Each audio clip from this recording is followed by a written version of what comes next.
AudioBooksTube is glad to produce, publish, and offer the Meditations by Marcus Aurelius Antoninus.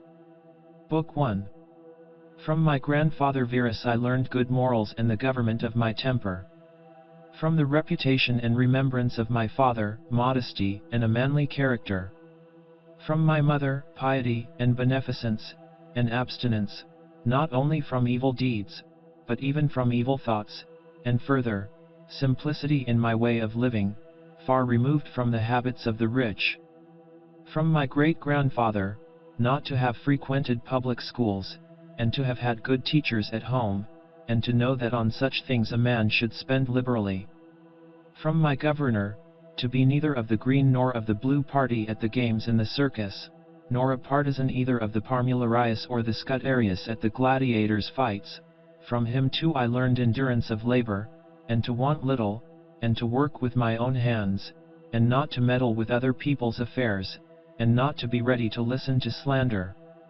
From Dionysus, not to busy myself about trifling things, and not to give credit to what was said by miracle workers and jugglers about incantations and the driving away of demons and such things, and not to breed quails for fighting, nor to give myself up passionately to such things, and to endure freedom of speech, and to have become intimate with philosophy, and to have been a hearer, first of Bacchius, then of Tandasus and Marcianus, and to have written dialogues in my youth, and to have desired a plank bed and skin, and whatever else of the kind belongs to the Grecian discipline.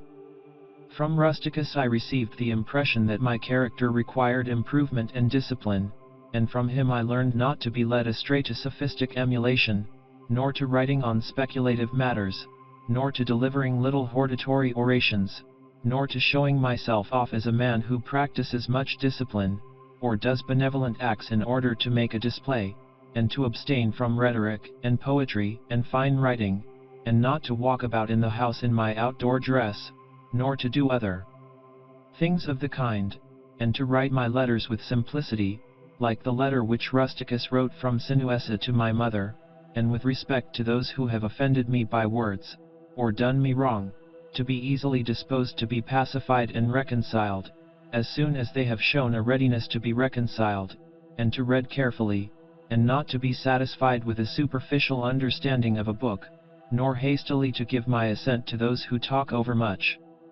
And I am indebted to him for being acquainted with the discourses of Epictetus, which he communicated to me out of his own collection. If you're enjoying this audiobook and finding value in the content, we kindly ask you to take a moment to subscribe to the channel. A large portion of our listeners and viewers haven't subscribed yet, and by doing so, you'll help us grow and continue bringing you more high-quality audiobooks. Your support means a lot to us, and it's just one click away. So, go ahead and hit that subscribe button to stay connected and never miss out on our latest releases. From Apollonius I learned freedom of will and undeviating steadiness of purpose, and to look to nothing else, not even for a moment, except to reason, and to be always the same, in sharp pains, on the occasion of the loss of a child, and in long illness, and to see clearly in a living example that the same man can be both most resolute and yielding, and not peevish in giving his instruction, and to have had before my eyes a man who clearly considered his experience and his skill in expounding philosophical principles as the smallest of his merits, and from him I learned how to receive from friends what are esteemed favors, without being either humbled by them or letting them pass unnoticed. From Sextus, a benevolent disposition, and the example of a family governed in a fatherly manner, and the idea of living conformably to nature, and gravity without affectation, and to look carefully after the interests of friends, and to tolerate ignorant persons, and those who form opinions without consideration, he had the power of readily accommodating himself to all, so that intercourse with him was more agreeable than any flattery, and at the same time he was most highly venerated by those who associated with him, and he had the faculty both of discovering and ordering, in an intelligent and methodical way, the principles necessary for life, and he never showed anger or any other passion, but was entirely free from passion, and also most affectionate, and he could express approbation without noisy display, and he possessed much knowledge without ostentation. From Alexander the grammarian, to refrain from fault-finding, and not in a reproachful way to chide those who uttered any barbarous or solecistic or strange-sounding expression, but dexterously to introduce the very expression which ought to have been used, and in the way of answer or giving confirmation, or joining in an inquiry about the thing itself, not about the word, or by some other fit suggestion. From Fronto I learned to observe what envy, and duplicity, and hypocrisy are in a tyrant, and that generally those among us who are called patricians are rather deficient in paternal affection.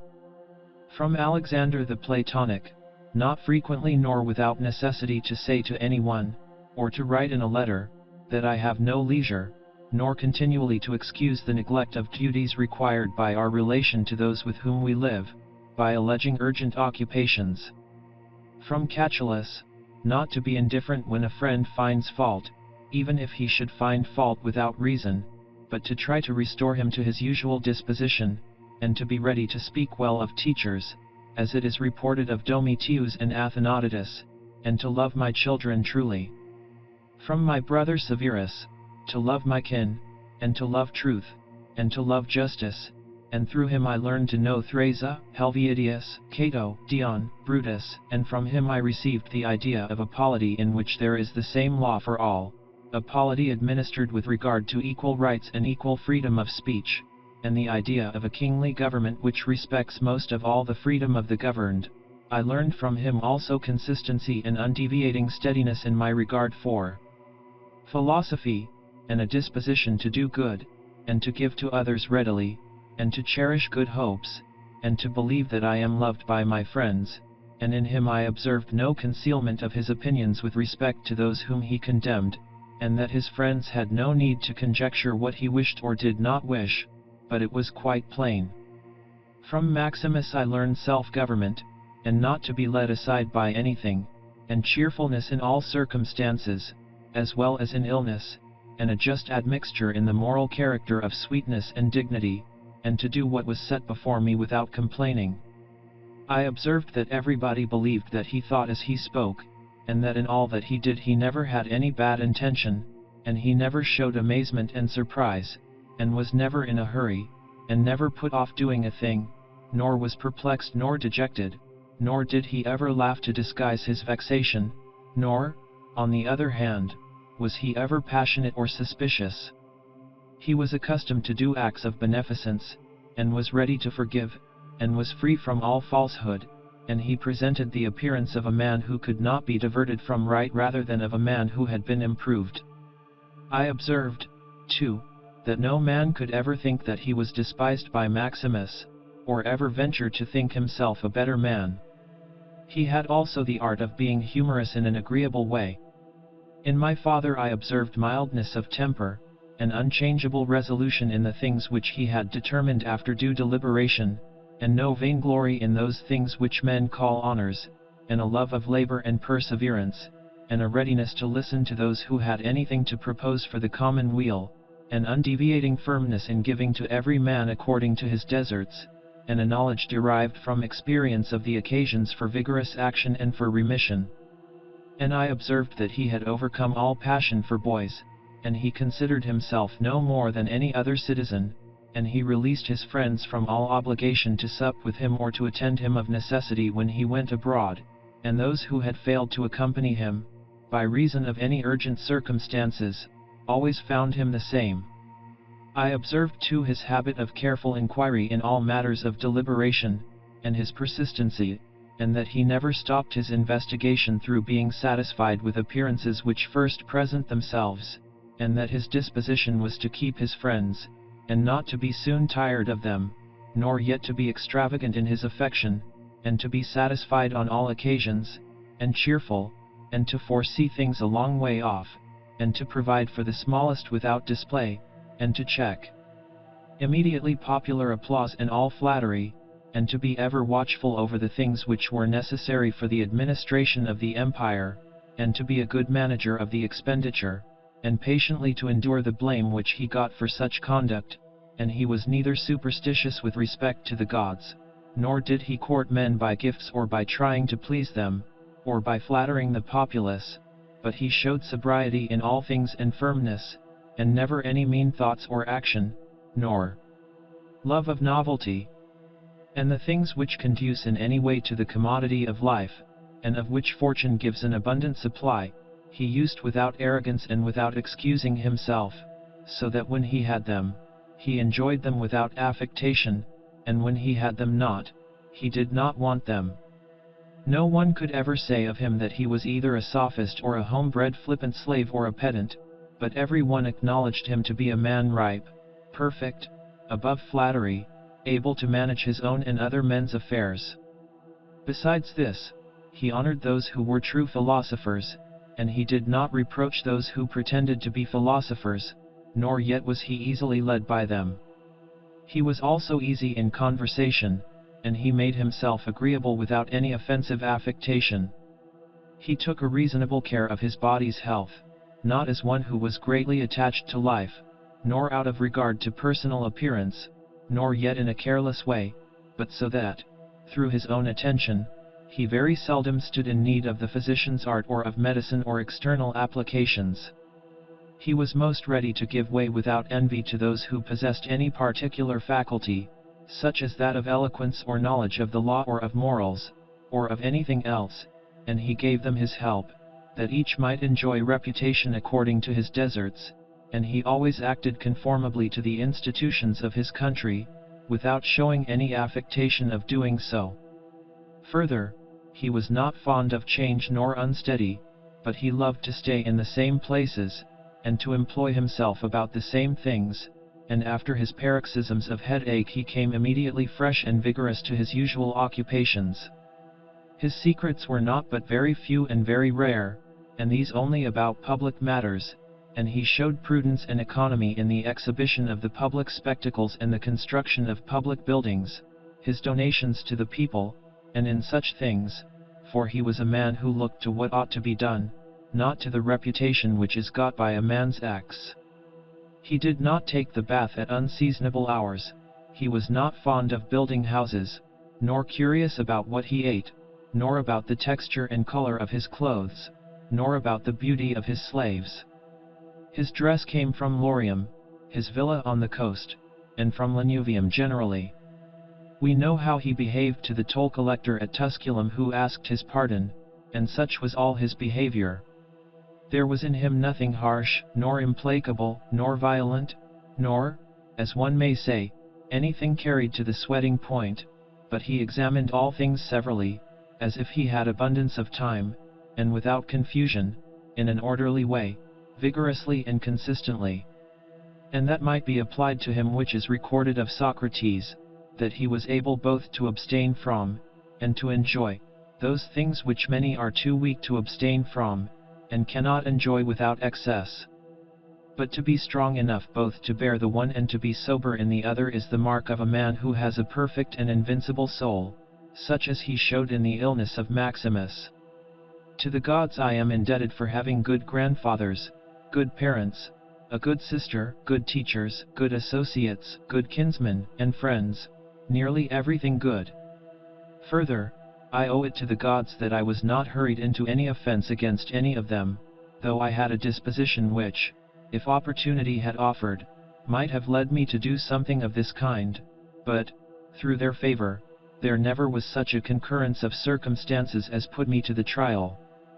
Further, I am thankful to the gods that I was not longer brought up with my grandfather's concubine, and that I preserved the flower of my youth, and that I did not make proof of my virility before the proper season, but even deferred the time, that I was subjected to a ruler and a father who was able to take away all pride from me, and to bring me to the knowledge that it is possible for a man to live in a palace without wanting either guards or embroidered dresses, or torches, and statues, and such like show, but that it is in such a man's power to bring himself very near to the fashion of a private person, without being for this reason either meaner in thought, or more remiss in action, with respect to the things which must be done for the public interest in a manner that befits a ruler. I thank the gods for giving me such a brother, who was able by his moral character to rouse me to vigilance over myself, and who, at the same time, pleased me by his respect and affection, that my children have not been stupid nor deformed in body, that I did not make more proficiency in rhetoric, poetry, and the other studies, in which I should perhaps have been completely engaged, if I had seen that I was making progress in them, that I made haste to place those who brought me up in the station of honor, which they seemed to desire, without putting them off with hope of my doing it some time after, because they were then still young, that I knew Apollonius, Rusticus, Maximus, that I received clear and frequent impressions about living according to nature, and what kind of a life that is, so that, so far as depended on the gods, and their gifts, and help, and inspirations, nothing hindered me from forthwith living according to nature, though I still fall short of it through my own fault, and through not observing the admonitions of the gods, and, I may almost say, their direct instructions, that my body has held out so long in such a kind of life, that I never touched either Benedicta or Theodotus, and that, after having fallen into amatory passions, I was cured, and, though I was often out of humor with Rusticus, I never did anything of which I had occasion to repent, that, though it was my mother's fate to die young, she spent the last years of her life with me, that, whenever I wished to help any man in his need, or on any other occasion, I was never told that I had not the means of doing it, and that to myself the same necessity never happened, to receive anything from another, that I have such a wife, so obedient, and so affectionate, and so simple, that I had abundance of good masters for my children, and that remedies have been shown to me by dreams, both others, and against blood-spitting and giddiness, and that, when I had an inclination to philosophy, I did not fall into the hands of any sophist, and that I did not waste my time on writers of histories, or in the resolution of syllogisms, or occupy myself about the investigation of appearances in the heavens, for all these things require the help of the gods and fortune. Among the Quadi at the Granua. Book 2. Begin the morning by saying to thyself, I shall meet with the busybody, the ungrateful, arrogant, deceitful, envious, unsocial. All these things happen to them by reason of their ignorance of what is good and evil. But I who have seen the nature of the good that it is beautiful, and of the bad that it is ugly, and the nature of him who does wrong, that it is akin to me, not only of the same blood or seed, but that it participates in the same intelligence and the same portion of the divinity, I can neither be injured by any of them, for no one can fix on me what is ugly, nor can I be angry with my kinsman, nor hate him, for we are made for cooperation, like feet, like hands, like eyelids, like the rows of the upper and lower teeth. To act against one another then is contrary to nature, and it is acting against one another to be vexed and to turn away. Whatever this is that I am, it is a little flesh and breath, and the ruling part. Throw away thy books, no longer distract thyself, it is not allowed, but as if thou wast now dying, despise the flesh, it is blood and bones and a network, a contexture of nerves, veins, and arteries. See the breath also, what kind of a thing it is, air, and not always the same, but every moment sent out and again sucked in. The third then is the ruling part. Consider thus, thou art an old man, no longer let this be a slave, no longer be pulled by the strings like a puppet to unsocial movements, no longer either be dissatisfied with thy present lot, or shrink from the future. All that is from the gods is full of providence. That which is from fortune is not separated from nature or without an interweaving and involution with the things which are ordered by providence. From thence all things flow, and there is besides necessity, and that which is for the advantage of the whole universe, of which thou art a part. But that is good for every part of nature which the nature of the whole brings, and what serves to maintain this nature. Now the universe is preserved, as by the changes of the elements so by the changes of things compounded of the elements. Let these principles be enough for thee, let them always be fixed opinions. But cast away the thirst after books, that thou mayest not die murmuring, but cheerfully, truly, and from thy heart thankful to the gods. Remember how long thou hast been putting off these things, and how often thou hast received an opportunity from the gods, and yet dost not use it.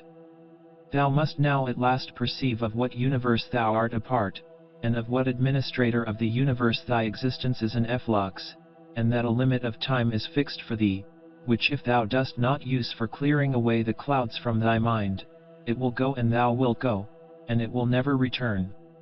Every moment think steadily as a Roman and a man to do what thou hast in hand with perfect and simple dignity, and feeling of affection, and freedom, and justice, and to give thyself relief from all other thoughts.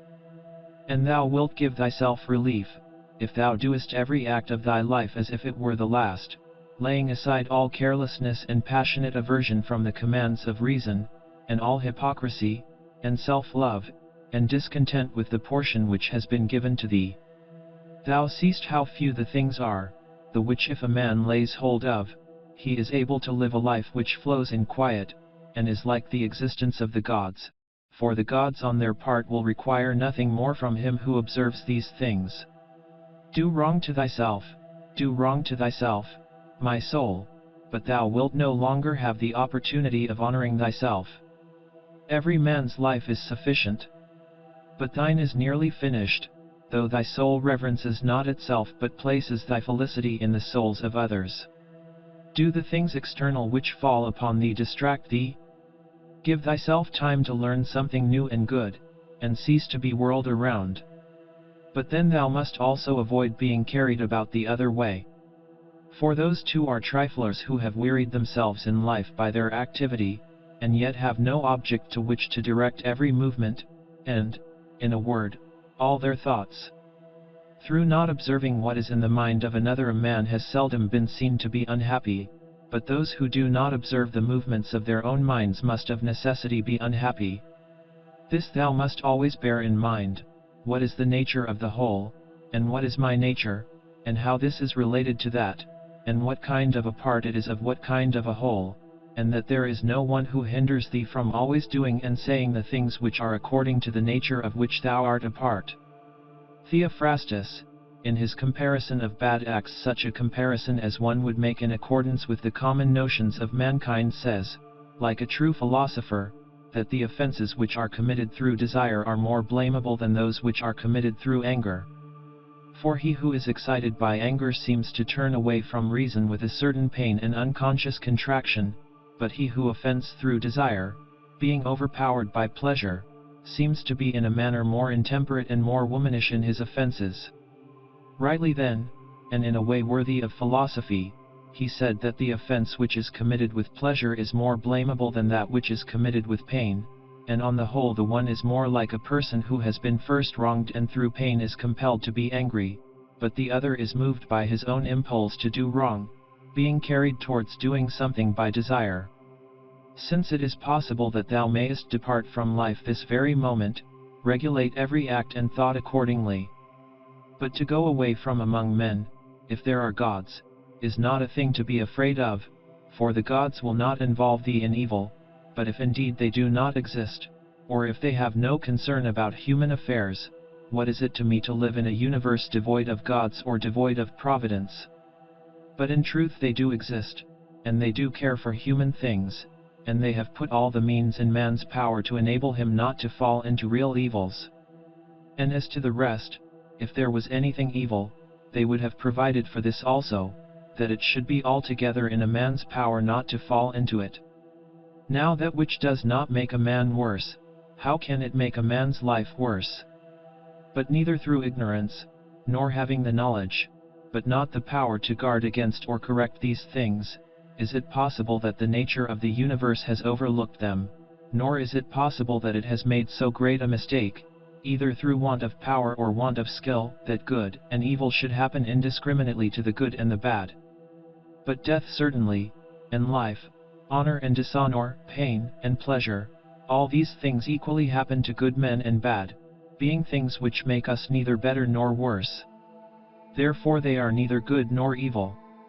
How quickly all things disappear, in the universe the bodies themselves, but in time the remembrance of them. What is the nature of all sensible things, and particularly those which attract with the bait of pleasure or terrify by pain, or are noised abroad by vapory fame, how worthless, and contemptible, and sordid, and perishable, and dead they are. All this it is the part of the intellectual faculty to observe. To observe too who these are whose opinions and voices give reputation, what death is, and the fact that, if a man looks at it in itself, and by the abstractive power of reflection resolves into their parts all the things which present themselves to the imagination in it, he will then consider it to be nothing else than an operation of nature, and if any one is afraid of an operation of nature, he is a child. This, however, is not only an operation of nature, but it is also a thing which conduces to the purposes of nature. To observe too how man comes near to the deity, and by what part of him, and when this part of man is so disposed. Nothing is more wretched than a man who traverses everything in a round, and pries into the things beneath the earth, as the poet says, and seeks by conjecture what is in the minds of his neighbors, without perceiving that it is sufficient to attend to the daemon within him, and to reverence it sincerely. And reverence of the daemon consists in keeping it pure from passion and thoughtlessness, and dissatisfaction with what comes from gods and men. For the things from the gods merit veneration for their excellence, and the things from men should be dear to us by reason of kinship, and sometimes even, in a manner, they move our pity by reason of men's ignorance of good and bad, this defect being not less than that which deprives us of the power of distinguishing things that are white and black. Though thou shouldst be going to live 3,000 years, and as many times 10,000 years, still remember that no man loses any other life than this which he now lives, nor lives any other than this which he now loses. The longest and shortest are thus brought to the same. For the present is the same to all, though that which perishes is not the same, and so that which is lost appears to be a mere moment. For a man cannot lose either the past or the future, for what a man has not, how can any one take this from him?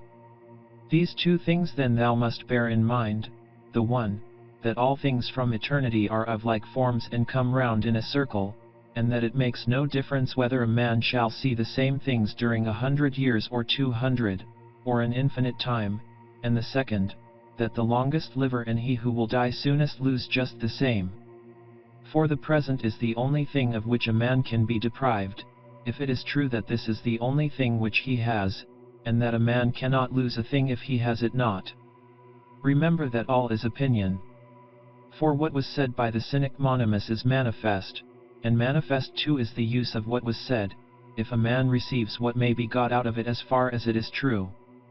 The soul of man does violence to itself, first of all, when it becomes an abscess and, as it were, a tumor on the universe, so far as it can. For to be vexed at anything which happens is a separation of ourselves from nature, in some part of which the natures of all other things are contained. In the next place, the soul does violence to itself when it turns away from any man, or even moves towards him with the intention of injuring, such as are the souls of those who are angry. In the third place, the soul does violence to itself when it is overpowered by pleasure or by pain. Fourthly, when it plays a part, and does or says anything insincerely and untruly. Fifthly, when it allows any act of its own and any movement to be without an aim, and does anything thoughtlessly and without considering what it is, it being right that even the smallest things be done with reference to an end, and the end of rational animals is to follow the reason and the law of the most ancient city and polity. Of human life the time is a point, and the substance is in a flux, and the perception dull, and the composition of the whole body subject to putrefaction, and the soul a whirl, and fortune hard to divine, and fame a thing devoid of judgment. And, to say all in a word, everything which belongs to the body is a stream, and what belongs to the soul is a dream and vapor, and life is a warfare and a stranger's sojourn, and after fame is oblivion. What then is that which is able to conduct a man? One thing and only one, philosophy. But this consists in keeping the daemon within a man free from violence and unharmed, superior to pains and pleasures, doing nothing without purpose, nor yet falsely and with hypocrisy, not feeling the need of another man's doing or not doing anything, and besides, accepting all that happens, and all that is allotted, as coming from thence, wherever it is, from whence he himself came, and, finally, waiting for death with a cheerful mind, as being nothing else than a dissolution of the elements, of which every living being is compounded. But if there is no harm to the elements themselves in each continually changing into another, why should a man have any apprehension about the change and dissolution of all the elements? For it is according to nature, and nothing is evil which is according to nature. This incarnatum. Book 3. We height to consider not only that our life is daily wasting away and a smaller part of it is left, but another thing also must be taken into the account, that if a man should live longer, it is quite uncertain whether the understanding will still continue sufficient for the comprehension of things, and retain the power of contemplation which strives to acquire the knowledge of the divine and the human. For if he shall begin to fall into dotage, perspiration, and nutrition and imagination and appetite, and whatever else there is of the kind, will not fail, but the power of making use of ourselves, and filling up the measure of our duty, and clearly separating all appearances, and considering whether a man should now depart from life, and whatever else of the kind absolutely requires a disciplined reason, all this is already extinguished. We must make haste then, not only because we are daily nearer to death, but also because the conception of things and the understanding of them cease first. We ought to observe also that even the things which follow after the things which are produced according to nature contain something pleasing and attractive. For instance, when bread is baked, some parts are split at the surface, and these parts which thus open, and have a certain fashion contrary to the purpose of the baker's art, are beautiful in a manner, and in a peculiar way excite a desire for eating. And again, figs, when they are quite ripe, gape open, and in the ripe olives the very circumstance of their being near to rottenness adds a peculiar beauty to the fruit. And the ears of corn bending down, and the lion's eyebrows, and the foam which flows from the mouth of wild boars, and many other things, though they are far from being beautiful, if a man should examine them severally still, because they are consequent upon the things which are formed by nature, help to adorn them, and they please the mind, so that if a man should have a feeling and deeper insight with respect to the things which are produced in the universe, there is hardly one of those which follow by way of consequence which will not seem to him to be in a manner disposed so as to give pleasure. And so he will see even the real gaping jaws of wild beasts with no less pleasure than those which painters and sculptors show by imitation, and in an old woman and an old man he will be able to see a certain maturity and comeliness, and the attractive loveliness of young persons he will be able to look on with chaste eyes, and many such things will present themselves, not pleasing to every man, but to him only who has become truly familiar with nature and her works.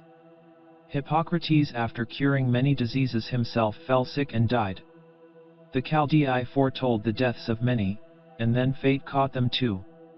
Alexander, and Pompeius, and Caius Caesar, after so often completely destroying whole cities, and in battle cutting to pieces many 10,000s of cavalry and infantry, themselves too at last departed from life.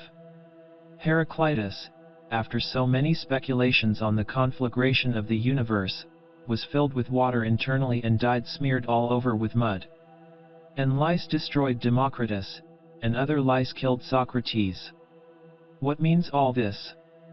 Thou hast embarked, thou hast made the voyage, thou art come to shore, get out. If indeed to another life, there is no want of gods, not even there. But if to a state without sensation, thou wilt cease to be held by pains and pleasures, and to be a slave to the vessel, which is as much inferior as that which serves it is superior, for the one is intelligence and deity, the other is earth and corruption. Do not waste the remainder of thy life in thoughts about others, when thou dost not refer thy thoughts to some object of common utility. For thou losest the opportunity of doing something else when thou hast such thoughts as these. What is such a person doing, and why, and what is he saying, and what is he thinking of, and what is he contriving, and whatever else of the kind makes us wander away from the observation of our own ruling power. We ought then to check in the series of our thoughts everything that is without a purpose and useless, but most of all the over-curious feeling and the malignant, and a man should use himself to think of those things only about which if one should suddenly ask, "What hast thou now in thy thoughts?" with perfect openness thou mightest immediately answer, this or that, so that from thy words it should be plain that everything in thee is simple and benevolent, and such as befits a social animal, and one that cares not for thoughts about pleasure or sensual enjoyments at all, nor has any rivalry or envy and suspicion, or anything else for which thou wouldst blush if thou shouldst say that thou hadst it in thy mind.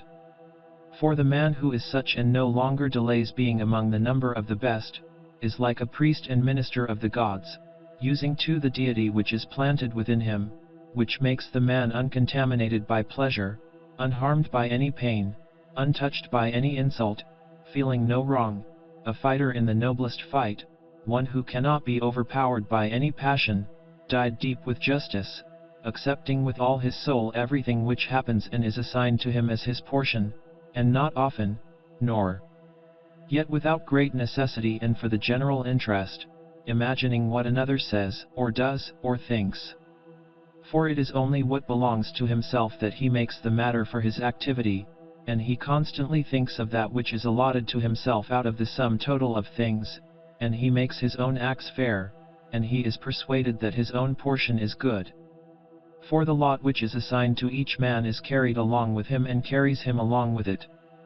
And he remembers also that every rational animal is his kinsman, and that to care for all men is according to man's nature, and a man should hold on to the opinion not of all, but of those only who confessedly live according to nature. But as to those who live not so, he always bears in mind what kind of men they are both at home and from home, both by night and by day, and what they are, and with what men they live an impure life. Accordingly, he does not value at all the praise which comes from such men, since they are not even satisfied with themselves. Labor not unwillingly, nor without regard to the common interest, nor without due consideration, nor with distraction, nor let studied ornaments set off thy thoughts, and be not either a man of many words, or busy about too many things.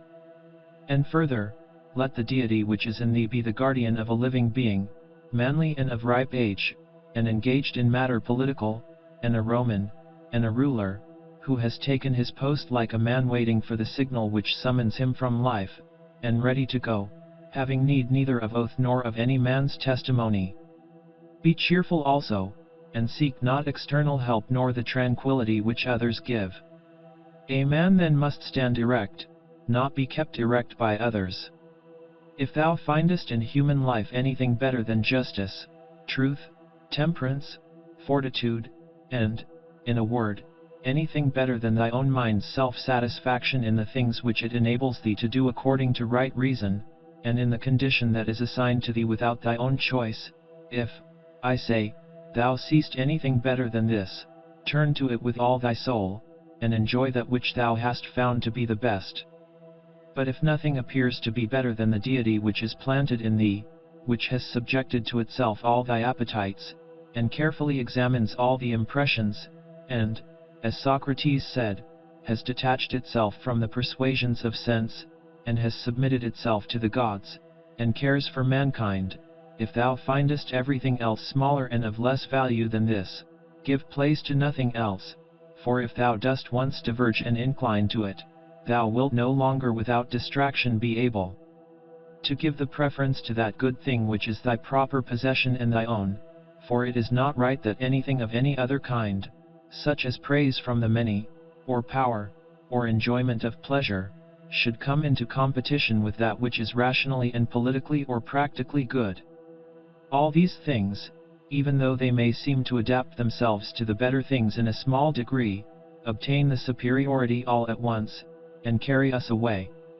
But do thou, I say, simply and freely choose the better, and hold to it but that which is useful is the better. Well then, if it is useful to thee as a rational being, keep to it, but if it is only useful to thee as an animal, say so, and maintain thy judgment without arrogance, only take care that thou makest the inquiry by a sure method.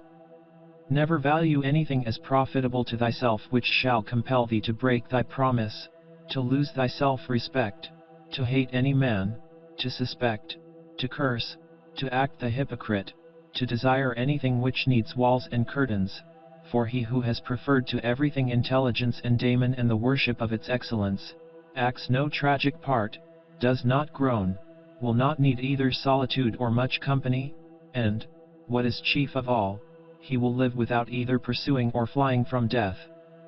But whether for a longer or a shorter time he shall have the soul enclosed in the body, he cares not at all, for even if he must depart immediately, he will go as readily as if he were going to do anything else which can be done with decency and order, taking care of this only all through life, that his thoughts turn not away from anything which belongs to an intelligent animal and a member of a civil community. In the mind of one who is chastened and purified thou wilt find no corrupt matter, nor impurity, nor any sore skinned over. Nor is his life incomplete when fate overtakes him, as one may say of an actor who leaves the stage before ending and finishing the play. Besides, there is in him nothing servile, nor affected, nor too closely bound to other things, nor yet detached from other things, nothing worthy of blame, nothing which seeks a hiding place. Reverence the faculty which produces opinion. On this faculty it entirely depends whether there shall exist in thy ruling part any opinion inconsistent with nature and the constitution of the rational animal. And this faculty promises freedom from hasty judgment, and friendship towards men, and obedience to the gods. Throwing away then all things, hold to these only which are few, and besides bear in mind that every man lives only this present time, which is an indivisible point, and that all the rest of his life is either past or it is uncertain. Short then is the time which every man lives, and small the nook of the earth where he lives, and short too the longest posthumous fame, and even this only continued by a succession of poor human beings, who will very soon die, and who know not even themselves, much less him who died long ago. To the aids which have been mentioned let this one still be added: make for thyself a definition or description of the thing which is presented to thee, so as to see distinctly what kind of a thing it is in its substance, in its nudity, in its complete entirety, and tell thyself its proper name, and the names of the things of which it has been compounded, and into which it will be resolved. For nothing is so productive of elevation of mind as to be able to examine methodically and truly every object which is presented to thee in life, and always to look at things so as to see at the same time what kind of universe this is, and what kind of use everything performs in it, and what value everything has with reference to the whole, and what with reference to man, who is a citizen of the highest city, of which all other cities are like families, what each thing is, and of what it is composed, and how long it is the nature of this thing to endure which now makes an impression on me, and what virtue I have need of with respect to it, such as gentleness, manliness, truth, fidelity, simplicity, contentment, and the rest. Wherefore, on every occasion a man should say, this comes from God, and this is according to the apportionment and spinning of the thread of destiny, and such like coincidence and chance, and this is from one of the same stock, and a kinsman and partner, one who knows not however what is according to his nature. But I know, for this reason I behave towards him according to the natural law of fellowship with benevolence and justice. At the same time however in things indifferent I attempt to ascertain the value of each. If thou workest at that which is before thee, following right reason seriously, vigorously, calmly, without allowing anything else to distract thee, but keeping thy divine part pure, as if thou shouldst be bound to give it back immediately, if thou holdest to this, expecting nothing, fearing nothing, but satisfied with thy present activity according to nature, and with heroic truth in every word and sound which thou utterest, thou wilt live happy. And there is no man who is able to prevent this. As physicians have always their instruments and knives ready for cases which suddenly require their skill, so do thou have principles ready for the understanding of things divine and human, and for doing everything, even the smallest, with the recollection of the bond which unites the divine and human to one another. For neither wilt thou do anything well which pertains to man without at the same time having a reference to things divine, nor the contrary. No longer wander at hazard, for neither wilt thou read thy own memoirs, nor the acts of the ancient Romans and Hellenes, and the selections from books which thou wast reserving for thy old age. Hasten then to the end which thou hast before thee, and throwing away idle hopes, come to thy own aid, if thou carest at all for thyself, while it is in thy power. They know not how many things are signified by the words stealing, sowing, buying, keeping quiet, seeing what ought to be done, for this is not effected by the eyes, but by another kind of vision.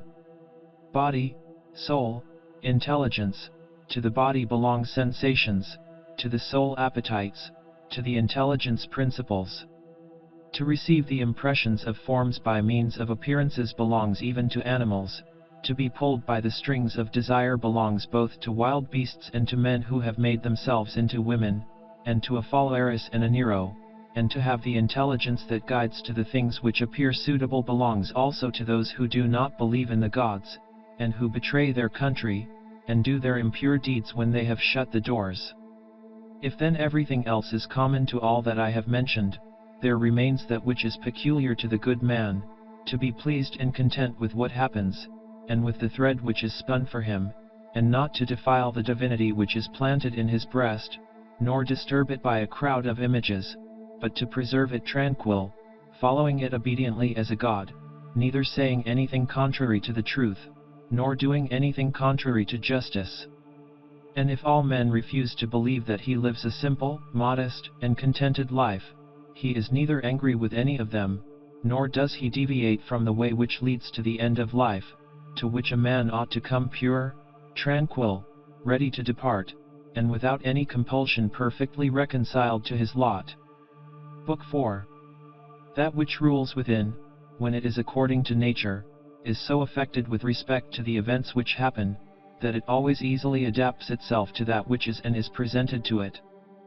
For it requires no definite material, but it moves towards its purpose, under certain conditions however, and it makes a material for itself out of that which opposes it, as fire lays hold of what falls into it, by which a small light would have been extinguished, but when the fire is strong, it soon appropriates to itself the matter which is heaped on it, and consumes it, and rises higher by means of this very material. Let no act be done without a purpose, nor otherwise than according to the perfect principles of art. Men seek retreats for themselves, houses in the country, seashores, and mountains, and thou too art wont to desire such things very much. But this is altogether a mark of the most common sort of men, for it is in thy power whenever thou shalt choose to retire into thyself. For nowhere either with more quiet or more freedom from trouble does a man retire than into his own soul, particularly when he has within him such thoughts that by looking into them he is immediately in perfect tranquility, and I affirm that tranquility is nothing else than the good ordering of the mind.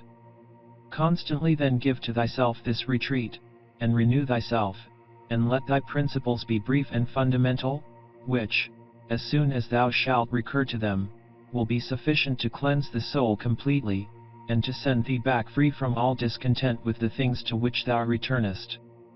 For with what art thou discontented? With the badness of men? Recall to thy mind this conclusion, that rational animals exist for one another, and that to endure is a part of justice, and that men do wrong involuntarily, and consider how many already, after mutual enmity, suspicion, hatred, and fighting, have been stretched dead, reduced to ashes, and be quiet at last. But perhaps thou art dissatisfied with that which is assigned to thee out of the universe. Recall to thy recollection this alternative: either there is providence or atoms, fortuitous concurrence of things, or remember the arguments by which it has been proved that the world is a kind of political community, and be quiet at last. But perhaps corporeal things will still fasten upon thee. Consider then further that the mind mingles not with the breath, whether moving gently or violently, when it has once drawn itself apart and discovered its own power. And think also of all that thou hast heard and assented to about pain and pleasure. And be quiet at last. But perhaps the desire of the thing called fame will torment thee. See how soon everything is forgotten, and look at the chaos of infinite time on each side of the present, and the emptiness of applause, and the changeableness and want of judgment in those who pretend to give praise, and the narrowness of the space within which it is circumscribed, and be quiet at last. For the whole earth is a point, and how small a nook in it is this thy dwelling, and how few are there in it, and what kind of people are they who will praise thee?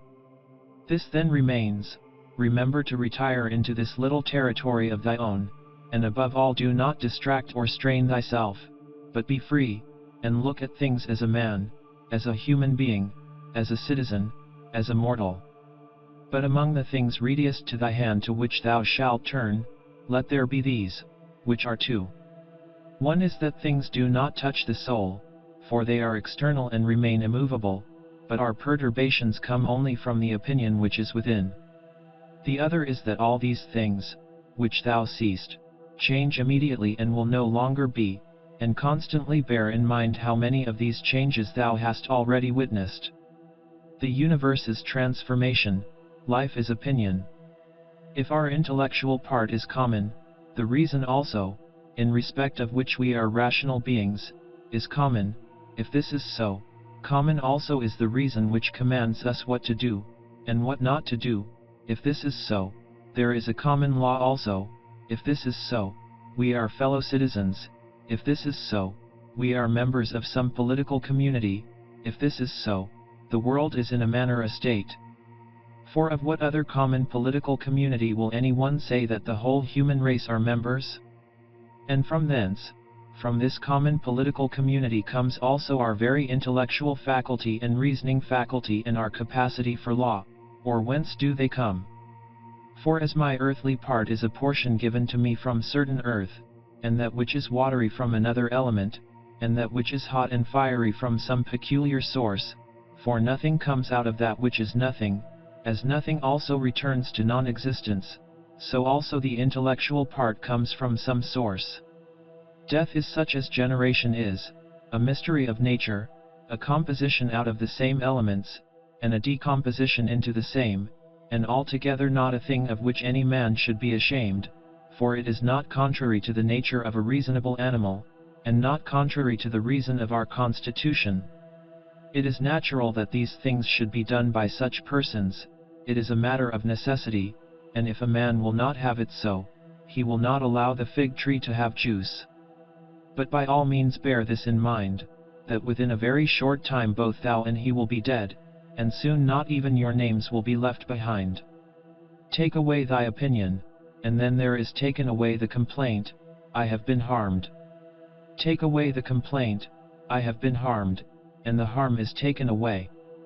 That which does not make a man worse than he was, also does not make his life worse, nor does it harm him either from without or from within.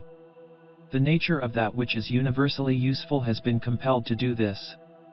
Consider that everything which happens, happens justly, and if thou observest carefully, thou wilt find it to be so.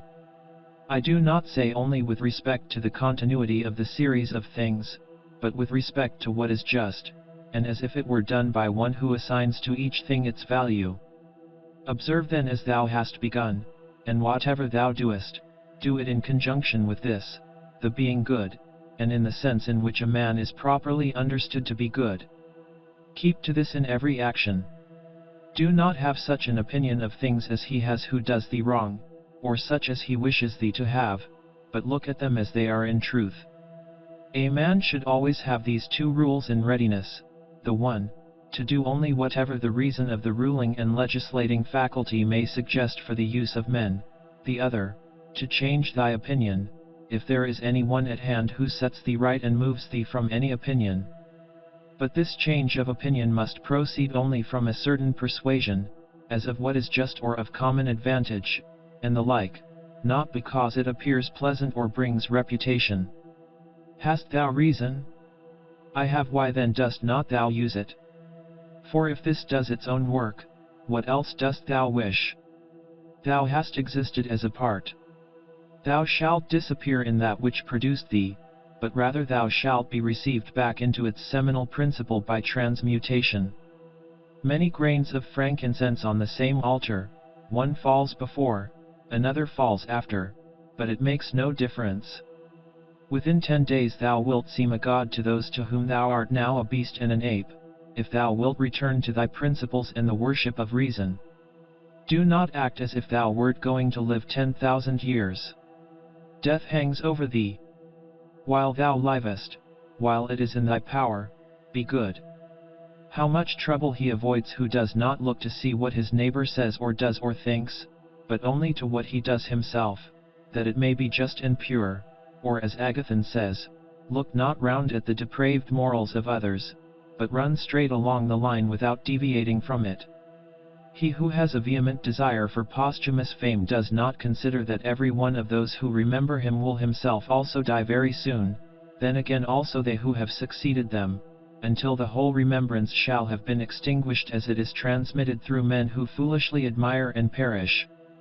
But suppose that those who will remember are even immortal, and that the remembrance will be immortal, what then is this to thee?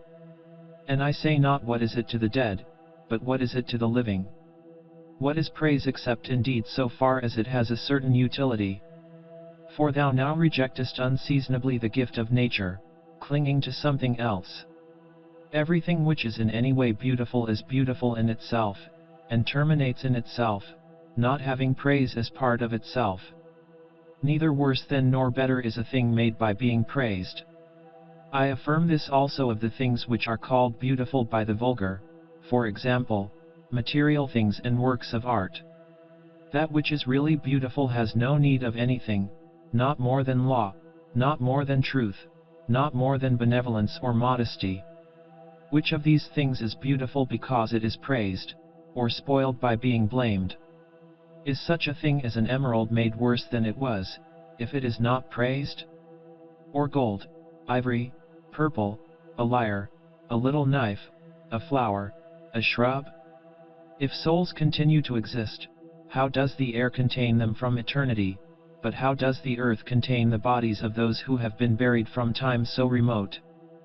For as here the mutation of these bodies after a certain continuance, whatever it may be, and their dissolution make room for other dead bodies, so the souls which are removed into the air after subsisting for some time are transmuted and diffused, and assume a fiery nature by being received into the seminal intelligence of the universe, and in this way make room for the fresh souls which come to dwell there.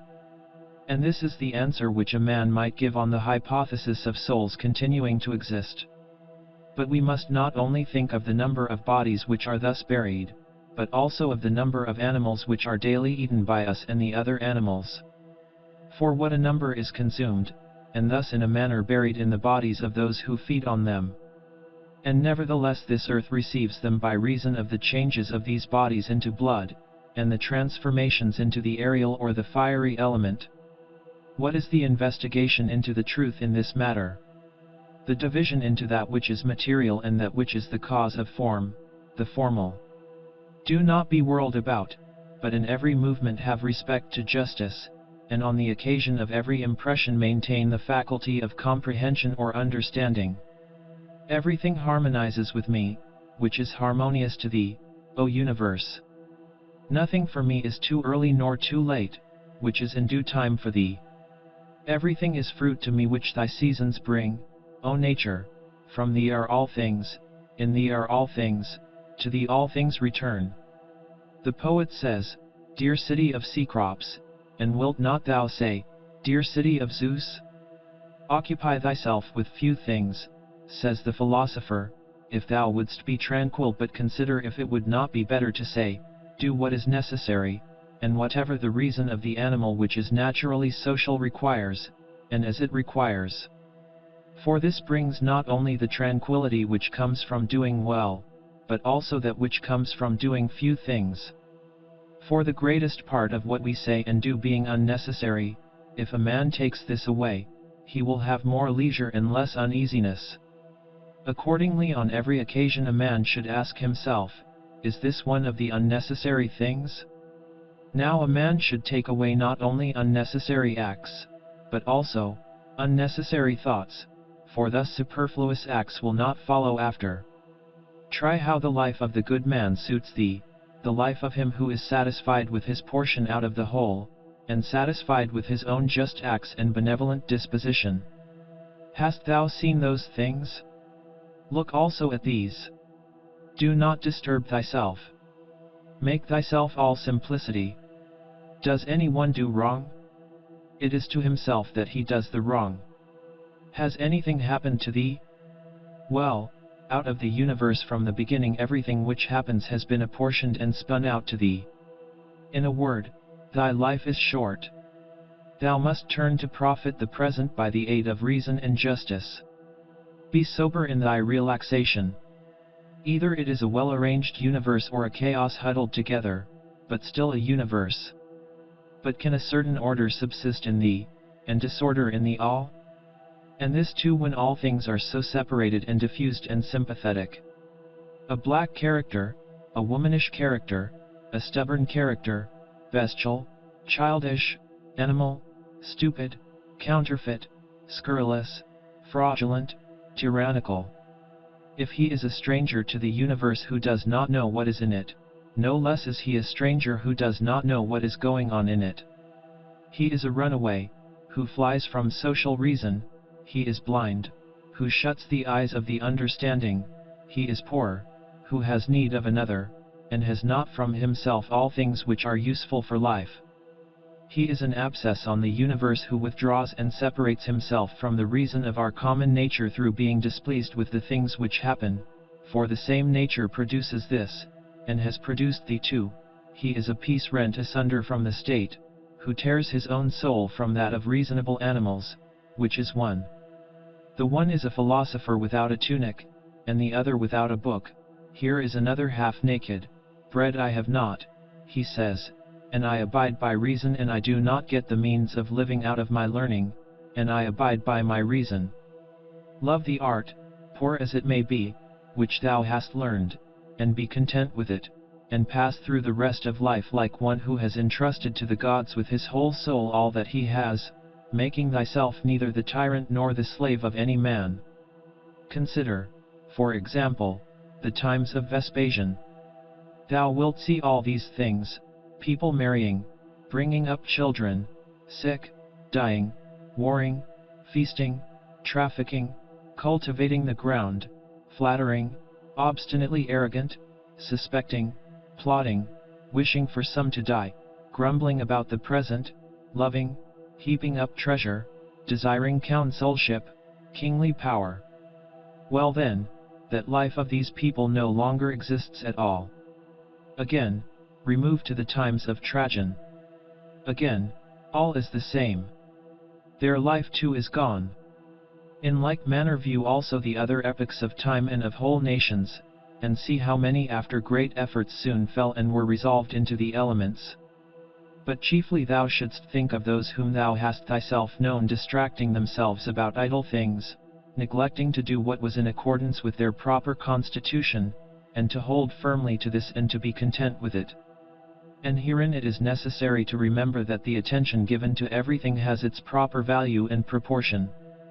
For thus thou wilt not be dissatisfied, if thou appliest thyself to smaller matters no further than is fit. The words which were formerly familiar are now antiquated, so also the names of those who were famed of old, are now in a manner antiquated: Camillus, Cesso, Volsus, Leonidas, and a little after also Scipio and Cato, then Augustus, then also Hadrian and Antoninus. For all things soon pass away and become a mere tale, and complete oblivion soon buries them. And I say this of those who have shone in a wondrous way. For the rest, as soon as they have breathed out their breath, they are gone, and no man speaks of them. And, to conclude the matter, what is even an eternal remembrance? A mere nothing. What then is that about which we ought to employ our serious pains? This one thing: thoughts just, and acts social, and words which never lie, and a disposition which gladly accepts all that happens, as necessary, as usual, as flowing from a principle and source of the same kind. Willingly give thyself up to Clotho, one of the Fates, allowing her to spin thy thread into whatever things she pleases. Everything is only for a day, both that which remembers and that which is remembered. Observe constantly that all things take place by change, and accustom thyself to consider that the nature of the universe loves nothing so much as to change the things which are and to make new things like them. For everything that exists is in a manner the seed of that which will be. But thou art thinking only of seeds which are cast into the earth or into a womb, but this is a very vulgar notion. Thou wilt soon die, and thou art not yet simple, not free from perturbations, nor without suspicion of being hurt by external things, nor kindly disposed towards all, nor dost thou yet place wisdom only in acting justly. Examine men's ruling principles, even those of the wise, what kind of things they avoid, and what kind they pursue. What is evil to thee does not subsist in the ruling principle of another, nor yet in any turning and mutation of thy corporeal covering. Where is it then? It is in that part of thee in which subsists the power of forming opinions about evils. Let this power then not form such opinions, and all is well. And if that which is nearest to it, the poor body, is burnt, filled with matter and rottenness, nevertheless let the part which forms opinions about these things be quiet, that is, let it judge that nothing is either bad or good which can happen equally to the bad man and the good. For that which happens equally to him who lives contrary to nature and to him who lives according to nature, is neither according to nature nor contrary to nature.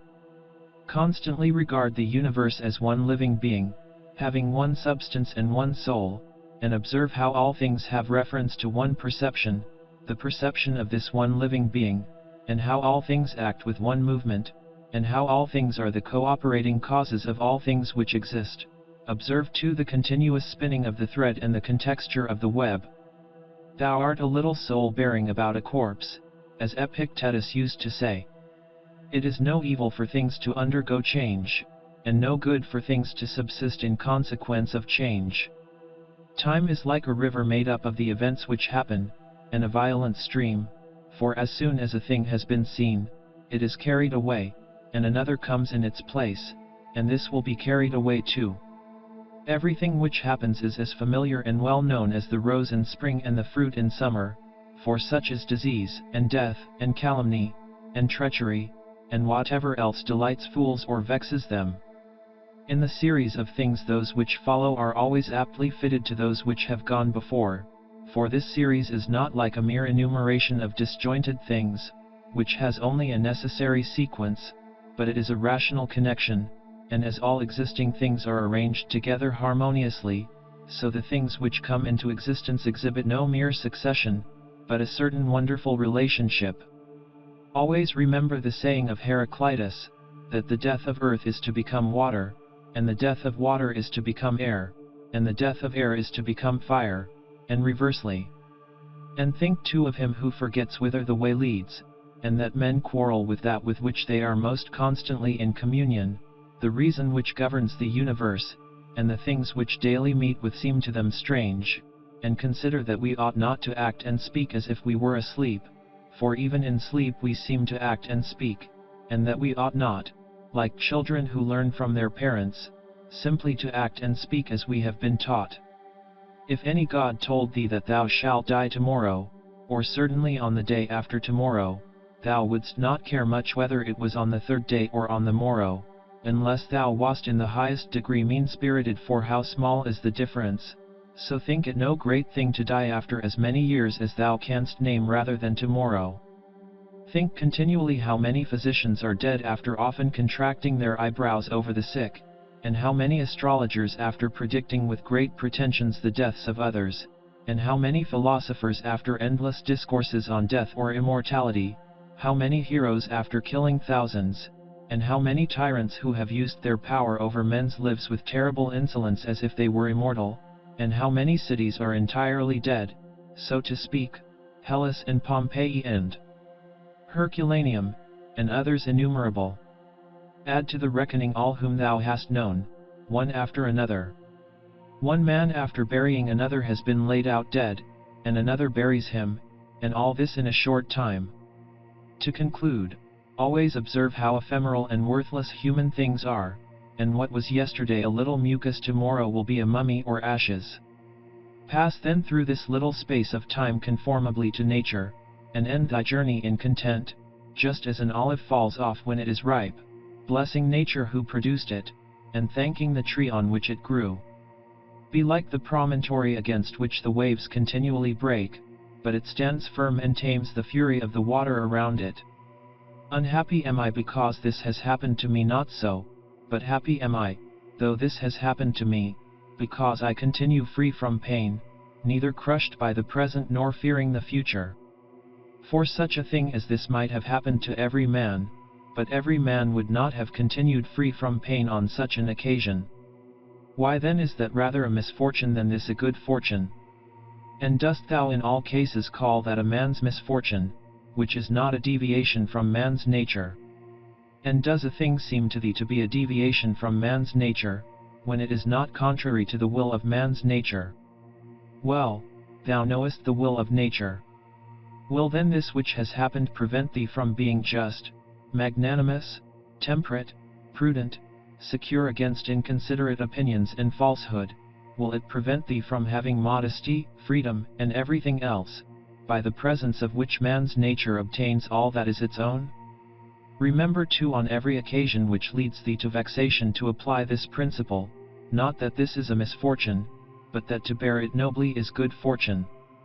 It is a vulgar, but still a useful help towards contempt of death, to pass in review those who have tenaciously stuck to life. What more then have they gained than those who have died early?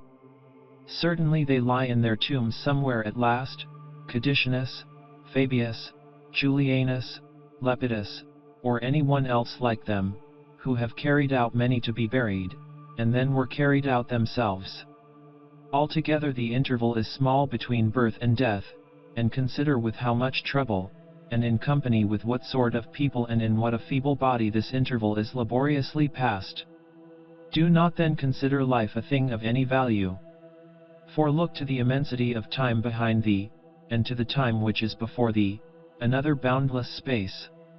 In this infinity then what is the difference between him who lives 3 days and him who lives 3 generations? Always run to the short way, and the short way is the natural. Accordingly say and do everything in conformity with the soundest reason. For such a purpose frees a man from trouble, and warfare, and all artifice and ostentatious display. Book 5. In he morning when thou risest unwillingly, let this thought be present: I am rising to the work of a human being. Why then am I dissatisfied if I am going to do the things for which I exist and for which I was brought into the world? Or have I been made for this, to lie in the bedclothes and keep myself warm? But this is more pleasant. Dost thou exist then to take thy pleasure, and not at all for action or exertion? Dost thou not see the little plants, the little birds, the ants, the spiders, the bees working together to put in order their several parts of the universe?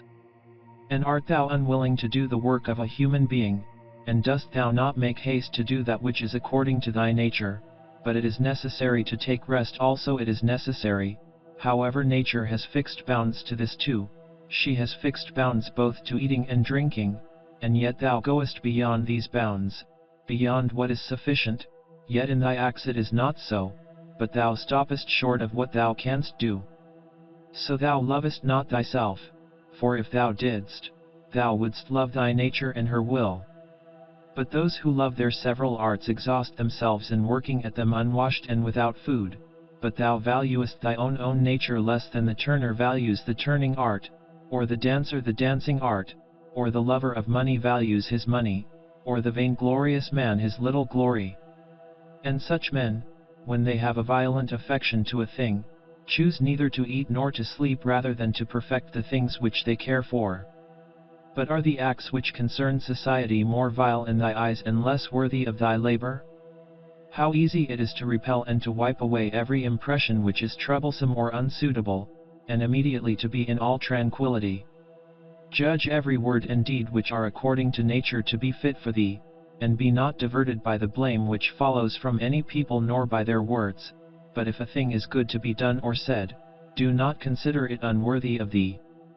For those persons have their peculiar leading principle and follow their peculiar movement, which things do not thou regard, but go straight on, following thy own nature and the common nature, and the way of both is one.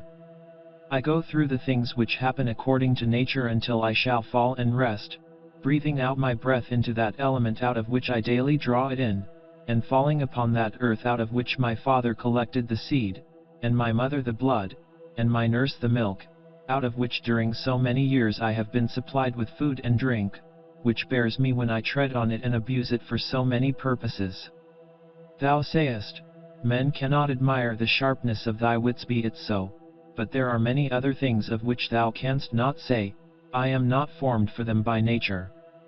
Show those qualities then which are altogether in thy power: sincerity, gravity, endurance of labor, aversion to pleasure, contentment with thy portion and with few things, benevolence, frankness, no love of superfluity, freedom from trifling magnanimity. Dost thou not see how many qualities thou art immediately able to exhibit, in which there is no excuse of natural incapacity and unfitness, and yet thou still remainest voluntarily below the mark? Or art thou compelled through being defectively furnished by nature to murmur, and to be stingy, and to flatter, and to find fault with thy poor body, and to try to please men, and to make great display, and to be so restless in thy mind? No, by the gods, but thou mightest have been delivered from these things long ago. Only if in truth thou canst be charged with being rather slow and dull of comprehension, thou must exert thyself about this also, not neglecting it nor yet taking pleasure in thy dullness. One man, when he has done a service to another, is ready to set it down to his account as a favor conferred. Another is not ready to do this, but still in his own mind he thinks of the man as his debtor, and he knows what he has done. A third in a manner does not even know what he has done, but he is like a vine which has produced grapes, and seeks for nothing more after it has once produced its proper fruit. As a horse when he has run, a dog when he has tracked the game, a bee when it has made the honey, so a man when he has done a good act, does not call out for others to come and see, but he goes on to another act. As a vine goes on to produce again the grapes in season, must a man then be one of these, who in a manner act thus without observing it? Yes, but this very thing is necessary, the observation of what a man is doing, for, it may be said, it is characteristic of the social animal to perceive that he is working in a social manner, and indeed to wish that his social partner also should perceive it. It is true what thou sayest, but thou dost not rightly understand what is now said, and for this reason thou wilt become one of those of whom I spoke before, for even they are misled by a certain show of reason. But if thou wilt choose to understand the meaning of what is said, do not fear that for this reason thou wilt omit any social act. A prayer of the Athenians: Rain, rain, O dear Zeus, down on the plowed fields of the Athenians and on the plains. In truth we ought not to pray at all, or we ought to pray in this simple and noble fashion. Just as we must understand when it is said, that Aesculapius prescribed to this man horse exercise, or bathing in cold water or going without shoes, so we must understand it when it is said, that the nature of the universe prescribed to this man disease or mutilation or loss or anything else of the kind. For in the first case prescribed means something like this: he prescribed this for this man as a thing adapted to procure health, and in the second case it means, that which happens to, or, suits, every man is fixed in a manner for him suitably to his destiny. For this is what we mean when we say that things are suitable to us, as the workmen say of squared stones and walls or the pyramids, that they are suitable, when they fit them to one another in some kind of connection. For there is altogether one fitness, harmony. And as the universe is made up out of all bodies to be such a body as it is, so out of all existing causes necessity, destiny, is made up to be such a cause as it is. And even those who are completely ignorant understand what I mean, for they say, it, necessity, destiny, brought this to such a person, this then was brought, and this was prescribed to him. Let us then receive these things, as well as those which Aesculapius prescribes. Many as a matter of course even among his prescriptions are disagreeable, but we accept them in the hope of health. Let the perfecting and accomplishment of the things, which the common nature judges to be good, be judged by thee to be of the same kind as thy health. and so accept everything which happens, even if it seem disagreeable, because it leads to this, to the health of the universe and to the prosperity and felicity of Zeus, the universe. For he would not have brought on any man what he has brought, if it were not useful for the whole. Neither does the nature of anything, whatever it may be, cause anything which is not suitable to that which is directed by it. For two reasons then it is right to be content with that which happens to thee, the one, because it was done for thee and prescribed for thee, and in a manner had reference to thee, originally from the most ancient causes spun with thy destiny, and the other, because even that which comes severally to every man is to the power which administers the universe a cause of felicity and perfection, nay even of its very continuance. For the integrity of the whole is mutilated, if thou cuttest off anything whatever from the conjunction and the continuity either of the parts or of the causes. And thou dost cut off, as far as it is in thy power, when thou art dissatisfied, and in a manner triest to put anything out of the way.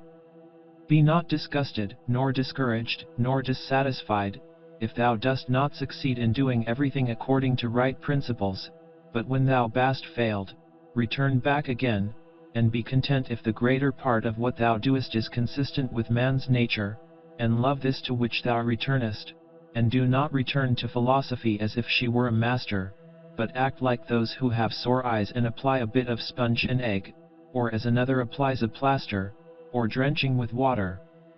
For thus thou wilt not fail to obey reason, and thou wilt repose in it. And remember that philosophy requires only the things which thy nature requires, but thou wouldst have something else which is not according to nature. It may be objected, why, what is more agreeable than this which I am doing? But is not this the very reason why pleasure deceives us? And consider if magnanimity, freedom, simplicity, equanimity, piety, are not more agreeable. For what is more agreeable than wisdom itself, when thou thinkest of the security and the happy course of all things which depend on the faculty of understanding and knowledge? Things are in such a kind of envelopment that they have seemed to philosophers, not a few nor those common philosophers, altogether unintelligible, nay even to the Stoics themselves they seem difficult to understand. And all our assent is changeable, for where is the man who never changes? Carry thy thoughts then to the objects themselves, and consider how short-lived they are and worthless, and that they may be in the possession of a filthy wretch or a whore or a robber. Then turn to the morals of those who live with thee, and it is hardly possible to endure even the most agreeable of them, to say nothing of a man being hardly able to endure himself. In such darkness then endured and in so constant a flux both of substance and of time, and of motion and of things moved, what there is worth being highly prized or even an object of serious pursuit, I cannot imagine. But on the contrary, it is a man's duty to comfort himself, and to wait for the natural dissolution and not to be vexed at the delay, but to rest in these principles only, the one, that nothing will happen to me which is not conformable to the nature of the universe, and the other, that it is in my power never to act contrary to my God and Daemon, for there is no man who will compel me to this. About what am I now employing my own soul? On every occasion I must ask myself this question, and inquire, what have I now in this part of me which they call the ruling principle? And whose soul have I now? That of a child, or of a young man, or of a feeble woman, or of a tyrant, or of a domestic animal, or of a wild beast? What kind of things those are which appear good to the many, we may learn even from this. For if any man should conceive certain things as being really good, such as prudence, temperance, justice, fortitude, he would not after having first conceived these endure to listen to anything which should not be in harmony with what is really good. But if a man has first conceived as good the things which appear to the many to be good, he will listen and readily receive as very applicable that which was said by the comic writer. Thus even the many perceive the difference. For were it not so, this saying would not offend and would not be rejected in the first case, while we receive it when it is said of wealth, and of the means which further luxury and fame, as said fitly and wittily. Go on then and ask if we should value and think those things to be good, to which after their first conception in the mind the words of the comic writer might be aptly applied, that he who has them, through pure abundance, has not a place to ease himself in. I am composed of the formal and the material, and neither of them will perish into non-existence, as neither of them came into existence out of non-existence. Every part of me then will be reduced by change into some part of the universe, and that again will change into another part of the universe, and so on forever. And by consequence of such a change I too exist, and those who begot me, and so on forever in the other direction. For nothing hinders us from saying so, even if the universe is administered according to definite periods of revolution. Reason and the reasoning art, philosophy, are powers which are sufficient for themselves and for their own works. They move then from a first principle which is their own, and they make their way to the end which is proposed to them, and this is the reason why such acts are named katarthosis or right acts, which word signifies that they proceed by the right road. None of these things ought to be called a man's, which do not belong to a man, as man. They are not required of a man, nor does man's nature promise them, nor are they the means of man's nature attaining its end. Neither then does the end of man lie in these things, nor yet that which aids to the accomplishment of this end, and that which aids towards this end is that which is good. Besides, if any of these things did belong to man, it would not be right for a man to despise them and to set himself against them, nor would a man be worthy of praise who showed that he did not want these things, nor would he who stinted himself in any of them be good, if indeed these things were good. But now the more of these things a man deprives himself of, or of other things like them, or even when he is deprived of any of them, the more patiently he endures the loss, just in the same degree he is a better man. Such as are thy habitual thoughts, such also will be the character of thy mind, for the soul is dyed by the thoughts. Dye it then with a continuous series of such thoughts as these, for instance, that where a man can live, there he can also live well. But he must live in a palace, well then, he can also live well in a palace. And again, consider that for whatever purpose each thing has been constituted, for this it has been constituted, and towards this it is carried, and its end is in that towards which it is carried, and where the end is, there also is the advantage and the good of each thing. Now the good for the reasonable animal is society, for that we are made for society has been shown above. Is it not plain that the inferior exist for the sake of the superior? But the things which have life are superior to those which have not life, and of those which have life the superior are those which have reason. To seek what is impossible is madness, and it is impossible that the bad should not do something of this kind. Nothing happens to any man which he is not formed by nature to bear. The same things happen to another, and either because he does not see that they have happened or because he would show a great spirit he is firm and remains unharmed. It is a shame then that ignorance and conceit should be stronger than wisdom.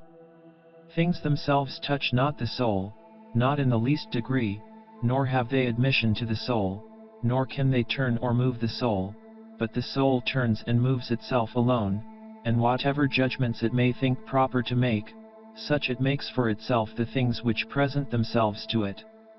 In one respect man is the nearest thing to me, so far as I must do good to men and endure them.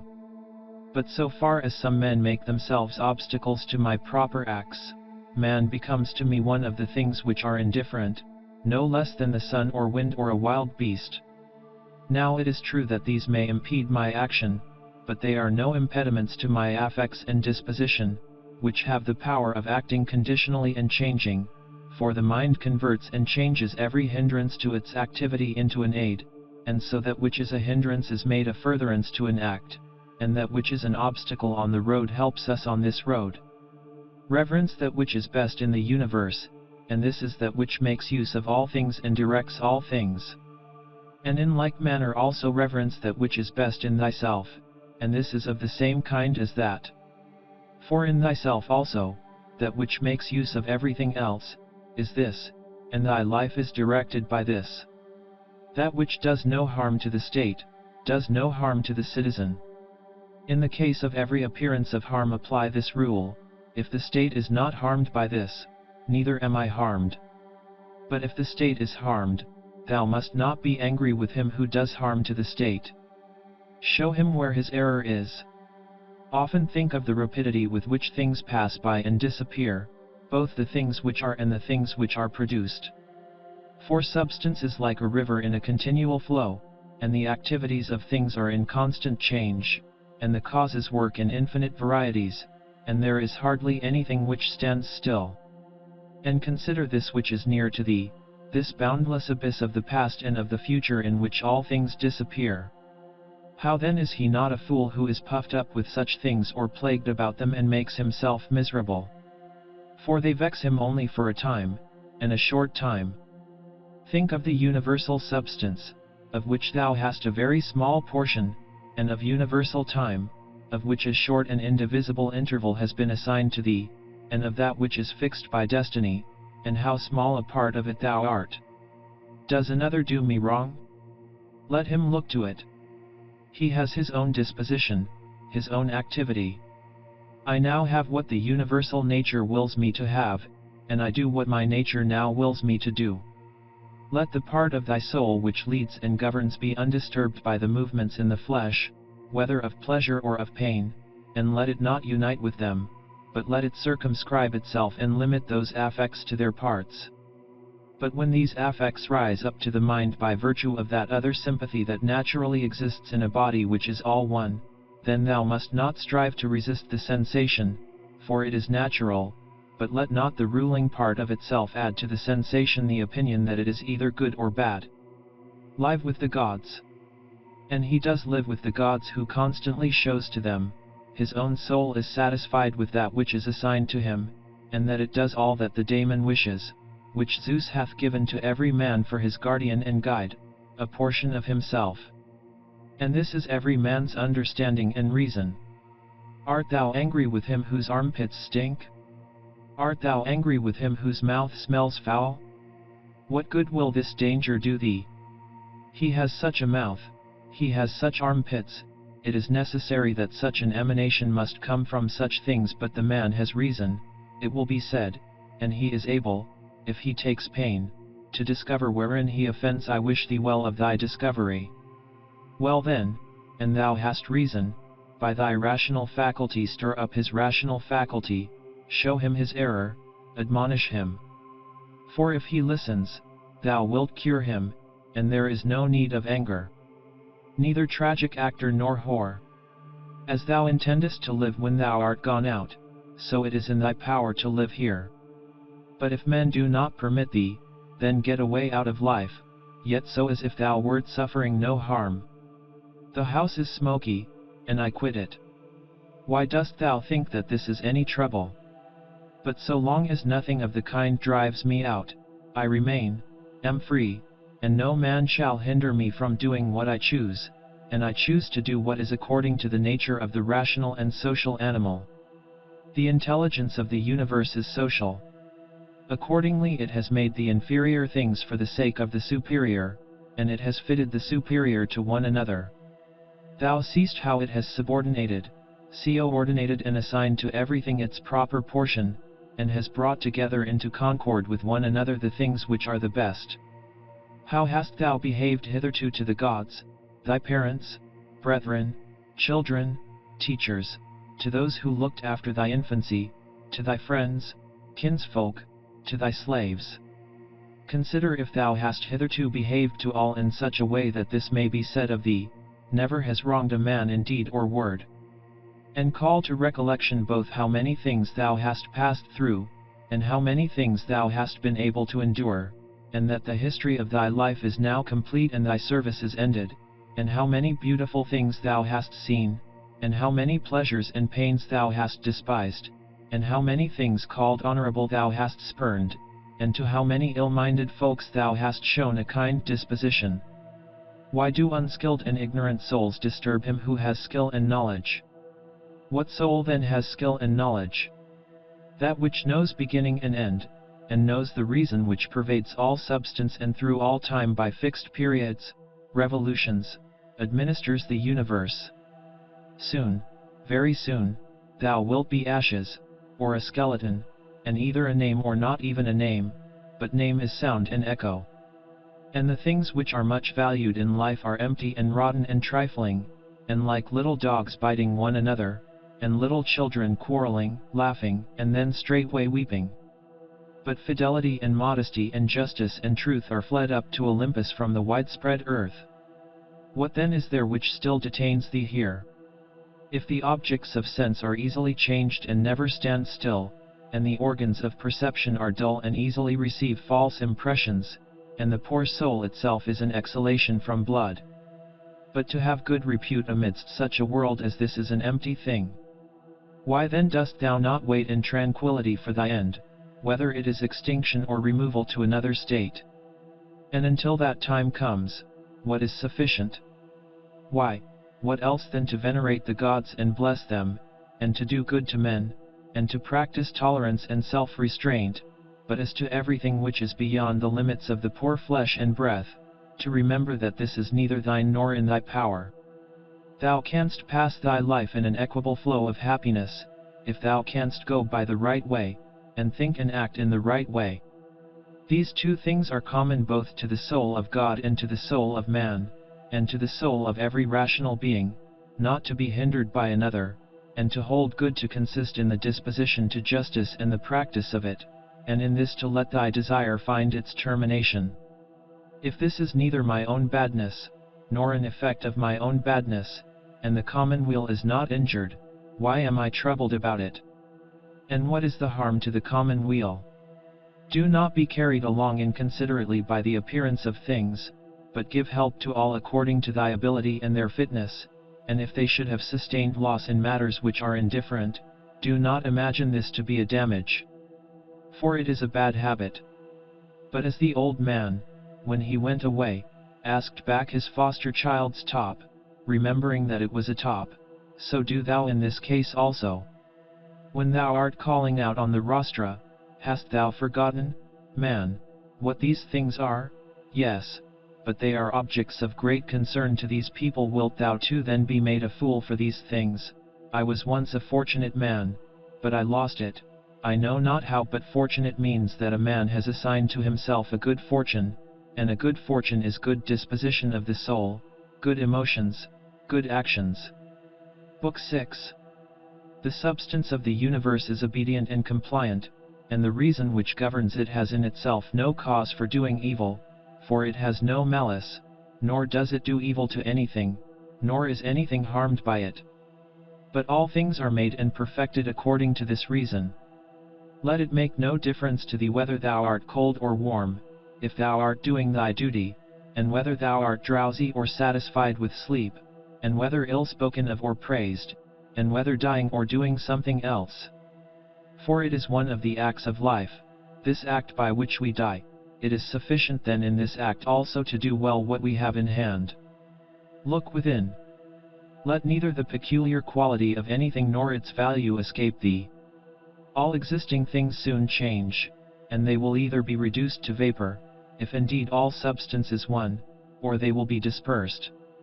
The reason which governs knows what its own disposition is, and what it does, and on what material it works. The best way of avenging thyself is not to become like the wrongdoer. Take pleasure in one thing and rest in it, in passing from one social act to another social act, thinking of God. The ruling principle is that which rouses and turns itself, and while it makes itself such as it is and such as it wills to be, it also makes everything which happens appear to itself to be such as it wills. In conformity to the nature of the universe every single thing is accomplished, for certainly it is not in conformity to any other nature that each thing is accomplished, either a nature which externally comprehends this, or a nature which is comprehended within this nature, or a nature external and independent of this. The universe is either a confusion, and a mutual involution of things, and a dispersion, or it is unity and order and providence. If then it is the former, why do I desire to tarry in a fortuitous combination of things and such a disorder? And why do I care about anything else than how I shall at last become earth? And why am I disturbed? For the dispersion of my elements will happen whatever I do.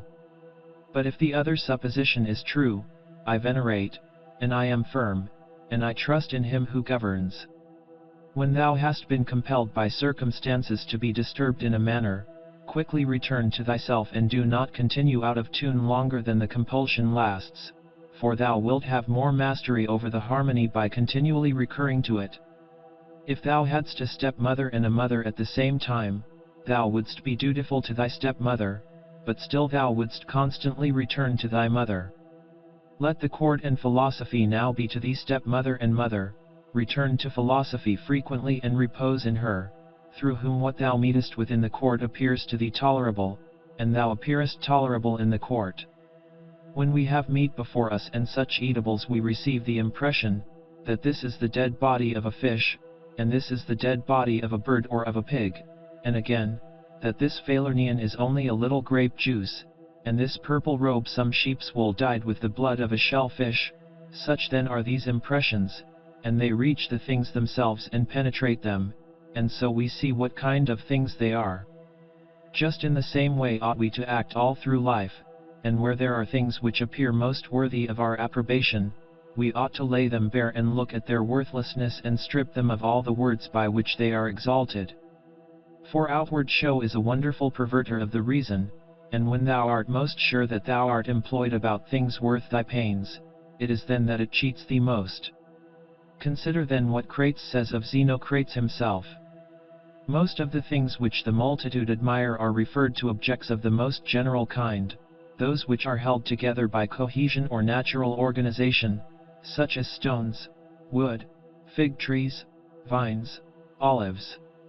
But those which are admired by men who are a little more reasonable are referred to the things which are held together by a living principle, as flocks, herds. Those which are admired by men who are still more instructed are the things which are held together by a rational soul, not however a universal soul, but rational so far as it is a soul skilled in some art, or expert in some other way, or simply rational so far as it possesses a number of slaves. But he who values rational soul, a soul universal and fitted for political life, regards nothing else except this, and above all things he keeps his soul in a condition and in an activity conformable to reason and social life, and he operates to this end with those who are of the same kind as himself. Some things are hurrying into existence, and others are hurrying out of it, and of that which is coming into existence part is already extinguished. Motions and changes are continually renewing the world, just as the uninterrupted course of time is always renewing the infinite duration of ages. In this flowing stream then, on which there is no abiding, what is there of the things which hurry by on which a man would set a high price? It would be just as if a man should fall in love with one of the sparrows which fly by, but it has already passed out of sight. Something of this kind is the very life of every man, like the exhalation of the blood and the respiration of the air. For such as it is to have once drawn in the air and to have given it back, which we do every moment, just the same is it with the whole respiratory power, which thou didst receive at thy birth yesterday and the day before, to give it back to the element from which thou didst first draw it. Neither is transpiration, as in plants, a thing to be valued, nor respiration, as in domesticated animals and wild beasts, nor the receiving of impressions by the appearances of things, nor being moved by desires as puppets by strings, nor assembling in herds, nor being nourished by food, for this is just like the act of separating and parting with the useless part of our food. What then is worth being valued? To be received with clapping of hands? No. Neither must we value the clapping of tongues, for the praise which comes from the many is a clapping of tongues. Suppose then that thou hast given up this worthless thing called fame, what remains that is worth valuing? This in my opinion, to move thyself and to restrain thyself in conformity to thy proper constitution, to which end both all employments and arts lead. For every art aims at this, that the thing which has been made should be adapted to the work for which it has been made, and both the vine planter who looks after the vine, and the horse breaker, and he who trains the dog, seek this end.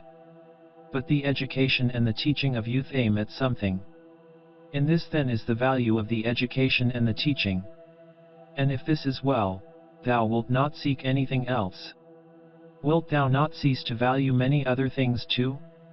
Then thou wilt be neither free, nor sufficient for thy own happiness, nor without passion. For of necessity thou must be envious, jealous, and suspicious of those who can take away those things, and plot against those who have that which is valued by thee. Of necessity a man must be altogether in a state of perturbation who wants any of these things, and besides, he must often find fault with the gods. But to reverence and honor thy own mind will make thee content with thyself, and in harmony with society, and in agreement with the gods, that is, praising all that they give and have ordered. Above, below, all around are the movements of the elements. But the motion of virtue is in none of these, it is something more divine, and advancing by a way hardly observed it goes happily on its road. How strangely men act! They will not praise those who are living at the same time and living with themselves, but to be themselves praised by posterity, by those whom they have never seen or ever will see, this they set much value on. But this is very much the same as if thou shouldst be grieved because those who have lived before thee did not praise thee. If a thing is difficult to be accomplished by thyself, do not think that it is impossible for man, but if anything is possible for man and conformable to his nature, think that this can be attained by thyself too. In the gymnastic exercises suppose that a man has torn thee with his nails, and by dashing against thy head has inflicted a wound. Well, we neither show any signs of vexation, nor are we offended, nor do we suspect him afterwards as a treacherous fellow, and yet we are on our guard against him, not however as an enemy, nor yet with suspicion, but we quietly get out of his way. Something like this let thy behavior be in all the other parts of life. Let us overlook many things in those who are like antagonists in the gymnasium. For it is in our power, as I said, to get out of the way, and to have no suspicion nor hatred. If any man is able to convince me and show me that I do not think or act right, I will gladly change, for I seek the truth by which no man was ever injured. But he is injured who abides in his error and ignorance. I do my duty, other things trouble me not, for they are either things without life, or things without reason, or things that have rambled and know not the way. As to the animals which have no reason and generally all things and objects, do thou, since thou hast reason and they have none, make use of them with a generous and liberal spirit. But towards human beings, as they have reason, behave in a social spirit. And on all occasions call on the gods, and do not perplex thyself about the length of time in which thou shalt do this, for even 3 hours so spent are sufficient. Alexander the Macedonian and his groom by death were brought to the same state, for either they were received among the same seminal principles of the universe, or they were alike dispersed among the atoms. Consider how many things in the same indivisible time take place in each of us, things which concern the body and things which concern the soul, and so thou wilt not wonder if many more things, or rather all things which come into existence in that which is the one and all, which we call cosmos, exist in it at the same time. If any man should propose to thee the question, how the name Antoninus is written, wouldst thou with a straining of the voice utter each letter? What then if they grow angry, wilt thou be angry too? Wilt thou not go on with composure and number every letter? Just so then in this life also remember that every duty is made up of certain parts. These it is thy duty to observe, and without being disturbed or showing anger towards those who are angry with thee to go on thy way and finish that which is set before thee. How cruel it is not to allow men to strive after the things which appear to them to be suitable to their nature and profitable. And yet in a manner thou dost not allow them to do this, when thou art vexed because they do wrong. For they are certainly moved towards things because they suppose them to be suitable to their nature and profitable to them, but it is not so. Teach them then, and show them without being angry. Death is a cessation of the impressions through the senses, and of the pulling of the strings which move the appetites, and of the discursive movements of the thoughts, and of the service to the flesh. It is a shame for the soul to be first to give way in this life, when thy body does not give way. Take care that thou art not made into a Caesar, that thou art not dyed with this dye, for such things happen. Keep thyself then simple, good, pure, serious, free from affectation, a friend of justice, a worshipper of the gods, kind, affectionate, strenuous in all proper acts. Strive to continue to be such as philosophy wished to make thee. Reverence the gods, and help men. Short is life. There is only one fruit of this terrene life, a pious disposition and social acts. Do everything as a disciple of Antoninus.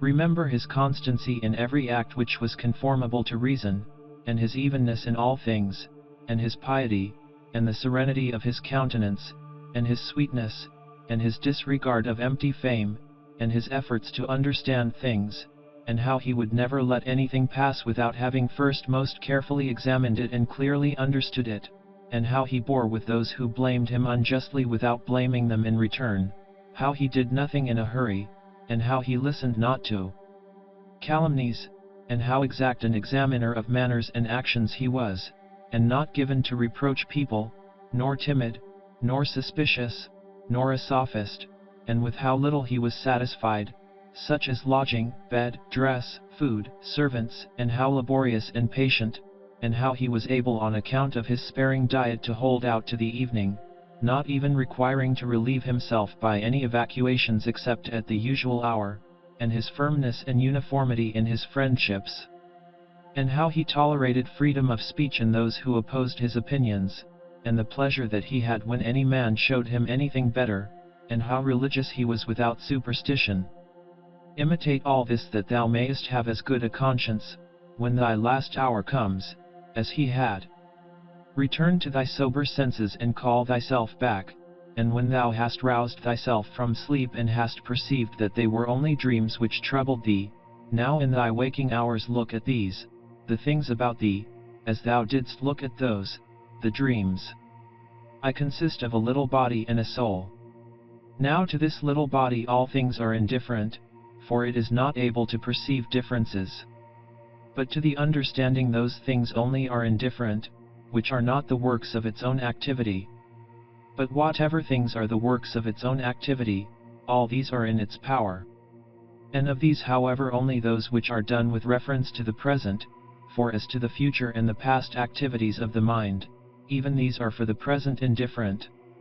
Neither the labor which the hand does nor that of the foot is contrary to nature, so long as the foot does the foot's work and the hand the hand's. So then neither to a man as a man is his labor contrary to nature, so long as it does the things of a man. But if the labor is not contrary to his nature, neither is it an evil to him. How many pleasures have been enjoyed by robbers, patricides, tyrants?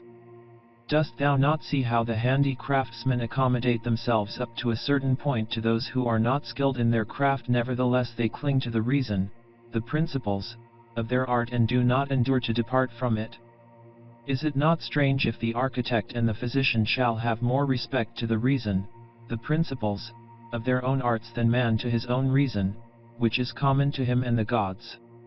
Asia, Europe are corners of the universe, all the sea a drop in the universe, Athos a little clod of the universe, all the present time is a point in eternity.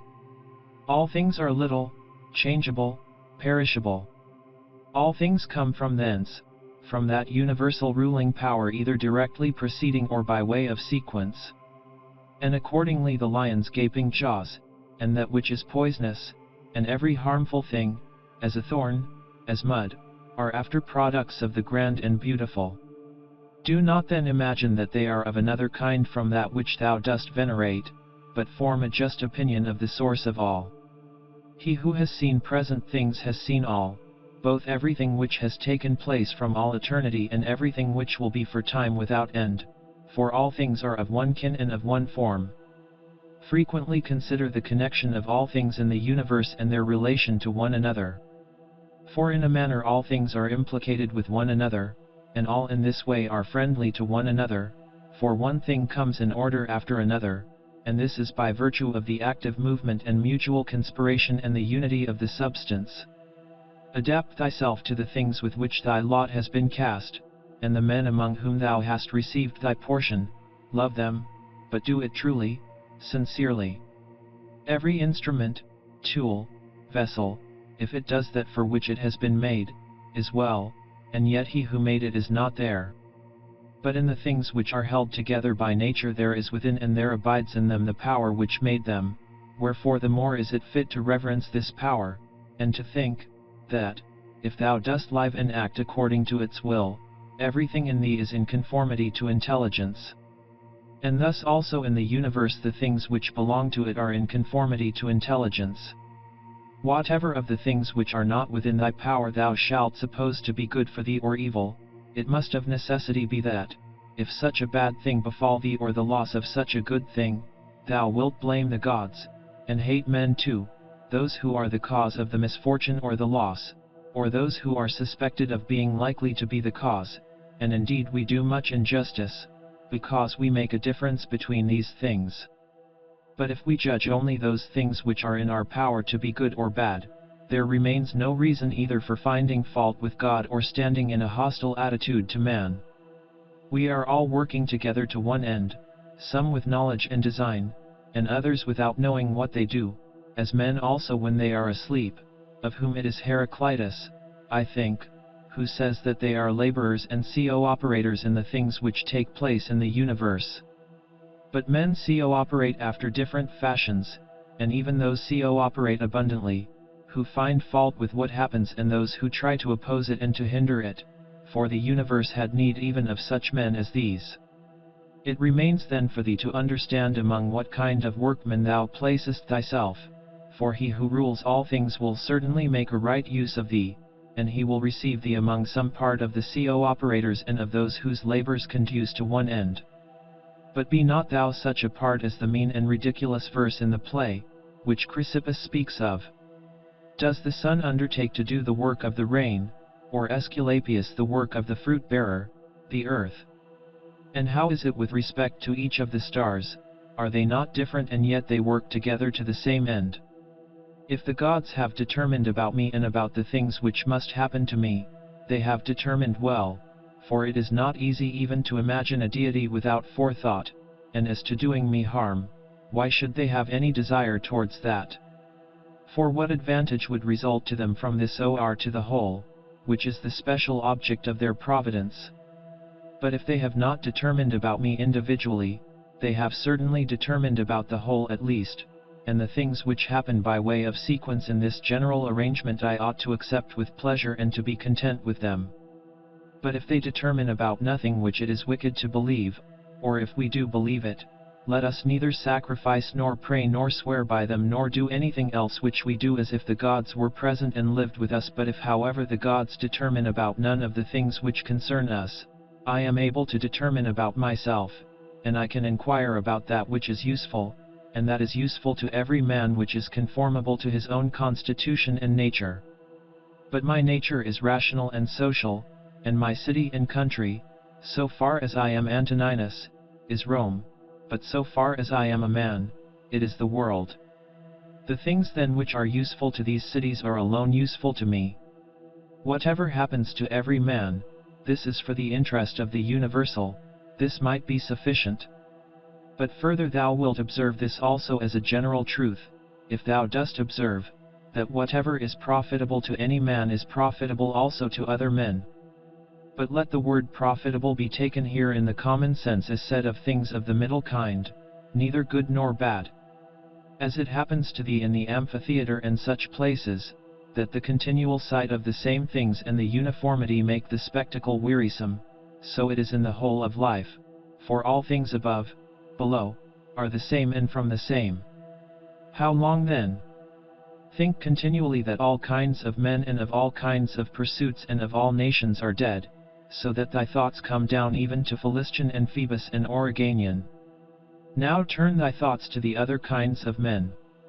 To that place then we must remove, where there are so many great orators, and so many noble philosophers, Heraclitus, Pythagoras, Socrates, so many heroes of former days, and so many generals after them, and tyrants, besides these, Eudocus, Hipparchus, Archimedes, and other men of acute natural talents, great minds, lovers of labor, versatile, confident, mockers even of the perishable and ephemeral life of man, as Menippus and such as are like him.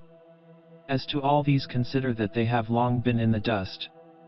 What harm then is this to them, and what to those whose names are altogether unknown? One thing here is worth a great deal, to pass thy life in truth and justice, with a benevolent disposition even to liars and unjust men. When thou wishest to delight thyself, think of the virtues of those who live with thee, for instance, the activity of one, and the modesty of another, and the liberality of a third, and some other good quality of a fourth. For nothing delights so much as the examples of the virtues, when they are exhibited in the morals of those who live with us and present themselves in abundance, as far as is possible. Wherefore we must keep them before us. Thou art not dissatisfied, I suppose, because thou weighest only so many litri and not 300. Be not dissatisfied then that thou must live only so many years and not more, for as thou art satisfied with the amount of substance which has been assigned to thee, so be content with the time. Let us try to persuade them, men. But act even against their will, when the principles of justice lead that way. If however any man by using force stands in thy way, betake thyself to contentment and tranquility, and at the same time employ the hindrance towards the exercise of some other virtue, and remember that thy attempt was with a reservation, that thou didst not desire to do impossibilities. What then didst thou desire? Some such effort as this, but thou attainest thy object, if the things to which thou wast moved are accomplished. He who loves fame considers another man's activity to be his own good, and he who loves pleasure, his own sensations, but he who has understanding, considers his own acts to be his own good. It is in our power to have no opinion about a thing, and not to be disturbed in our soul, for things themselves have no natural power to form our judgments. Accustom thyself to attend carefully to what is said by another, and as much as it is possible, be in the speaker's mind. That which is not good for the swarm, neither is it good for the bee. If sailors abused the helmsman or the sick the doctor, would they listen to anybody else, or how could the helmsman secure the safety of those in the ship or the doctor the health of those whom he attends? How many together with whom I came into the world are already gone out of it? To the jaundiced honey tastes bitter, and to those bitten by mad dogs water causes fear, and to little children the ball is a fine thing. Why then am I angry? Dost thou think that a false opinion has less power than the bile in the jaundiced or the poison in him who is bitten by a mad dog? No man will hinder thee from living according to the reason of thy own nature, nothing will happen to thee contrary to the reason of the universal nature. What kind of people are those whom men wish to please, and for what objects, and by what kind of acts? How soon will time cover all things, and how many it has covered already? Book 7. What is badness? It is that which thou hast often seen. And on the occasion of everything which happens keep this in mind, that it is that which thou hast often seen. Everywhere up and down thou wilt find the same things, with which the old histories are filled, those of the Middle Ages and those of our own day, with which cities and houses are filled now. There is nothing new, all things are both familiar and short-lived. How can our principles become dead, unless the impressions, thoughts, which correspond to them are extinguished? But it is in thy power continuously to fan these thoughts into a flame. I can have that opinion about anything, which I ought to have. If I can, why am I disturbed? The things which are external to my mind have no relation at all to my mind. Let this be the state of thy affects, and thou standest erect. To recover thy life is in thy power. Look at things again as thou didst use to look at them, for in this consists the recovery of thy life. The idle business of show, plays on the stage, flocks of sheep, herds, exercises with spears, a bone cast to little dogs, a bit of bread into fish ponds, laborings of ants and burden carrying, runnings about of frightened little mice, puppets pulled by strings all alike. It is thy duty then in the midst of such things to show good humor and not a proud air, To understand however that every man is worth just so much as the things are worth about which he busies himself. In discourse thou must attend to what is said, and in every movement thou must observe what is doing. And in the one thou shouldst see immediately to what end it refers, but in the other watch carefully what is the thing signified. Is my understanding sufficient for this or not? If it is sufficient, I use it for the work as an instrument given by the universal nature. But if it is not sufficient, then either I retire from the work and give way to him who is able to do it better, unless there be some reason why I ought not to do so, or I do it as well as I can, taking to help me the man who with the aid of my ruling principle can do what is now fit and useful for the general good. For whatsoever either by myself or with another I can do, ought to be directed to this only, to that which is useful and well suited to society. How many after being celebrated by fame have been given up to oblivion, and how many who have celebrated the fame of others have long been dead? Be not ashamed to be helped, for it is thy business to do thy duty like a soldier in the assault on a town. How then, if being lame thou canst not mount up on the battlements alone, but with the help of another it is possible? Let not future things disturb thee, for thou wilt come to them, if it shall be necessary, having with thee the same reason which now thou usest for present things. All things are implicated with one another, and the bond is holy, and there is hardly anything unconnected with any other thing. For things have been co-ordinated, and they combine to form the same universe, order. For there is one universe made up of all things, and one God who pervades all things, and one substance, and one law, one common reason in all intelligent animals, and one truth, if indeed there is also one perfection for all animals which are of the same stock and participate in the same reason. Everything material soon disappears in the substance of the whole, and everything formal, causal, is very soon taken back into the universal reason, and the memory of everything is very soon overwhelmed in time. To the rational animal the same act is according to nature and according to reason. Be thou erect, or be made erect. Just as it is with the members in those bodies which are united in one, so it is with rational beings which exist separate, for they have been constituted for one cooperation. And the perception of this will be more apparent to thee, if thou often sayest to thyself that I am a member, melos, of the system of rational beings. But if, using the letter R, thou sayest that thou art a part, miros, thou dost not yet love men from thy heart, beneficence does not yet delight thee for its own sake, thou still doest it barely as a thing of propriety, and not yet as doing good to thyself. Let there fall externally what will on the parts which can feel the effects of this fall. For those parts which have felt will complain, if they choose. But I, unless I think that what has happened is an evil, am not injured. And it is in my power not to think so. Whatever anyone does or says, I must be good, just as if the gold, or the emerald, or the purple were always saying this: whatever anyone does or says, I must be emerald and keep my color. The ruling faculty does not disturb itself, does not frighten itself or cause itself pain. But if anyone else can frighten or pain it, let him do so. For the faculty itself will not by its own opinion turn itself into such ways. Let the body itself take care, if it can, that is suffer nothing, and let it speak, if it suffers. But the soul itself, that which is subject to fear, to pain, which has completely the power of forming an opinion about these things, will suffer nothing, for it will never deviate into such a judgment.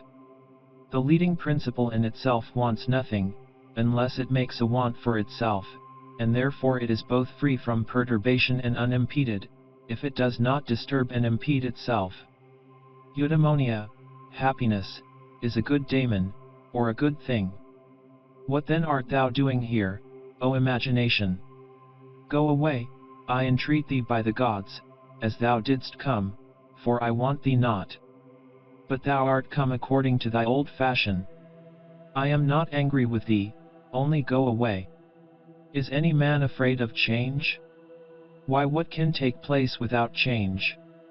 What then is more pleasing or more suitable to the universal nature?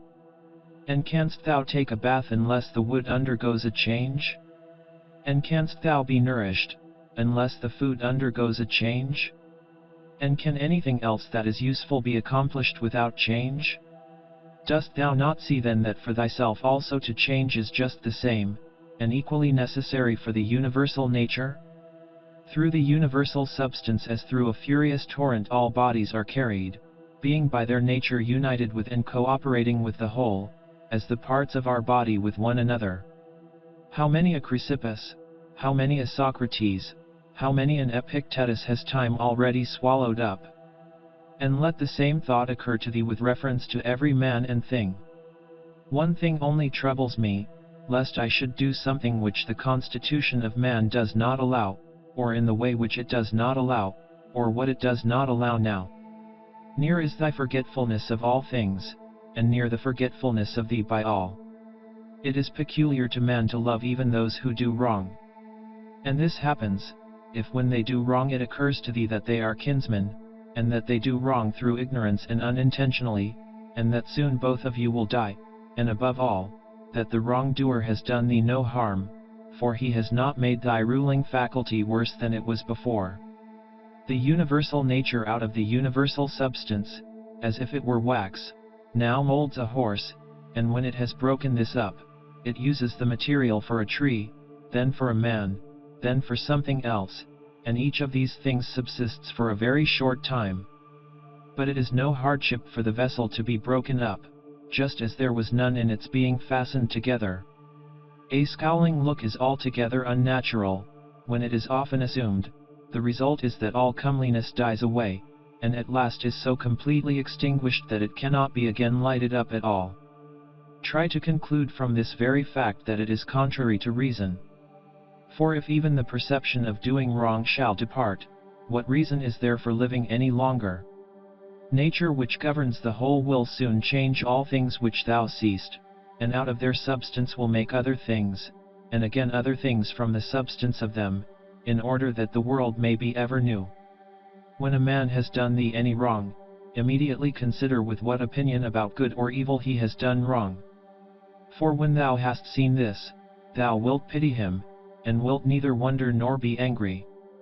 For either thou thyself thinkest the same thing to be good that he does or another thing of the same kind. It is thy duty then to pardon him. But if thou dost not think such things to be good or evil, thou wilt more readily be well disposed to him who is in error. Think not so much of what thou hast not as of what thou hast, but of the things which thou hast select the best, and then reflect how eagerly they would have been sought, if thou hadst them not. At the same time however take care that thou dost not through being so pleased with them accustom thyself to overvalue them, so as to be disturbed if ever thou shouldst not have them. Retire into thyself. The rational principle which rules has this nature, that it is content with itself when it does what is just, and so secures tranquility. Wipe out the imagination. Stop the pulling of the strings. Confine thyself to the present. Understand well what happens either to thee or to another.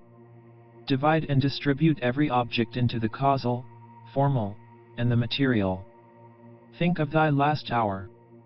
Let the wrong which is done by a man stay there where the wrong was done. Direct thy attention to what is said. Let thy understanding enter into the things that are doing and the things which do them. Adorn thyself with simplicity and modesty and with indifference towards the things which lie between virtue and vice. Love mankind. Follow God. The poet says that law rules all, and it is enough to remember that law rules all. About death, whether it is a dispersion, or a resolution into atoms, or annihilation, it is either extinction or change. About pain, the pain which is intolerable carries us off, but that which lasts a long time is tolerable, and the mind maintains its own tranquility by retiring into itself, and the ruling faculty is not made worse. But the parts which are harmed by pain, let them, if they can, give their opinion about it. About fame, look at the minds of those who seek fame, observe what they are, and what kind of things they avoid, and what kind of things they pursue. And consider that as the heaps of sand piled on one another hide the former sands, so in life the events which go before are soon covered by those which come after. From Plato, the man who has an elevated mind and takes a view of all time and of all substance, dost thou suppose it possible for him to think that human life is anything great? It is not possible, he said. Such a man then will think that death also is no evil, certainly not. From Antisthenes, it is royal to do good and to be abused. It is a base thing for the countenance to be obedient and to regulate and compose itself as the mind commands, and for the mind not to be regulated and composed by itself. It is not right to vex ourselves at things, for they care not about it. To the immortal gods in us give joy. Life must be reaped like the ripe ears of corn, one man is born, another dies. If gods care not for me and for my children, there is a reason for it. For the good is with me, and the just. No joining others in their wailing, no violent emotion.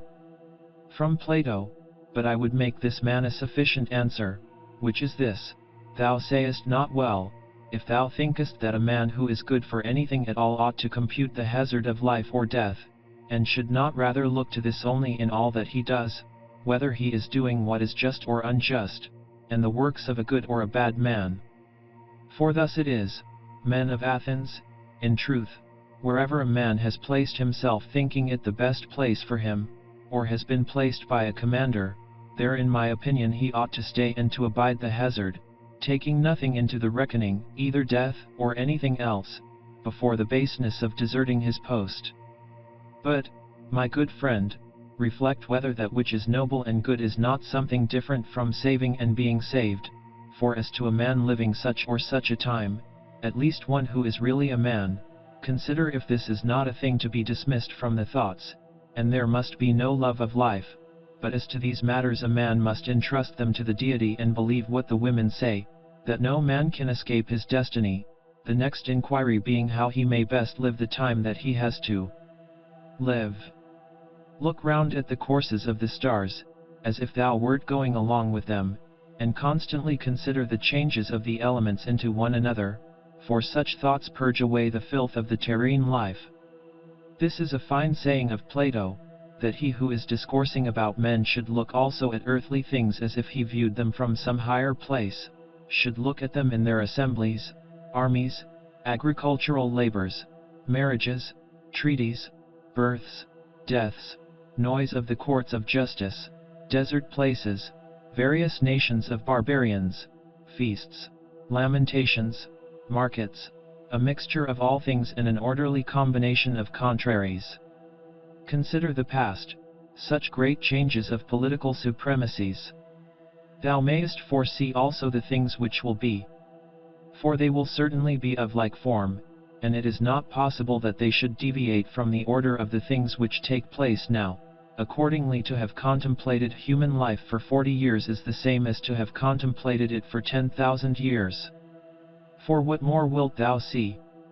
That which has grown from the earth to the earth, but that which has sprung from heavenly seed, back to the heavenly realms returns.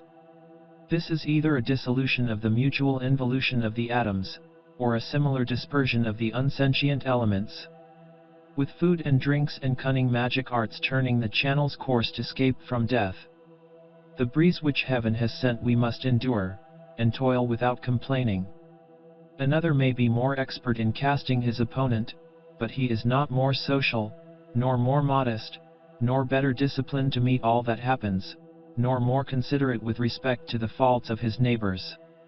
Where any work can be done conformably to the reason which is common to gods and men, there we have nothing to fear, for where we are able to get profit by means of the activity which is successful and proceeds according to our constitution, there no harm is to be suspected.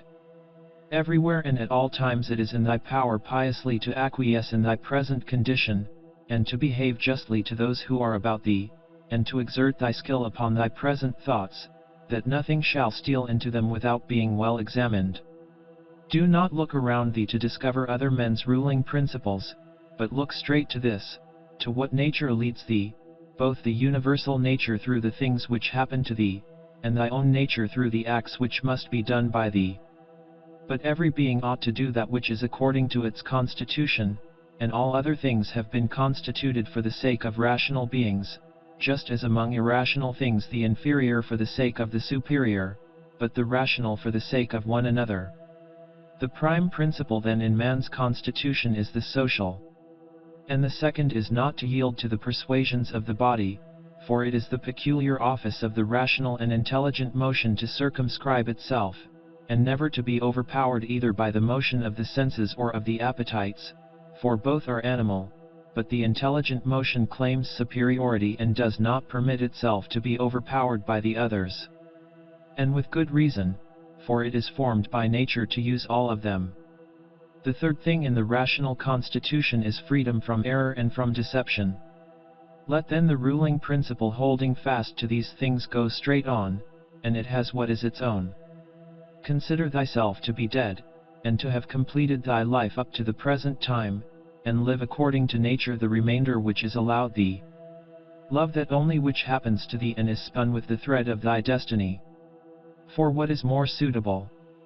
In everything which happens keep before thy eyes those to whom the same things happened, and how they were vexed, and treated them as strange things, and found fault with them, and now where are they? Nowhere. Why then dost thou too choose to act in the same way?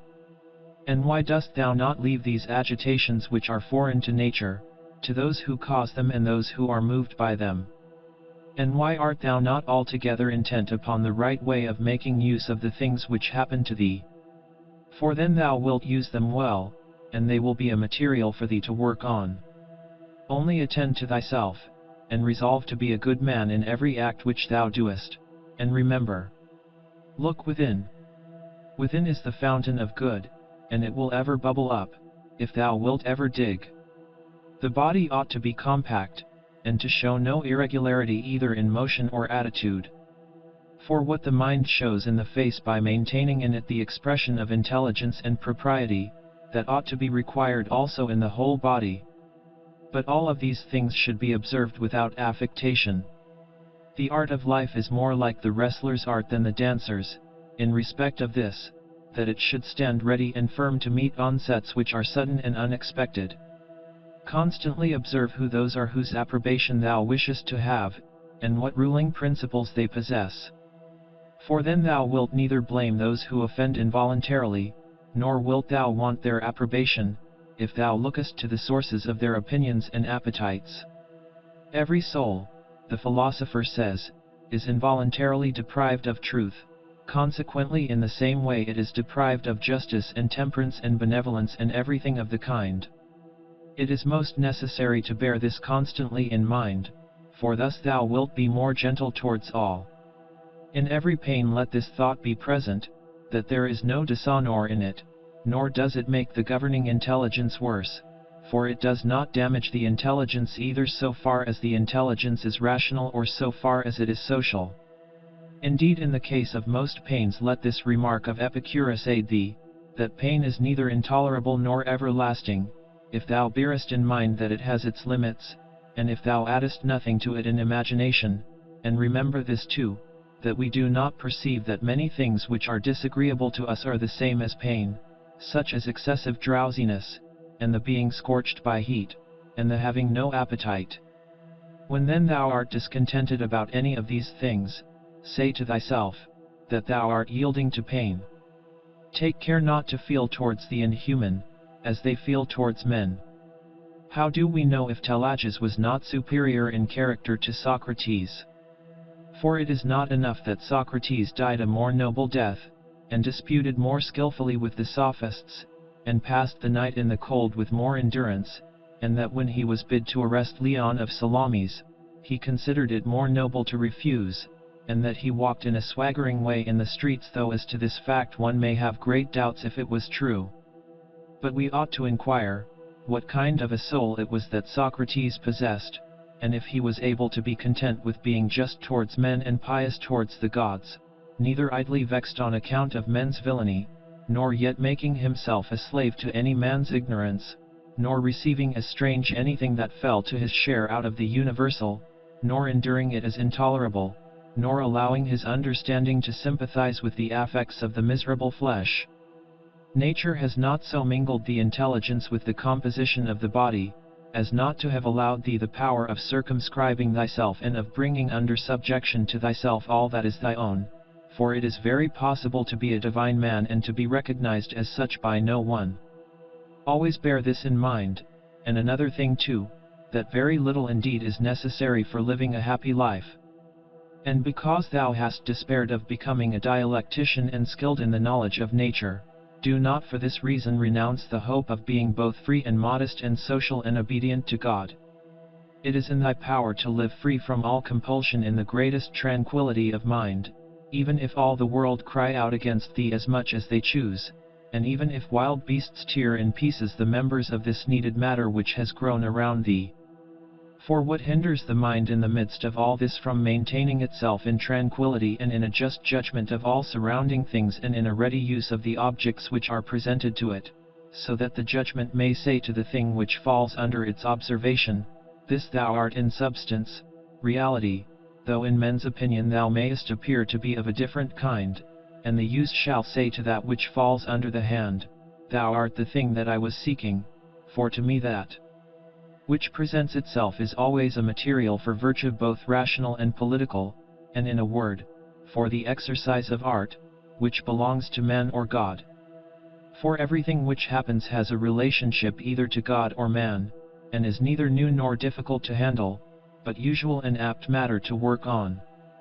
The perfection of moral character consists in this, in passing every day as the last, and in being neither violently excited nor torpid nor playing the hypocrite.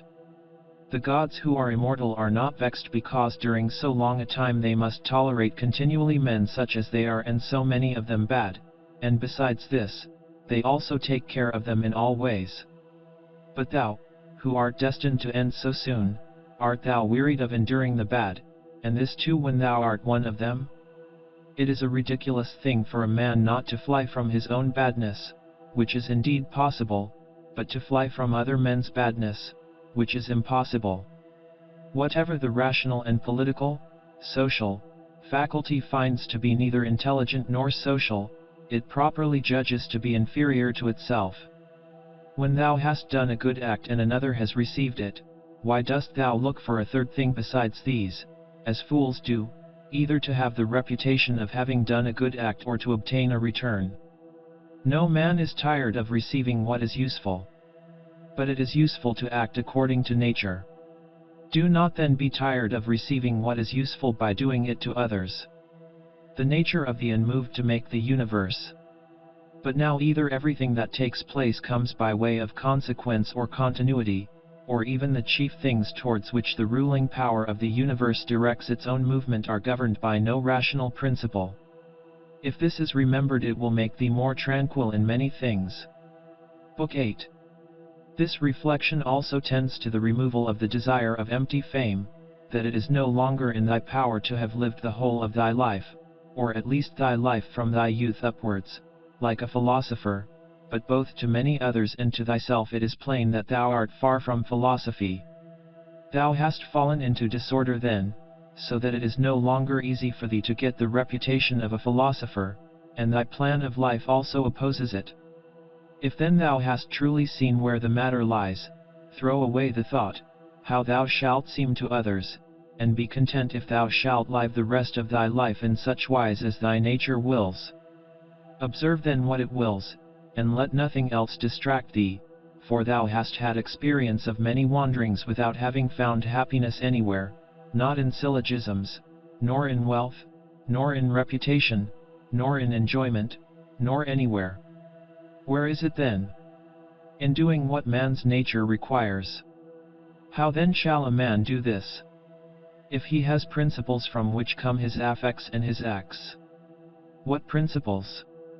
Those which relate to good and bad, the belief that there is nothing good for man, which does not make him just, temperate, manly, free, and that there is nothing bad, which does not do the contrary to what has been mentioned. On the occasion of every act ask thyself, how is this with respect to me? Shall I repent of it?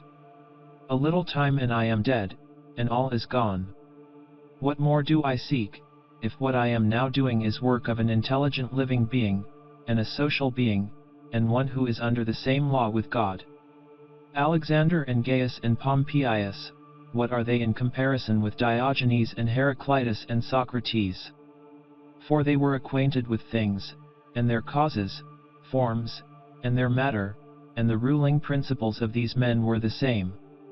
But as to the others, how many things had they to care for, and to how many things were they slaves?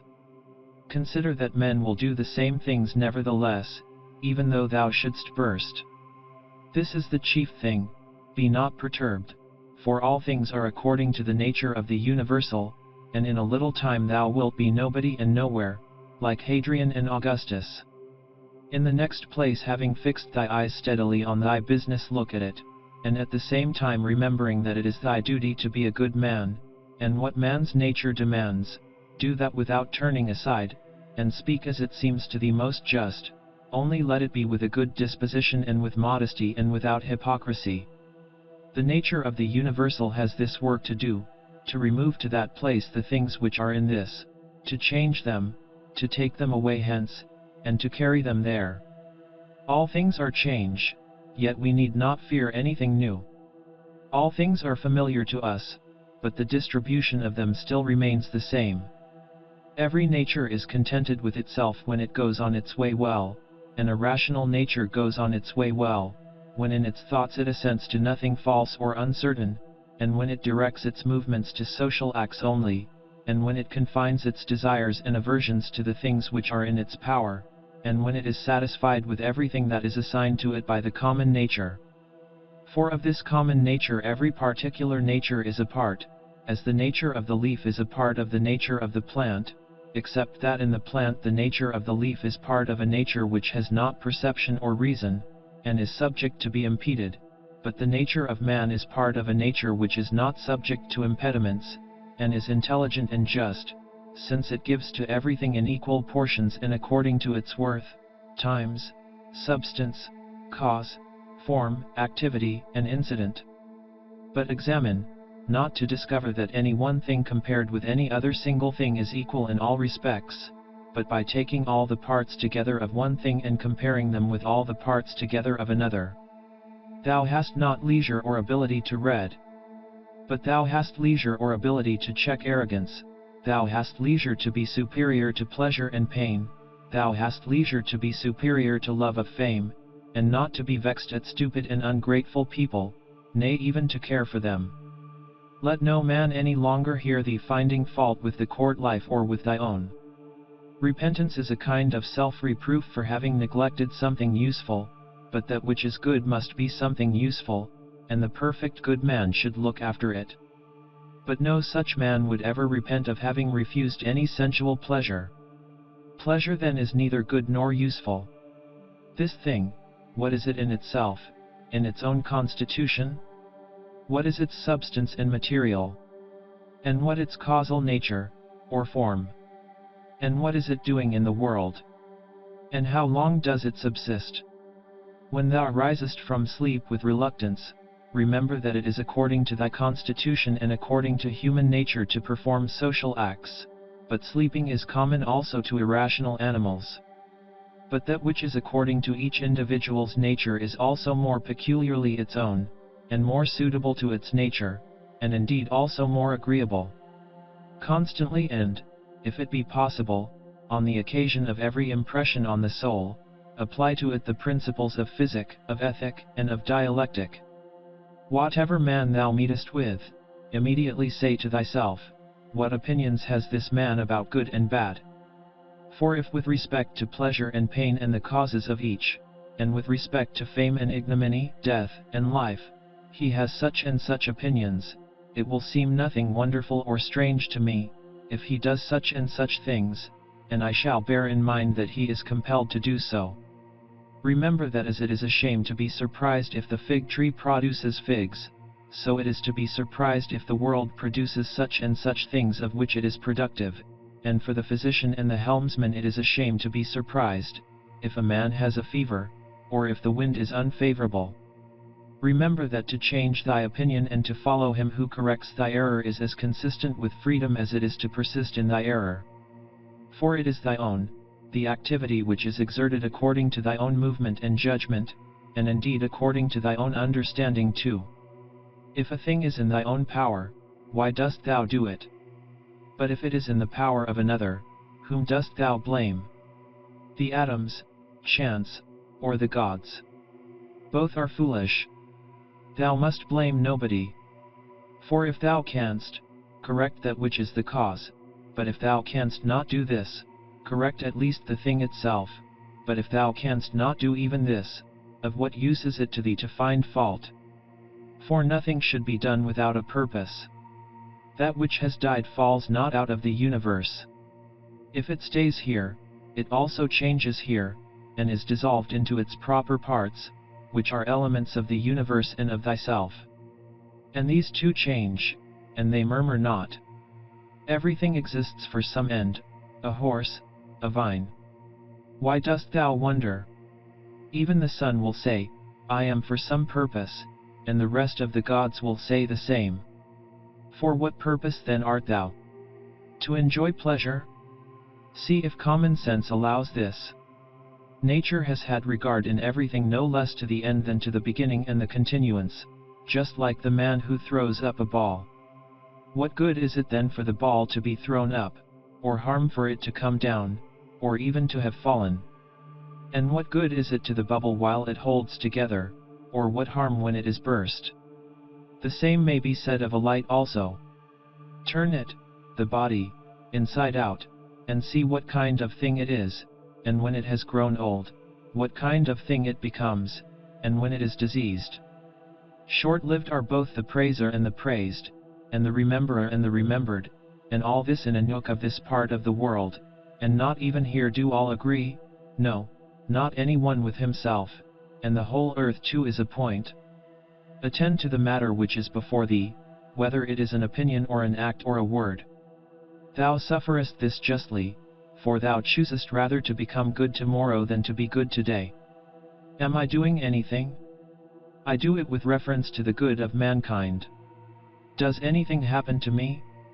I receive it and refer it to the gods, and the source of all things, from which all that happens is derived. Such as bathing appears to the oil, sweat, dirt, filthy water, all things disgusting, so is every part of life and everything. Lucilla saw Verus die, and then Lucilla died. Secunda saw Maximus die, and then Secunda died.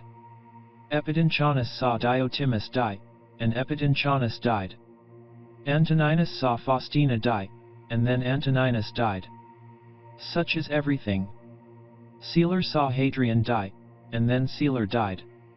And those sharp-witted men, either seers or men inflated with pride, where are they? For instance, the sharp-witted men, Carax, and Demetrius the Platonist, and Eudaemon, and anyone else like them. All ephemeral, dead long ago. Some indeed have not been remembered even for a short time, and others have become the heroes of fables, and again others have disappeared even from fables. Remember this then, that this little compound, thyself, must either be dissolved, or thy poor breath must be extinguished, or be removed and placed elsewhere. It is satisfaction to a man to do the proper works of a man. Now it is a proper work of a man to be benevolent to his own kind, to despise the movements of the senses, to form a just judgment of plausible appearances, and to take a survey of the nature of the universe and of the things which happen in it. There are three relations between thee and other things, the one to the body which surrounds thee, the second to the divine cause from which all things come to all, and the third to those who live with thee. Pain is either an evil to the body, then let the body say what it thinks of it, or to the soul, but it is in the power of the soul to maintain its own serenity and tranquility, and not to think that pain is an evil. For every judgment and movement and desire and aversion is within, and no evil ascends so high. Wipe out thy imaginations by often saying to thyself, now it is in my power to let no badness be in this soul, nor desire, nor any perturbation at all, but looking at all things I see what is their nature, and I use each according to its value. Remember this power which thou hast from nature. Speak both in the Senate and to every man, whoever he may be, appropriately, not with any affectation, use plain discourse. Augustus' court, wife, daughter, descendants, ancestors, sister, Agrippa, kinsmen, intimates, friends, Arius, Maecenas, physicians, and sacrificing priests, the whole court is dead. Then turn to the rest, not considering the death of a single man, but of a whole race, as of the Pompeii, and that which is inscribed on the tombs, the last of his race. Then consider what trouble those before them have had that they might leave a successor, and then, that of necessity someone must be the last. Again here consider the death of a whole race.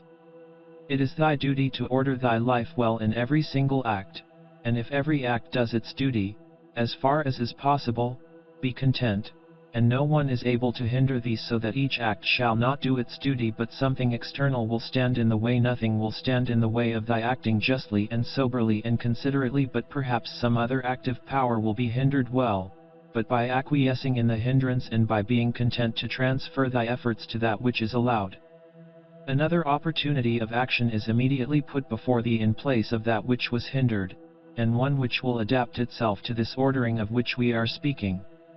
Receive wealth or prosperity without arrogance, and be ready to let it go. If thou didst ever see a hand cut off, or a foot, or a head, lying anywhere apart from the rest of the body, such does a man make himself, as far as he can, who is not content with what happens, and separates himself from others, or does anything unsocial. Suppose that thou hast detached thyself from the natural unity, for thou wast made by nature apart, but now thou hast cut thyself off. Yet here there is this beautiful provision, that it is in thy power again to unite thyself. God has allowed this to no other part, after it has been separated and cut asunder, to come together again.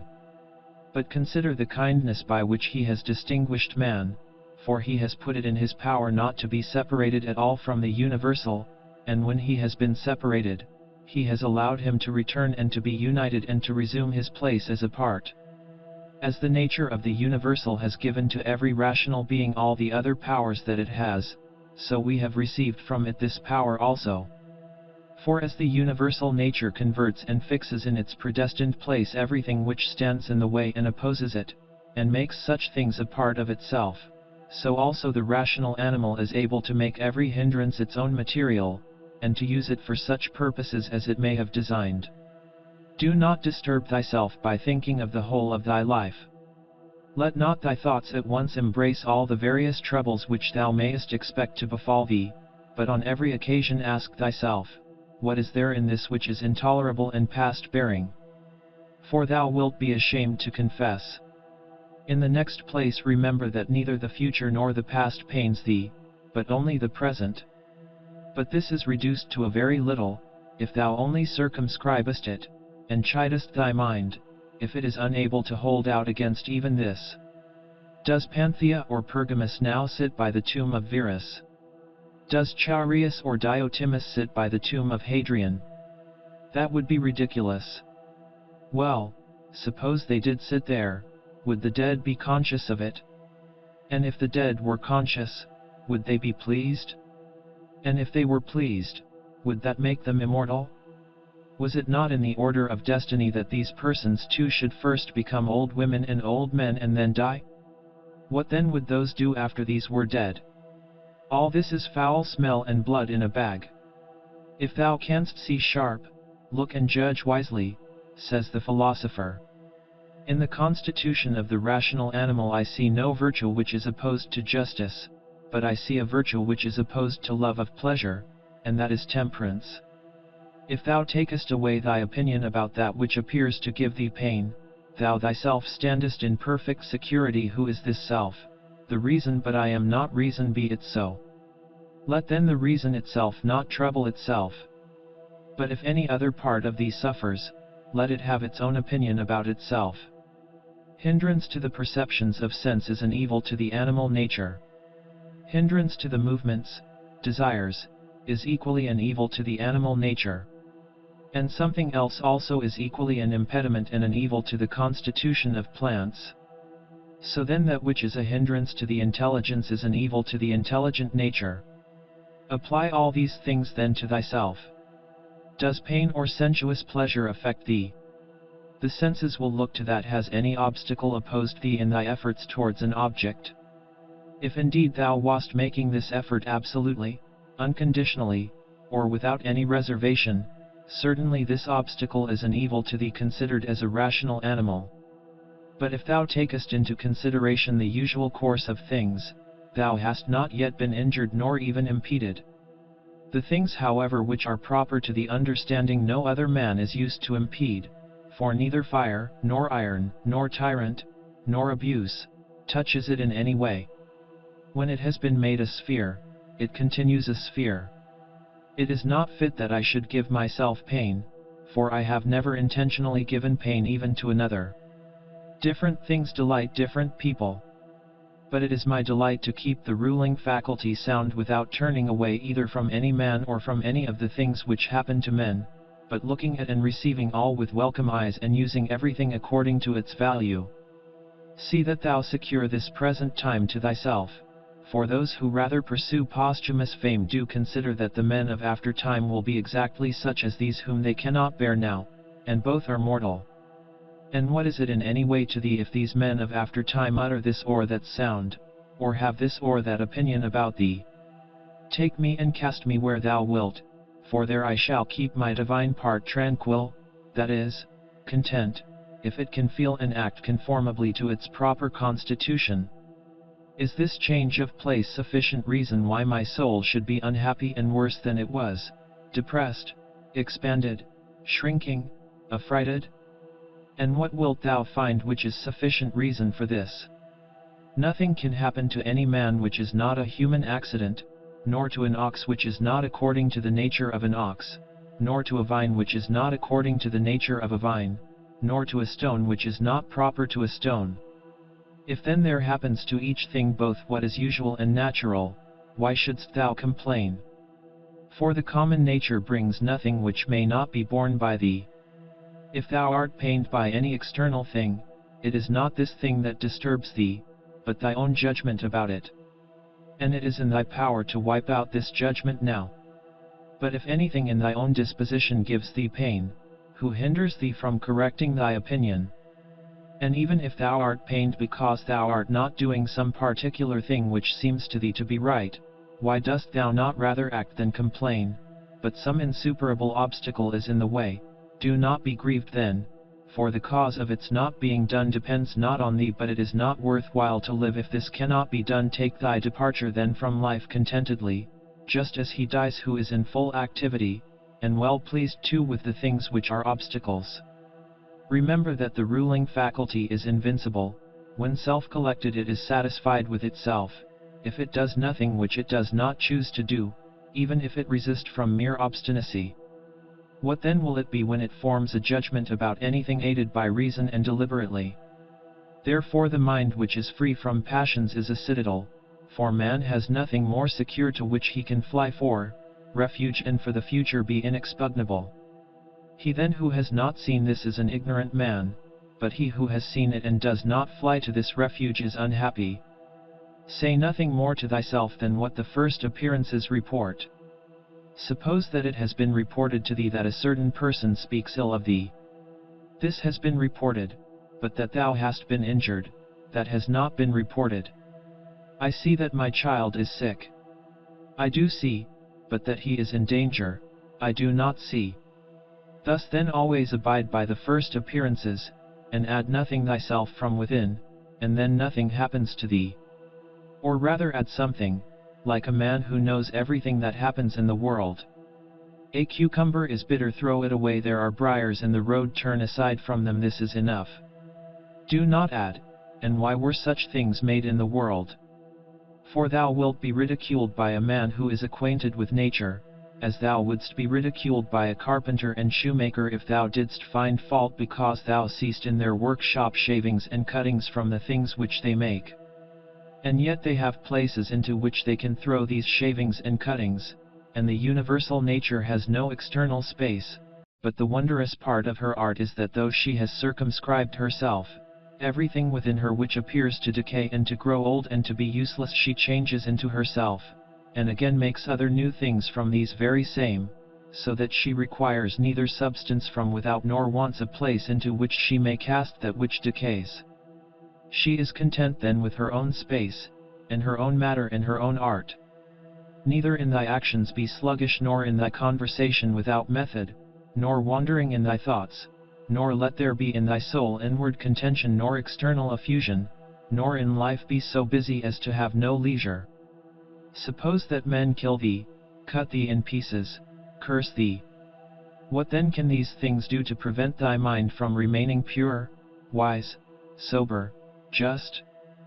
For instance, if a man should stand by a limpid pure spring, and curse it, the spring never ceases sending up potable water, and if he should cast clay into it or filth, it will speedily disperse them and wash them out, and will not be at all polluted. How then shalt thou possess a perpetual fountain and not a mere well?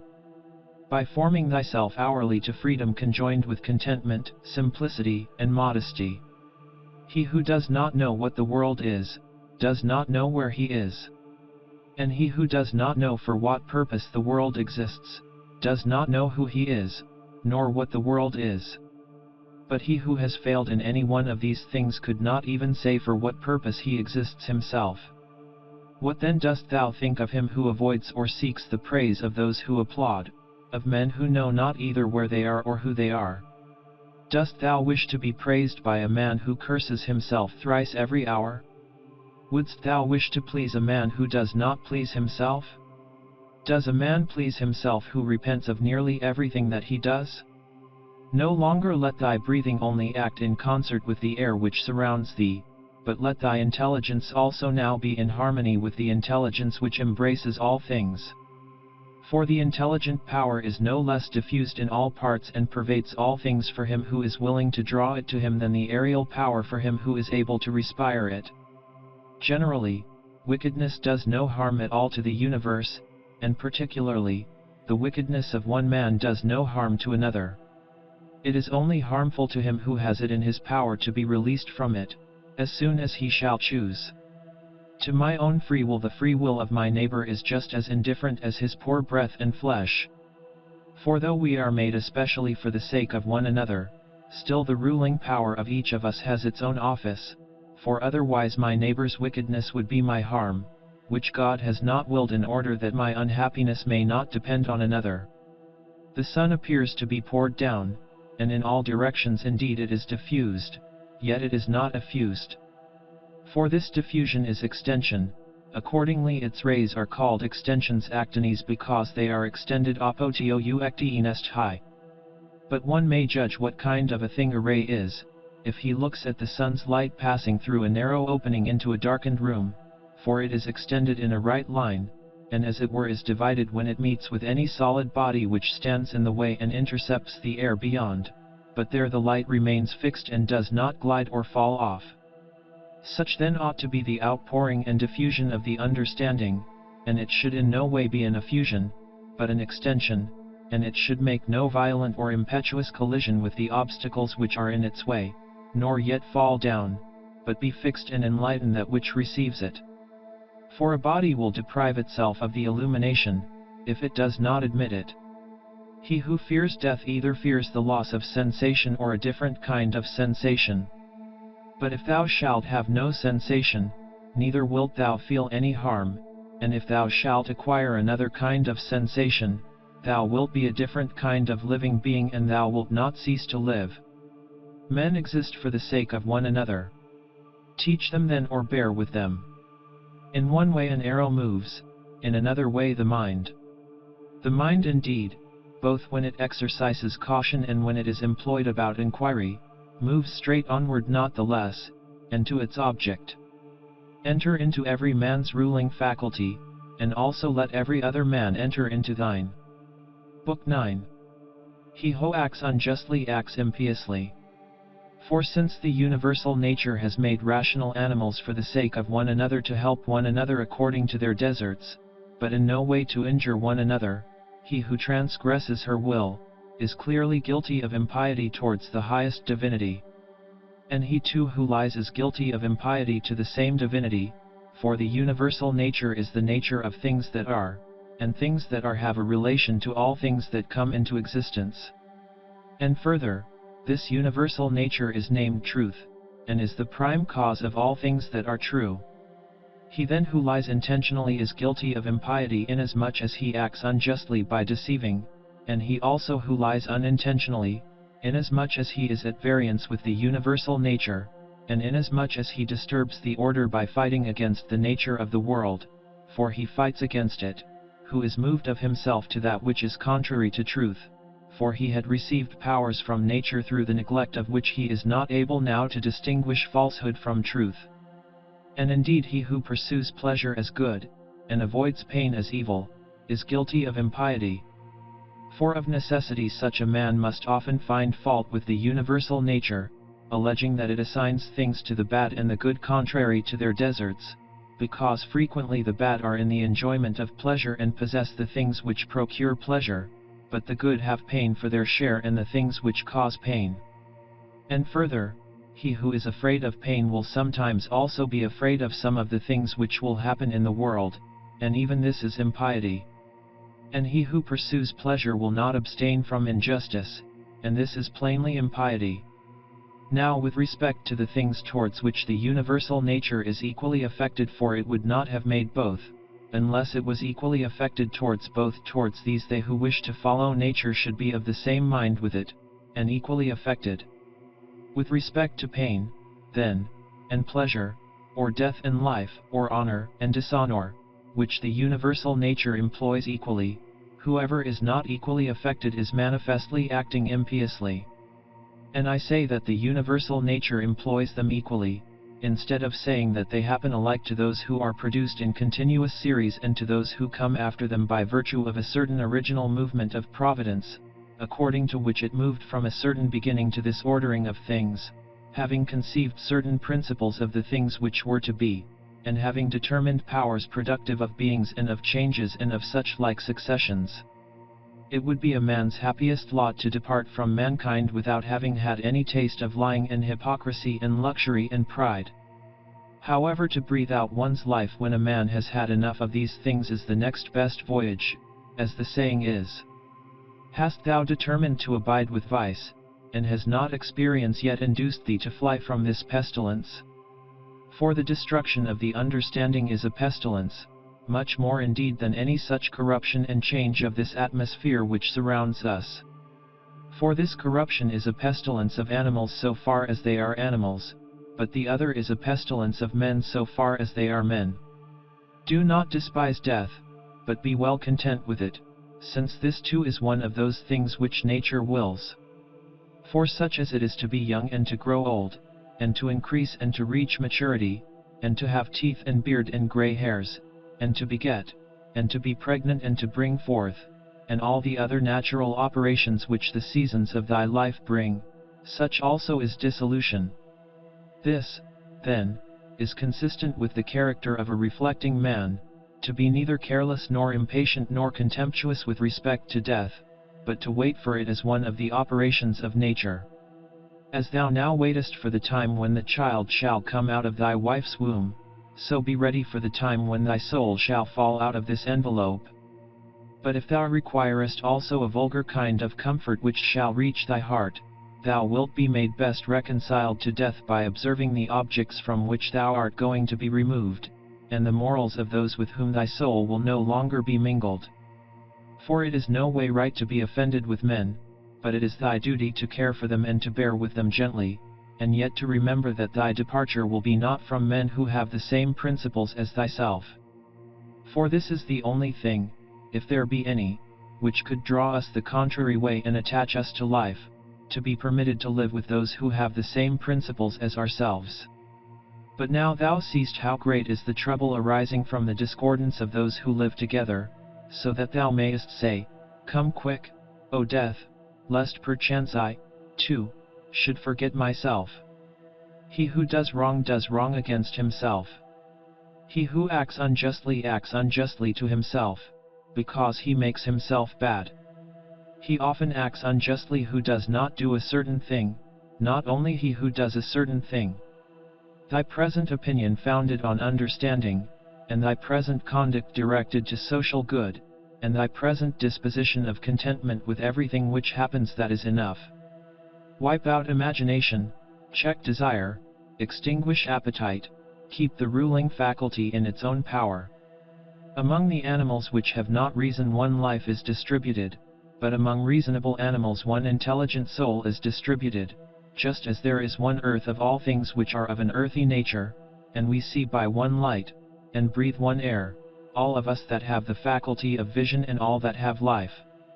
All things which participate in anything which is common to them all move towards that which is of the same kind with themselves. Everything which is earthy turns towards the earth, everything which is liquid flows together, and everything which is of an aerial kind does the same, so that they require something to keep them asunder, and the application of force. Fire indeed moves upwards on account of the elemental fire, but it is so ready to be kindled together with all the fire which is here, that even every substance which is somewhat dry, is easily ignited, because there is less mingled with it of that which is a hindrance to ignition. Accordingly then everything also which participates in the common intelligent nature moves in like manner towards that which is of the same kind with itself, or moves even more. For so much as it is superior in comparison with all other things, in the same degree also is it more ready to mingle with and to be fused with that which is akin to it. Accordingly among animals devoid of reason we find swarms of bees, and herds of cattle, and the nurture of young birds, and in a manner, loves, for even in animals there are souls, and that power which brings them together is seen to exert itself in the superior degree, and in such a way as never has been observed in plants nor in stones nor in trees. But in rational animals there are political communities and friendships, and families, and meetings of people, and in wars, treaties, and armistices.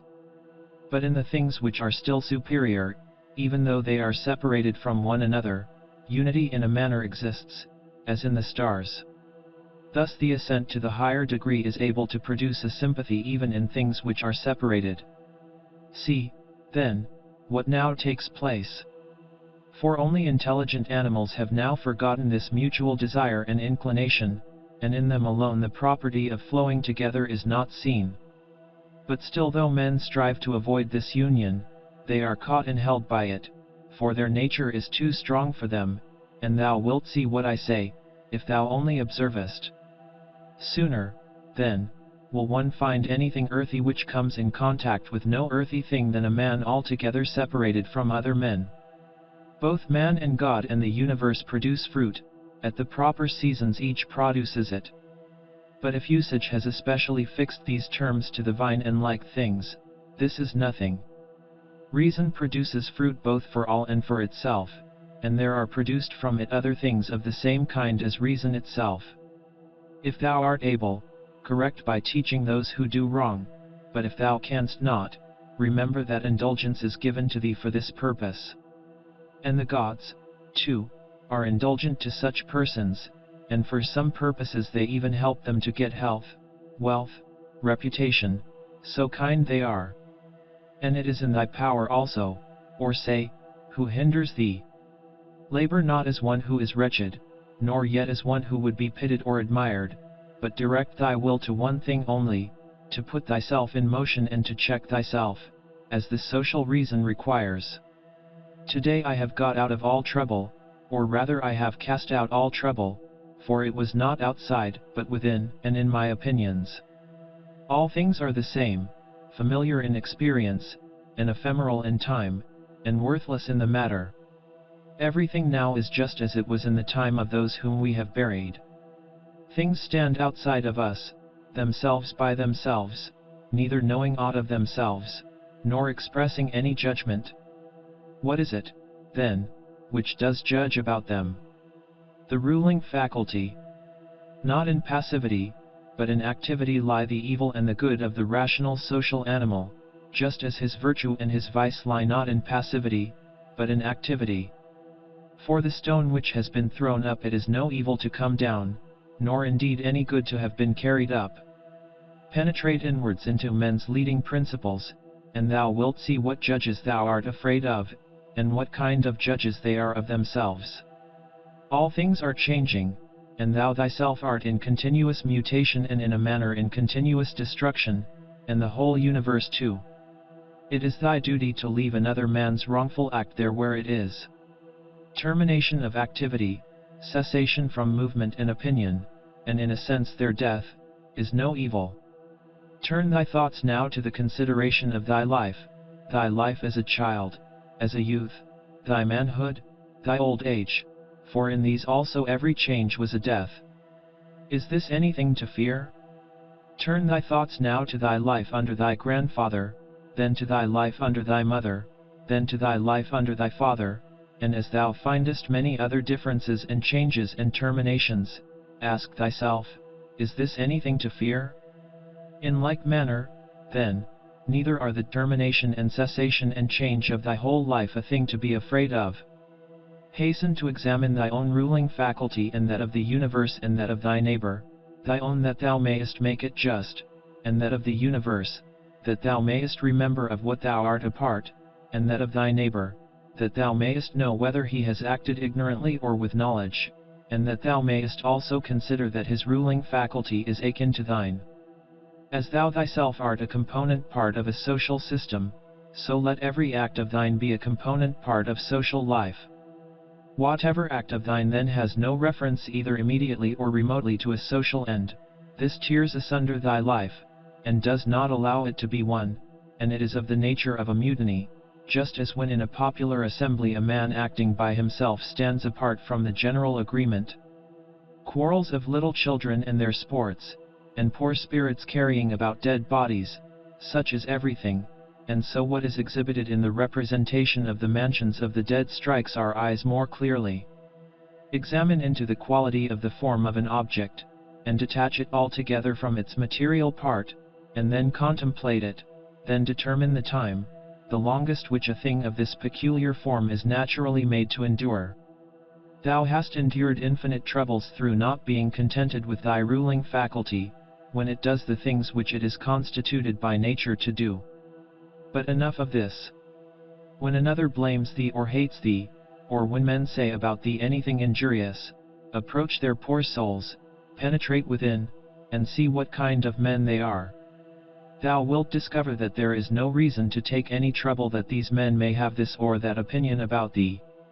However, thou must be well disposed towards them, for by nature they are friends. And the gods too aid them in all ways, by dreams, by signs, towards the attainment of those things on which they set a value. The periodic movements of the universe are the same, up and down from age to age. And either the universal intelligence puts itself in motion for every separate effect, and if this is so, be thou content with that which is the result of its activity, or it puts itself in motion once, and everything else comes by way of sequence in a manner, or indivisible elements are the origin of all things. In a word, if there is a God, all is well, and if chance rules, do not thou also be governed by it. Soon will the earth cover us all, then the earth, too, will change, and the things also which result from change will continue to change forever, and these again forever. For if a man reflects on the changes and transformations which follow one another like wave after wave and their rapidity, he will despise everything which is perishable. The universal cause is like a winter torrent, it carries everything along with it. But how worthless are all these poor people who are engaged in matters political, and, as they suppose, are playing the philosopher. All drivellers. Well then, man, do what nature now requires. Set thyself in motion, if it is in thy power, and do not look about thee to see if any one will observe it, nor yet expect Plato's Republic, but be content if the smallest thing goes on well, and consider such an event to be no small matter. For who can change men's opinions? And without a change of opinions, what else is there than the slavery of men who groan while they pretend to obey? Come now and tell me of Alexander and Philip and Demetrius of Phalerum. They themselves shall judge whether they discovered what the common nature required, and trained themselves accordingly. But if they acted like tragedy heroes, no one has condemned me to imitate them. Simple and modest is the work of philosophy. Draw me not aside to indolence and pride. Look down from above on the countless herds of men and their countless solemnities, and the infinitely varied voyagings and storms and calms, and the differences among those who are born, who live together, and die. And consider, too, the life lived by others in olden time, and the life of those who will live after thee, and the life now lived among barbarous nations, and how many know not even thy name, and how many will soon forget it, and how they who perhaps now are praising thee will very soon blame thee, and that neither a posthumous name is of any value, nor reputation, nor anything else. Let there be freedom from perturbations with respect to the things which come from the external cause, and let there be justice in the things done by virtue of the internal cause, that is, let there be movement and action terminating in this, in social acts, for this is according to thy nature.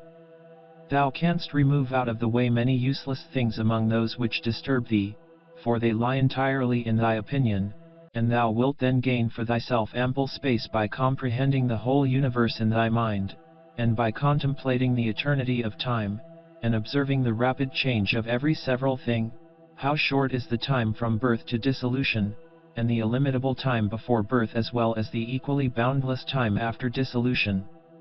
All that thou seest will quickly perish, and those who have been spectators of its dissolution will very soon perish too. And he who dies at the extremest old age will be brought into the same condition with him who died prematurely.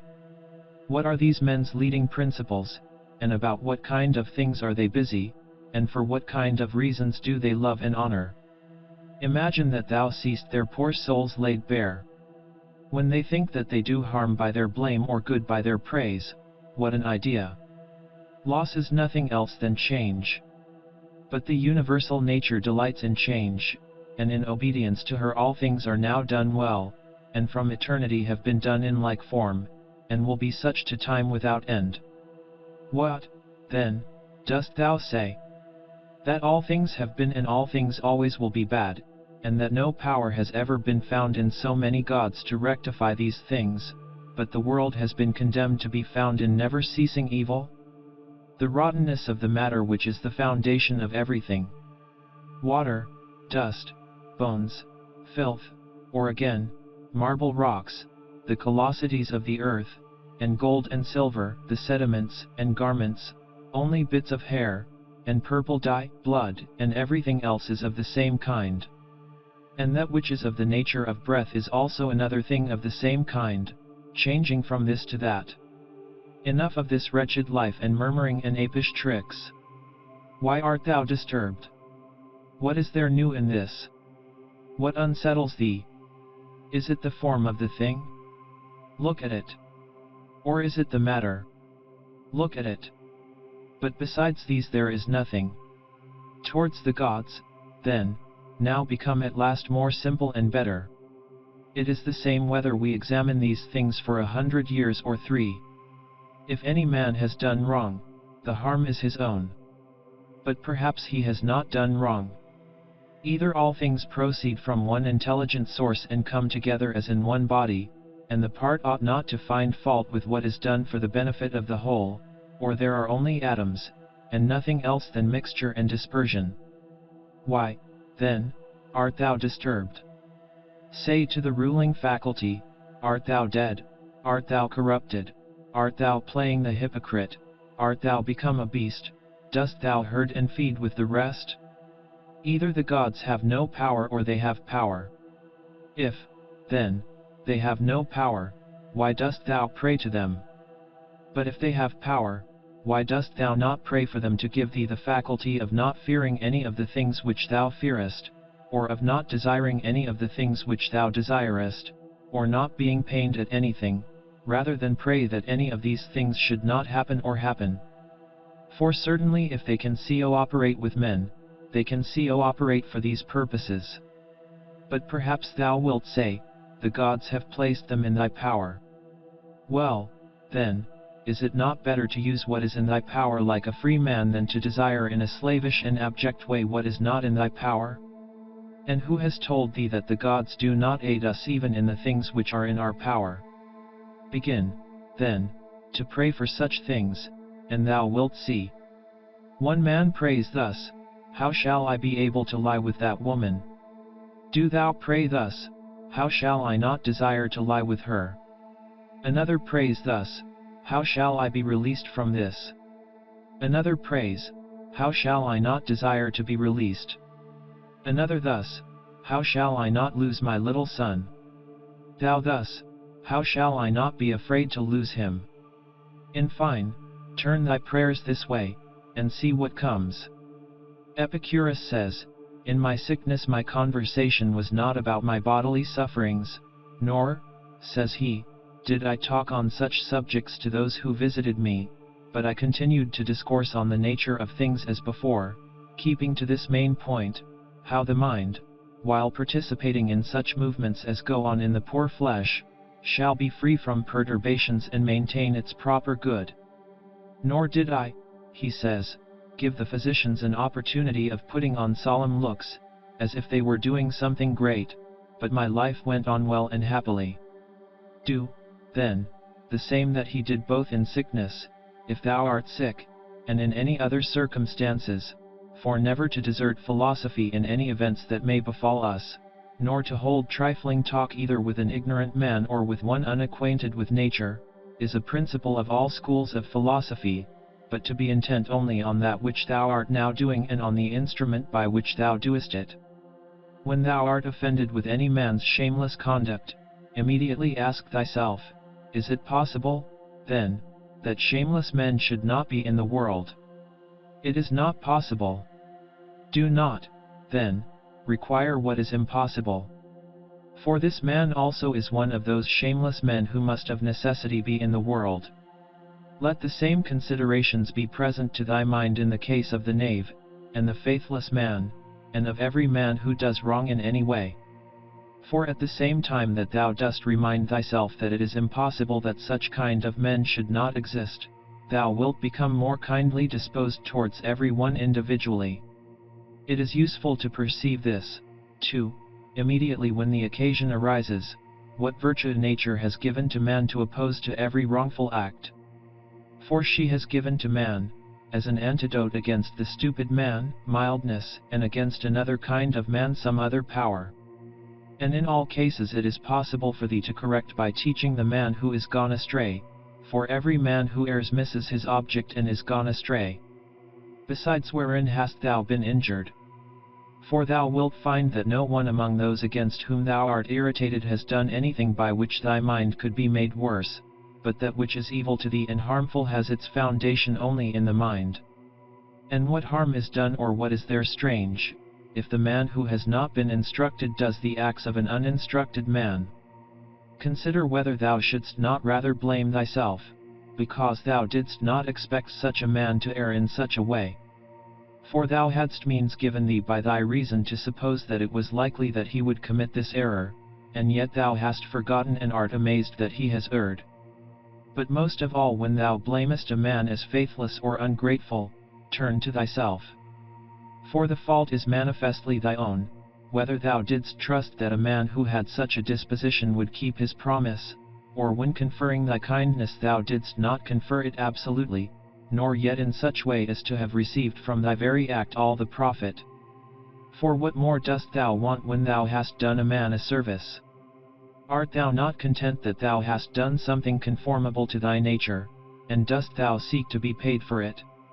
Just as if the eye demanded a recompense for seeing, or the feet for walking. For as these members are formed for a particular purpose, and by working according to their several constitutions obtain what is their own, so also as man is formed by nature to acts of benevolence, when he has done anything benevolent or in any other way conducive to the common interest, he has acted conformably to his constitution, and he gets what is his own. Book 10. Wilt thou, then, my soul, never be good and simple and one and naked, more manifest than the body which surrounds thee?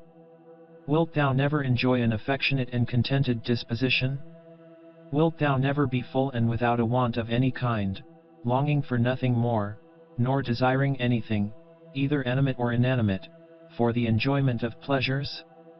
Nor yet desiring time wherein thou shalt have longer enjoyment, or place, or pleasant climate, or society of men with whom thou mayest live in harmony. But wilt thou be satisfied with thy present condition, and pleased with all that is about thee, and wilt thou convince thyself that thou hast everything and that it comes from the gods, that everything is well for thee, and will be well whatever shall please them, and whatever they shall give for the conservation of the perfect living being, the good and just and beautiful, which generates and holds together all things, and contains and embraces all things which are dissolved for the production of other like things? Wilt thou never be such that thou shalt so dwell in community with gods and men as neither to find fault with them at all, nor to be condemned by them? Observe what thy nature requires, so far as thou art governed by nature only, then do it and accept it, if thy nature, so far as thou art a living being, shall not be made worse by it. And next thou must observe what thy nature requires so far as thou art a living being. And all this thou mayest allow thyself, if thy nature, so far as thou art a rational animal, shall not be made worse by it. But the rational animal is consequently also a political, social, animal. Use these rules, then, and trouble thyself about nothing else. Everything which happens either happens in such wise as thou art formed by nature to bear it, or as thou art not formed by nature to bear it. If, then, it happens to thee in such way as thou art formed by nature to bear it, do not complain, but bear it as thou art formed by nature to bear it. But if it happens in such wise as thou art not formed by nature to bear it, do not complain, for it will perish after it has consumed thee. Remember, however, that thou art formed by nature to bear everything, with respect to which it depends on thy own opinion to make it endurable and tolerable, by thinking that it is either thy interest or thy duty to do this. If a man is mistaken, instruct him kindly and show him his error. But if thou art not able, blame thyself, or blame not even thyself.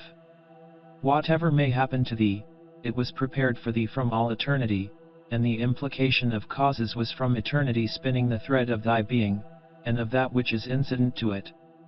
Whether the universe is a concourse of atoms, or nature is a system, let this first be established, that I am a part of the whole which is governed by nature.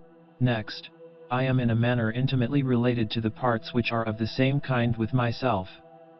For remembering this, inasmuch as I am a part, I shall be discontented with none of the things which are assigned to me out of the whole, for nothing is injurious to the part, if it is for the advantage of the whole. For the whole contains nothing which is not for its advantage, and all natures indeed have this common principle, but the nature of the universe has this principle besides, that it cannot be compelled even by any external cause to generate anything harmful to itself. By remembering, then, that I am a part of such a whole, I shall be content with everything that happens. And inasmuch as I am in a manner intimately related to the parts which are of the same kind with myself, I shall do nothing unsocial, but I shall rather direct myself to the things which are of the same kind with myself, and I shall turn in my efforts to the common interest, and divert them from the contrary. Now, if these things are done so, life must flow on happily, just as thou mayest observe that the life of a citizen is happy, who continues a course of action which is advantageous to his fellow citizens, and is content with whatever the state may assign to him.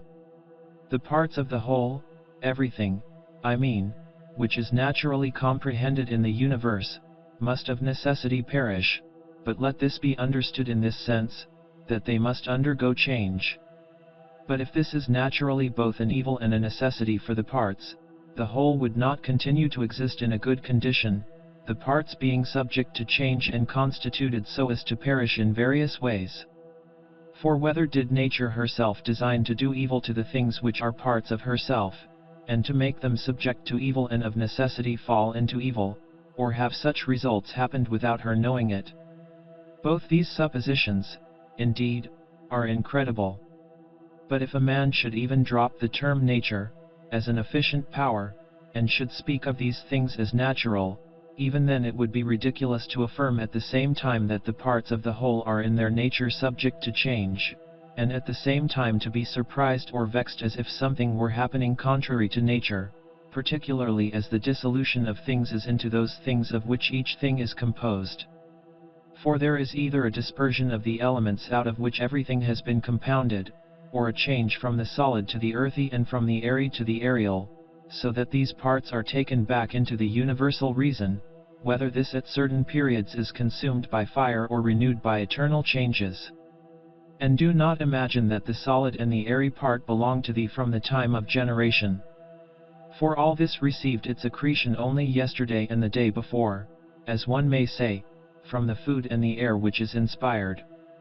This, then, which has received the accretion, changes, not that which thy mother brought forth. But suppose that this which thy mother brought forth implicates thee very much with that other part, which has the peculiar quality of change, this is nothing in fact in the way of objection to what is said. When thou hast assumed these names, good, modest, true, rational, a man of equanimity, and magnanimous, take care that thou dost not change these names, and if thou shouldst lose them, quickly return to them.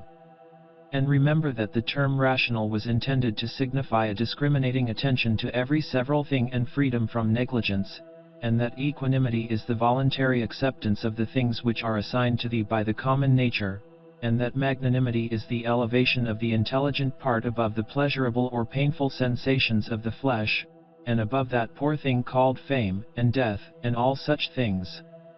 If, then, thou maintainest thyself in the possession of these names, without desiring to be called by these names by others, thou wilt be another person and wilt enter on another life.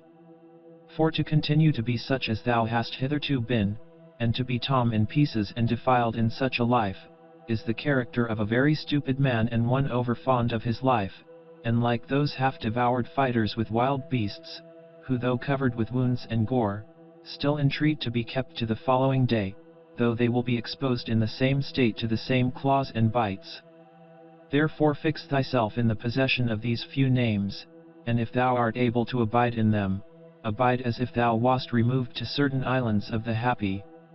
But if thou shalt perceive that thou fallest out of them and dost not maintain thy hold, go courageously into some nook where thou shalt maintain them, or even depart at once from life, not in passion, but with simplicity and freedom and modesty, after doing this one laudable thing at least in thy life, to have gone out of it thus.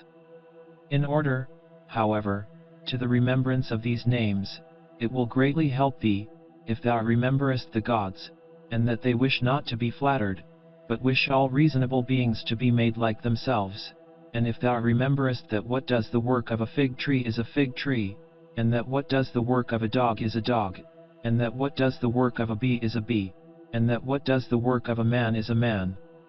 Mimi, war, astonishment, torpor, slavery, will daily wipe out those holy principles of thine. How many things without studying nature dost thou imagine, and how many dost thou neglect? But it is thy duty so to look on and so to do everything, that at the same time the power of dealing with circumstances is perfected, and the contemplative faculty is exercised, and the confidence which comes from the knowledge of each several thing is maintained without showing it, but yet not concealed. For when wilt thou enjoy simplicity, when gravity, and when the knowledge of every several thing, both what it is in substance, and what place it has in the universe, and how long it is formed to exist and of what things it is compounded, and to whom it can belong, and who are able both to give it and take it away. A spider is proud when it has caught a fly, and another when he has caught a poor hare, and another when he has taken a little fish in a net, and another when he has taken wild boars, and another when he has taken bears, and another when he has taken sarmatians. Are not these robbers, if thou examinest their opinions? Acquire the contemplative way of seeing how all things change into one another, and constantly attend to it, and exercise thyself about this part of philosophy. For nothing is so much adapted to produce magnanimity. Such a man has put off the body, and as he sees that he must, no one knows how soon, go away from among men and leave everything here, he gives himself up entirely to just doing in all his actions, and in everything else that happens he resigns himself to the universal nature. But as to what any man shall say or think about him or do against him, he never even thinks of it, being himself contented with these two things, with acting justly in what he now does, and being satisfied with what is now assigned to him, and he lays aside all distracting and busy pursuits, and desires nothing else than to accomplish the straight course through the law, and by accomplishing the straight course to follow God. What need is there of suspicious fear, since it is in thy power to inquire what ought to be done? And if thou seest clear, go by this way content, without turning back, but if thou dost not see clear, stop and take the best advisers. But if any other things oppose thee, go on according to thy powers with due consideration, keeping to that which appears to be just. For it is best to reach this object, and if thou dost fail, let thy failure be in attempting this. He who follows reason in all things is both tranquil and active at the same time, and also cheerful and collected. Inquire of thyself as soon as thou wakest from sleep, whether it will make any difference to thee, if another does what is just and right. It will make no difference. Thou hast not forgotten, I suppose, that those who assume arrogant airs in bestowing their praise or blame on others, are such as they are at bed and at board, and thou hast not forgotten what they do, and what they avoid and what they pursue, and how they steal and how they rob, not with hands and feet, but with their most valuable part, by means of which there is produced, when a man chooses, fidelity, modesty, truth, law, a good daemon, happiness. To her who gives and takes back all, to nature, the man who is instructed and modest says, give what thou wilt, take back what thou wilt. And he says this not proudly, but obediently, and well pleased with her. Short is the little which remains to thee of life. Live as on a mountain. For it makes no difference whether a man lives there or here, if he lives everywhere in the world as in a state, political community. Let men see, let them know a real man who lives according to nature. If they cannot endure him, let them kill him. For that is better than to live thus as men do. No longer talk at all about the kind of man that a good man ought to be, but be such. Constantly contemplate the whole of time and the whole of substance, and consider that all individual things as to substance are a grain of a fig, and as to time, the turning of a gimlet. Look at everything that exists, and observe that it is already in dissolution and in change, and as it were putrefaction or dispersion, or that everything is so constituted by nature as to die. Consider what men are when they are eating, sleeping, generating, easing themselves and so forth. Then what kind of men they are when they are imperious and arrogant, or angry, and scolding from their elevated place. But a short time ago to how many they were slaves and for what things, and after a little time consider in what a condition they will be. That is for the good of each thing, which the universal nature brings to each. And it is for its good at the time when nature brings it.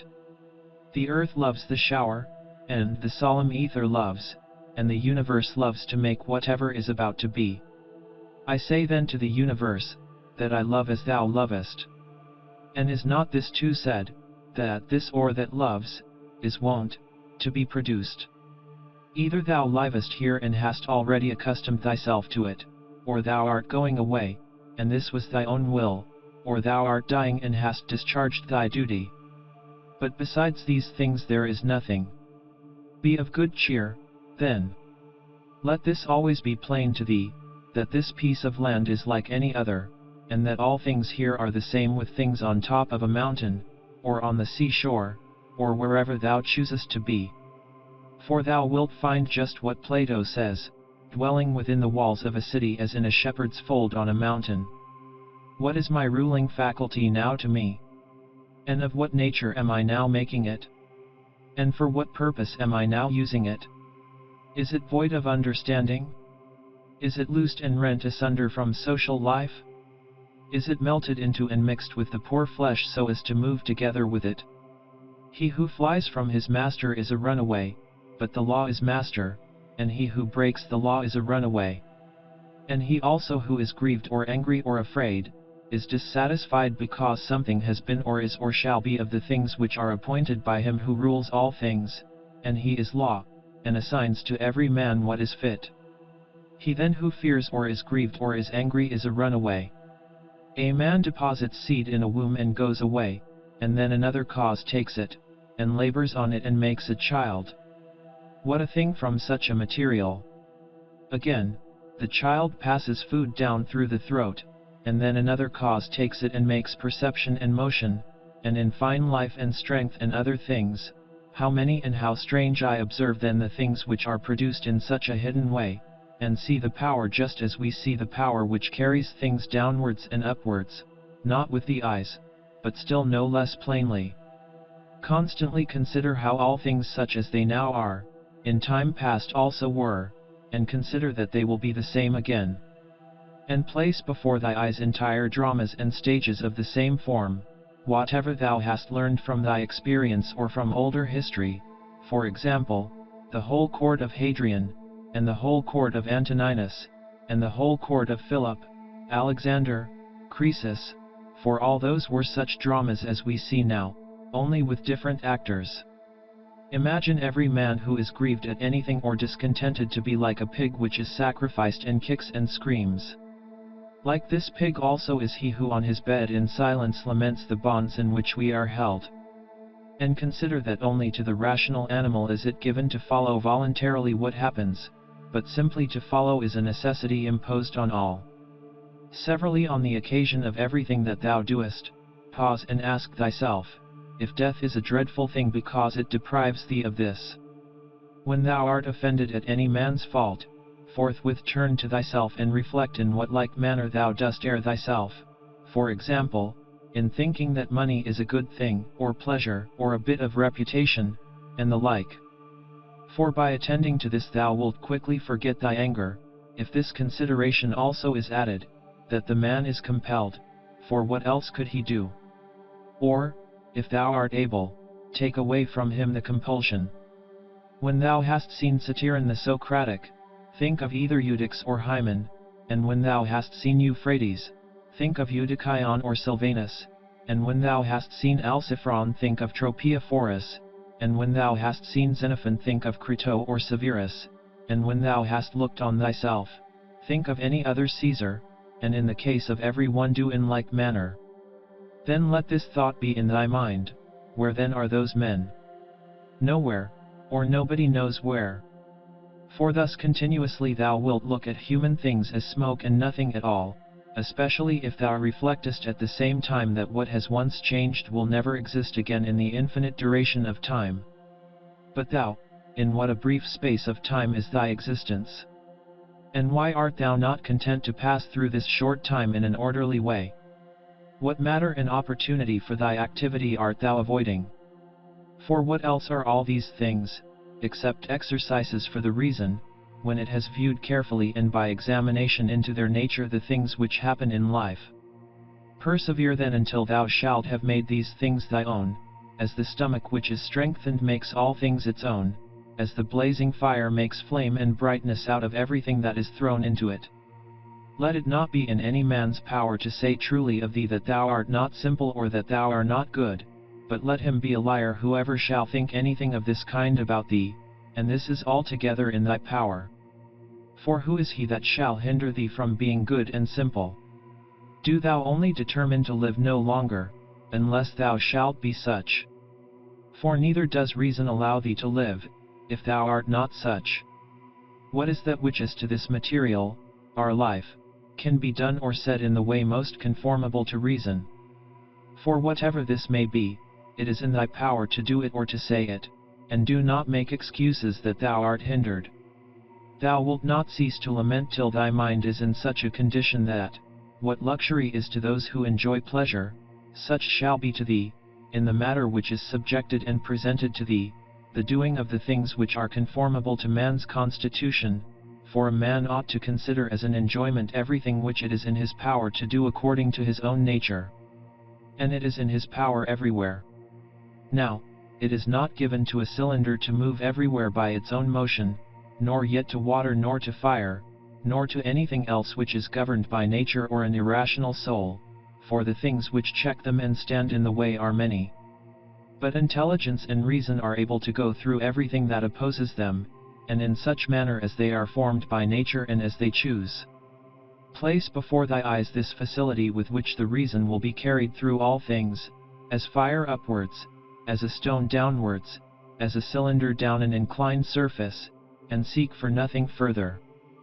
For all other obstacles either affect the body only, which is a dead thing, or, except through opinion and the yielding of the reason itself, they do not crush nor do any harm of any kind, for if they did, he who felt it would immediately become bad. Now, in the case of all things which have a certain constitution, whatever harm may happen to any of them, that which is so affected becomes consequently worse, but in the like case, a man becomes both better, if one may say so, and more worthy of praise by making a right use of these accidents. And finally remember that nothing harms him who is really a citizen, which does not harm the state, nor yet does anything harm the state, which does not harm law, order, and of these things which are called misfortunes not one harms law. What then does not harm law does not harm either state or citizen. To him who is penetrated by true principles even the briefest precept is sufficient, and any common precept, to remind him that he should be free from grief and fear. For example, leaves, some the wind scatters on the ground, so is the race of men. Leaves, also, are thy children, and leaves, too, are they who cry out as if they were worthy of credit and bestow their praise, or on the contrary curse, or secretly blame and sneer, and leaves, in like manner, are those who shall receive and transmit a man's fame to after times. For all such things as these are produced in the season of spring, as the poet says, then the wind casts them down, then the forest produces other leaves in their places. But a brief existence is common to all things, and yet thou avoidest and pursuest all things as if they would be eternal. A little time, and thou shalt close thy eyes, and him who has attended thee to thy grave another soon will lament. The healthy eye ought to see all visible things and not to say, I wish for green things, for this is the condition of a diseased eye. And the healthy hearing and smelling ought to be ready to perceive all that can be heard and smelled. And the healthy stomach ought to be with respect to all food just as the mill with respect to all things which it is formed to grind. And accordingly the healthy understanding ought to be prepared for everything which happens, but that which says, let my dear children live, and let all men praise whatever I may do, is an eye which seeks for green things, or teeth which seek for soft things. There is no man so fortunate that there shall not be by him when he is dying some who are pleased with what is going to happen. Suppose that he was a good and wise man, will there not be at last some one to say to himself, let us at last breathe freely, being relieved from this schoolmaster?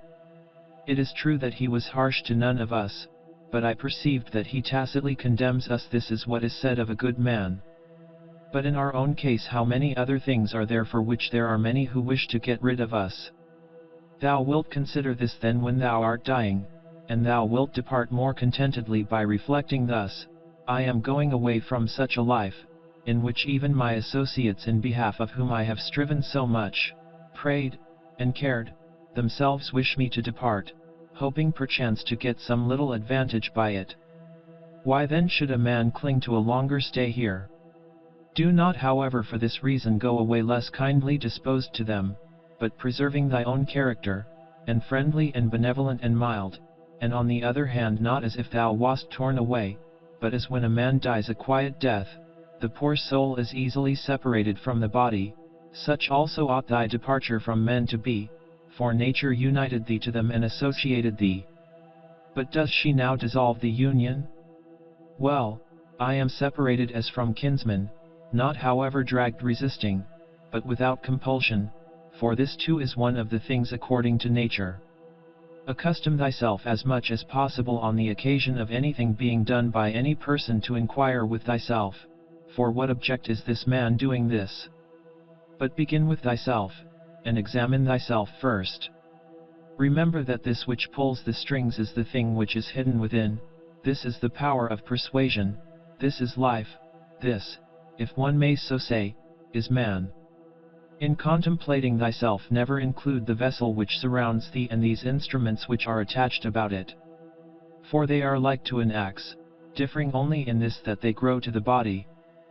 For indeed there is no more use in these parts without the cause which moves and checks them than in the weaver's shuttle, and the writer's pen and the driver's whip. Book 11.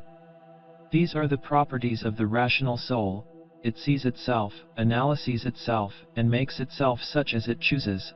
The fruit which it bears itself enjoys for the fruits of plants, and that in animals which corresponds to fruits others enjoy it obtains its own end, wherever the limit of life may be fixed. Not as in a dance and in a play and in such like things, where the whole action is incomplete, if anything cuts it short, but in every part and wherever it may be stopped, it makes what has been set before it full and complete, so that it can say, I have what is my own.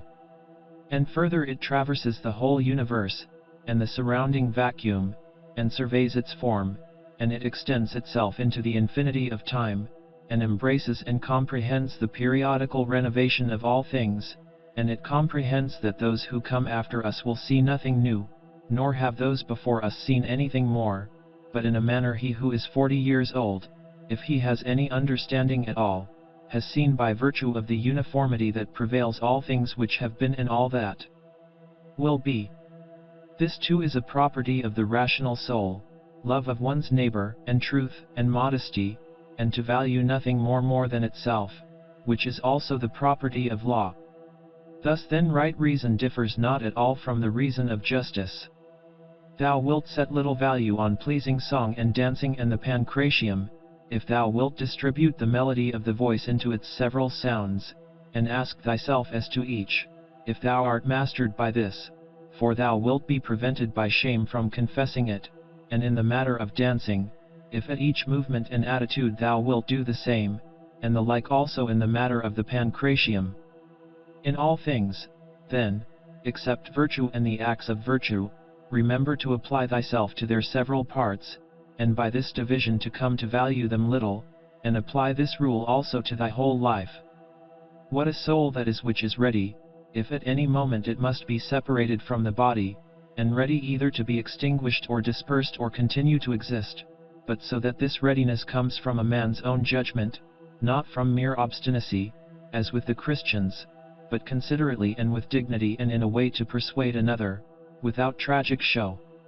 Have I done something for the general interest? Well then I have had my reward. Let this always be present to thy mind, and never stop doing such good. What is thy art? To be good. And how is this accomplished? Well, except by general principles, some about the nature of the universe, and others about the proper constitution of man.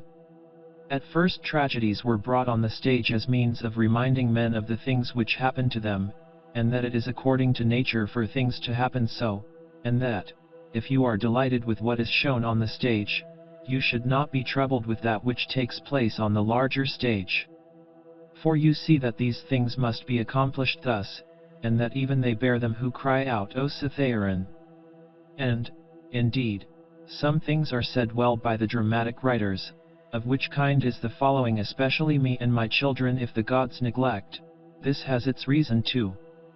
And again, we must not chail and fret at that which happens. And life's harvest reap like the wheat's fruitful ear. And other things of the same kind. After tragedy the old comedy was introduced, which had a magisterial freedom of speech, and by its very plainness of speaking was useful in reminding men to beware of insolence, and for this purpose too Diogenes used to take from these writers. But as to the middle comedy which came next, observe what it was, and again, for what object the new comedy was introduced, which gradually sunk down into a mere mimic artifice. That some good things are said even by these writers, everybody knows, but the whole plan of such poetry and dramaturgy, to what end does it look? How plain does it appear that there is not another condition of life so well suited for philosophizing as this in which thou now happenest to be. A branch cut off from the adjacent branch must of necessity be cut off from the whole tree also. So too a man when he is separated from another man has fallen off from the whole social community. Now as to a branch, another cuts it off, but a man by his own act separates himself from his neighbor when he hates him and turns away from him, and he does not know that he has at the same time cut himself off from the whole social system. Yet he has this privilege certainly from Zeus who framed society, for it is in our power to grow again to that which is near to us, and be to come a part which helps to make up the whole. However, if it often happens, this kind of separation, it makes it difficult for that which detaches itself to be brought to unity and to be restored to its former condition. Finally, the branch, which from the first grew together with the tree, and has continued to have one life with it, is not like that which after being cut off is then engrafted, for this is something like what the gardeners mean when they say that it grows with the rest of the tree, but that it has not the same mind with it. As those who try to stand in thy way when thou art proceeding according to right reason, will not be able to turn thee aside from thy proper action, so neither let them drive thee from thy benevolent feelings towards them, but be on thy guard equally in both matters, not only in the matter of steady judgment and action, but also in the matter of gentleness towards those who try to hinder or otherwise trouble thee. For this also is a weakness, to be vexed at them, as well as to be diverted from thy course of action and to give way through fear, for both are equally deserters from their post, the man who does it through fear, and the man who is alienated from him who is by nature a kinsman and a friend. There is no nature which is inferior to art, for the arts imitate the nature of things. But if this is so, that nature which is the most perfect and the most comprehensive of all natures, cannot fall short of the skill of art.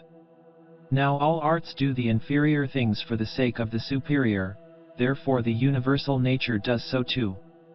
And, indeed, hence is the origin of justice, and in justice the other virtues have their foundation, for justice will not be observed, if we either care for middle things, things indifferent, or are easily deceived and careless and changeable.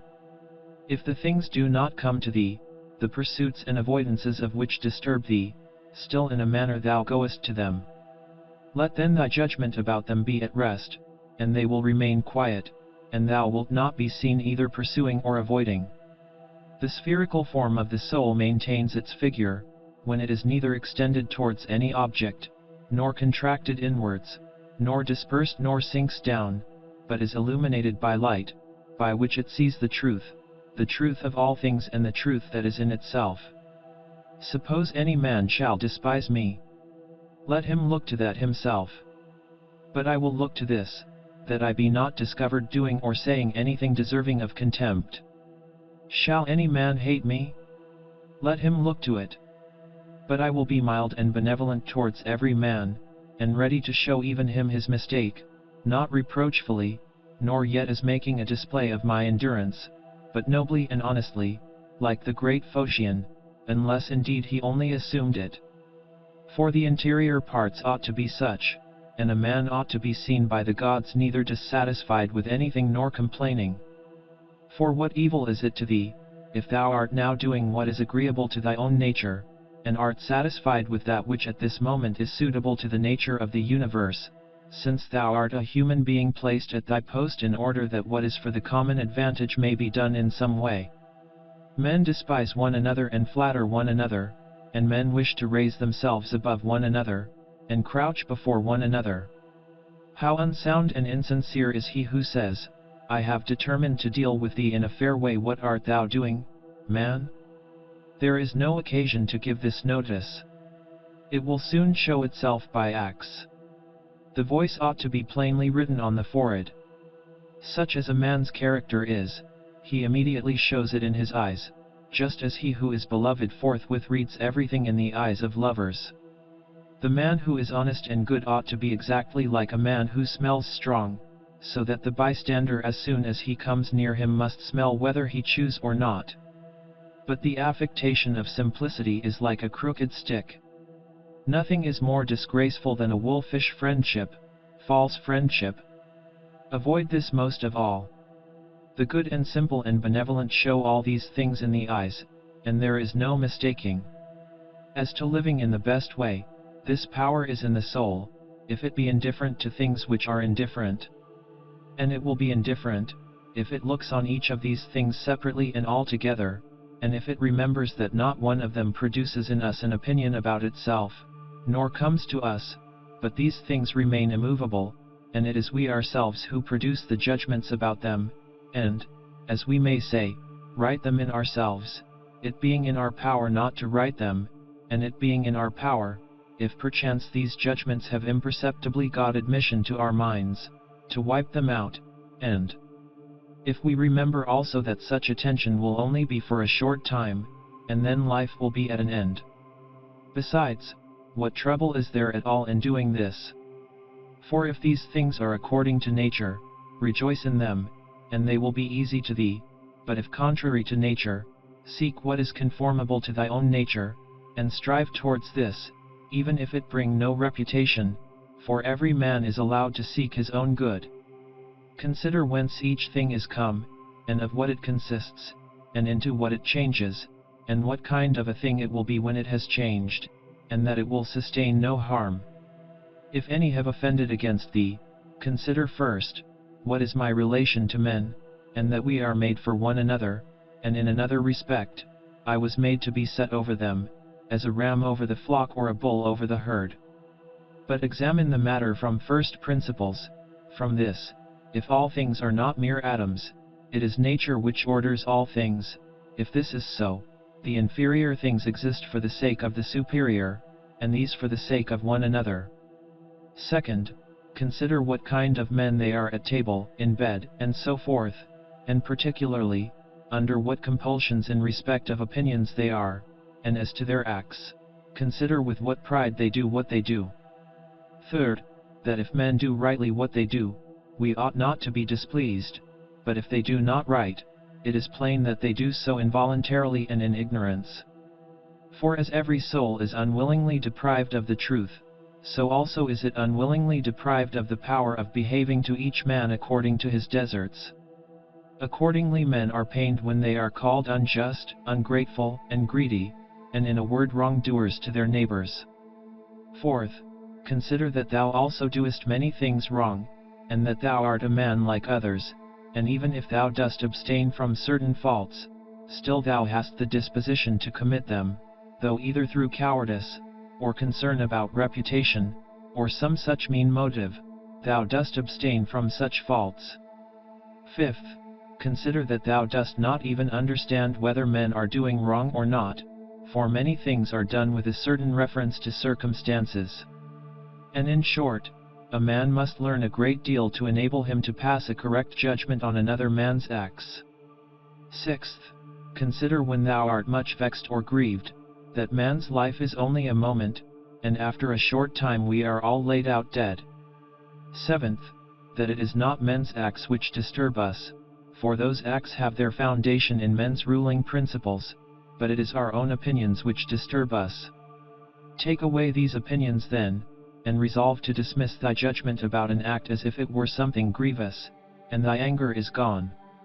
How then shall I take away these opinions? By reflecting that no wrongful act of another brings shame on thee, for unless that which is shameful is alone bad, thou also must of necessity do many things wrong, and become a robber and everything else.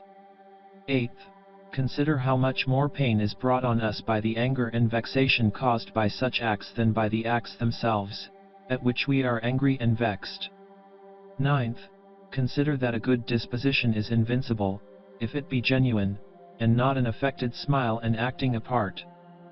For what will the most violent man do to thee, if thou continuest to be of a kind disposition towards him, and if, as opportunity offers, thou gently admonishest him and calmly correctest his errors at the very time when he is trying to do thee harm, saying, "Not so, my child, we are constituted by nature for something else, I shall certainly not be injured, but thou art injuring thyself, my child," and show him with gentle tact and by general principles that this is so, and that even bees do not do as he does, nor any animals which are formed by nature to be gregarious.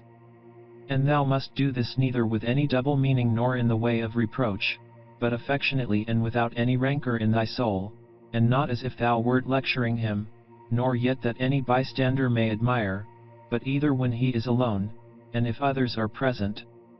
Remember these 9 rules, as if thou hadst received them as a gift from the Muses, and begin at last to be a man while thou livest. But thou must equally avoid flattering men and being vain at them, for both are unsocial and lead to harm.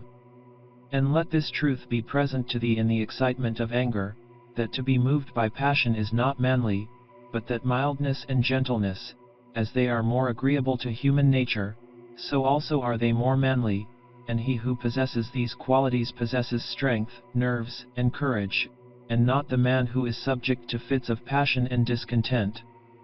For in the same degree in which a man's mind is nearer to freedom from all passion, in the same degree also is it nearer to strength, and as the sense of pain is a characteristic of weakness, so also is anger. For he who yields to pain and he who yields to anger, both are wounded and both submit. But if thou wilt, receive also a 10th present from the leader of the Muses, Apollo, and it is this, that to expect bad men not to do wrong is madness, for he who expects this desires an impossibility. But to allow men to behave so to others, and to expect them not to do thee any wrong, is irrational and tyrannical. There are 4 principal aberrations of the superior faculty against which thou shouldst be constantly on thy guard, and when thou hast detected them, thou shouldst wipe them out and say on each occasion thus: this thought is not necessary, this tends to destroy social union, this which thou art going to say comes not from the real thoughts, for thou shouldst consider it among the most absurd of things for a man not to speak from his real thoughts. But the 4th is when thou shalt reproach thyself for anything, for this is an evidence of the diviner part within thee being overpowered and yielding to the less honorable and to the perishable part, the body, and to its gross pleasures. Thy aerial part and all the fiery parts which are mingled in thee, though by nature they have an upward tendency, still in obedience to the disposition of the universe they are overpowered here in the compound mass, the body. And also the whole of the earthy part in thee and the watery, though their tendency is downward, still are raised up and occupy a position which is not their natural one. In this manner then the elemental parts obey the universal, for when they have been fixed in any place perforce they remain there until again the universal shall sound the signal for dissolution. Is it not then strange that thy intelligent part only should be disobedient and discontented with its own place? And yet no force is imposed on it, but only those things which are conformable to its nature, still it does not submit, but is carried in the opposite direction. For the movement towards injustice and intemperance and to anger and grief and fear is nothing else than the act of one who deviates from nature. And also when the ruling faculty is discontented with anything that happens, then too it deserts its post, for it is constituted for piety and reverence towards the gods no less than for justice. For these qualities also are comprehended under the generic term of contentment with the constitution of things, and indeed they are prior to acts of justice. He who has not one and always the same object in life, cannot be one and the same all through his life. But what I have said is not enough, unless this also is added, what this object ought to be. For as there is not the same opinion about all the things which in some way or other are considered by the majority to be good, but only about some certain things, that is, things which concern the common interest, so also ought we to propose to ourselves an object which shall be of a common kind, social, and political. For he who directs all his own efforts to this object, will make all his acts alike, and thus will always be the same. Think of the country mouse and of the town mouse, and of the alarm and trepidation of the town mouse. Socrates used to call the opinions of the many by the name of lamii, bugbears to frighten children. The Lacedaemonians at their public spectacles used to set seats in the shade for strangers, but themselves sat down anywhere. Socrates excused himself to Perdiccas for not going to him, saying, "It is because I would not perish by the worst of all ends, that is, I would not receive a favor and then be unable to return it." In the writings of the Ephesians there was this precept, constantly to think of some one of the men of former times who practiced virtue. The Pythagoreans bid us in the morning look to the heavens that we may be reminded of those bodies which continually do the same things and in the same manner perform their work, and also be reminded of their purity and nudity. For there is no veil over a star. Consider what a man Socrates was when he dressed himself in a skin, after Xanthippe had taken his cloak and gone out, and what Socrates said to his friends who were ashamed of him and drew back from him when they saw him dressed thus. Neither in writing nor in reading wilt thou be able to lay down rules for others before thou shalt have first learned to obey rules thyself. Much more is this so in life. A slave thou art, free speech is not for thee. And my heart laughed within. And virtue they will curse, speaking harsh words. To look for the fig in winter is a madman's act, such is he who looks for his child when it is no longer allowed. When a man kisses his child, said Epictetus, he should whisper to himself, tomorrow perchance thou wilt die. But those are words of bad omen. No word is a word of bad omen, said Epictetus, which expresses any work of nature, or if it is so, it is also a word of bad omen to speak of the ears of corn being reaped. The unripe grape, the ripe bunch, the dried grape, all are changes, not into nothing, but into something which exists not yet. No man can rob us of our free will. Epictetus also said, a man must discover an art, or rules, with respect to giving his assent, and in respect to his movements he must be careful that they be made with regard to circumstances, that they be consistent with social interests, that they have regard to the value of the object, and as to sensual desire, he should altogether keep away from it, and as to avoidance, aversion, he should not show it with respect to any of the things which are not in our power. The dispute then, he said, is not about any common matter, but about being mad or not. Socrates used to say, what do you want? Souls of rational men or irrational? Souls of rational men of what rational men? Sound or unsound? Sound. Why then do you not seek for them? Because we have them. Why then do you fight and quarrel? Book 12. All those things at which thou wishest to arrive by a circuitous road, thou canst have now, if thou dost not refuse them to thyself. And this means, if thou wilt take no notice of all the past, and trust the future to providence, and direct the present only conformably to piety and justice.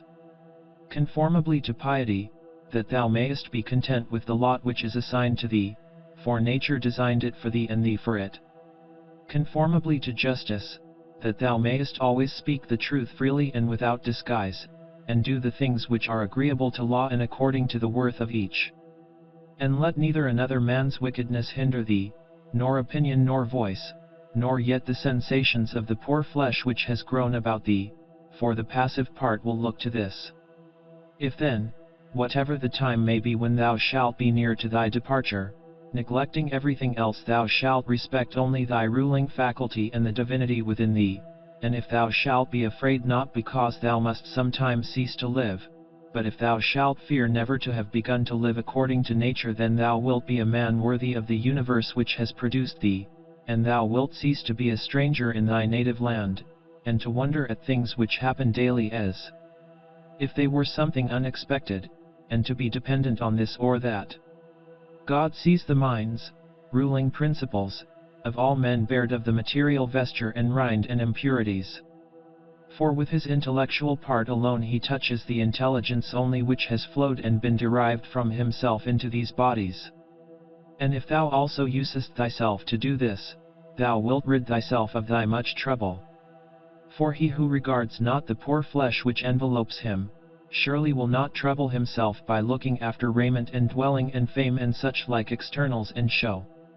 The things are three of which thou art composed, a little body, a little breath, life, intelligence.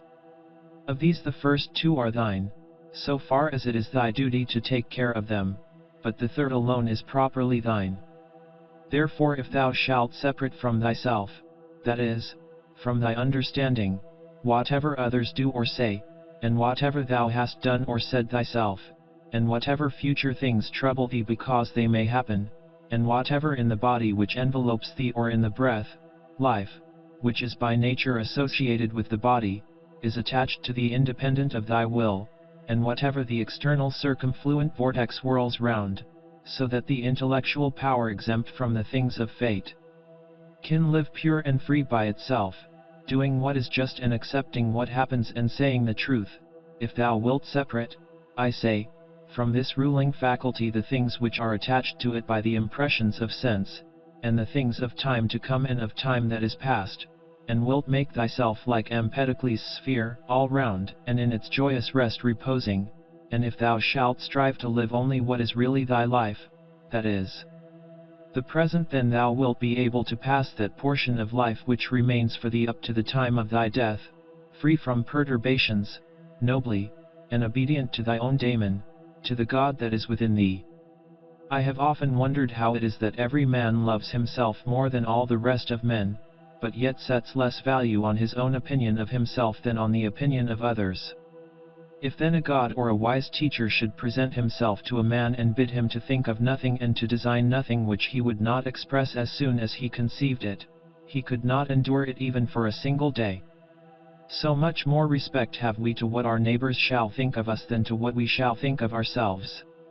How can it be that the gods, after having arranged all things well and benevolently for mankind, have overlooked this alone, that some men and very good men, and men who, as we may say, have had most communion with the divinity, and through pious acts and religious observances have been most intimate with the divinity, when they have once died should never exist again, but should be completely extinguished?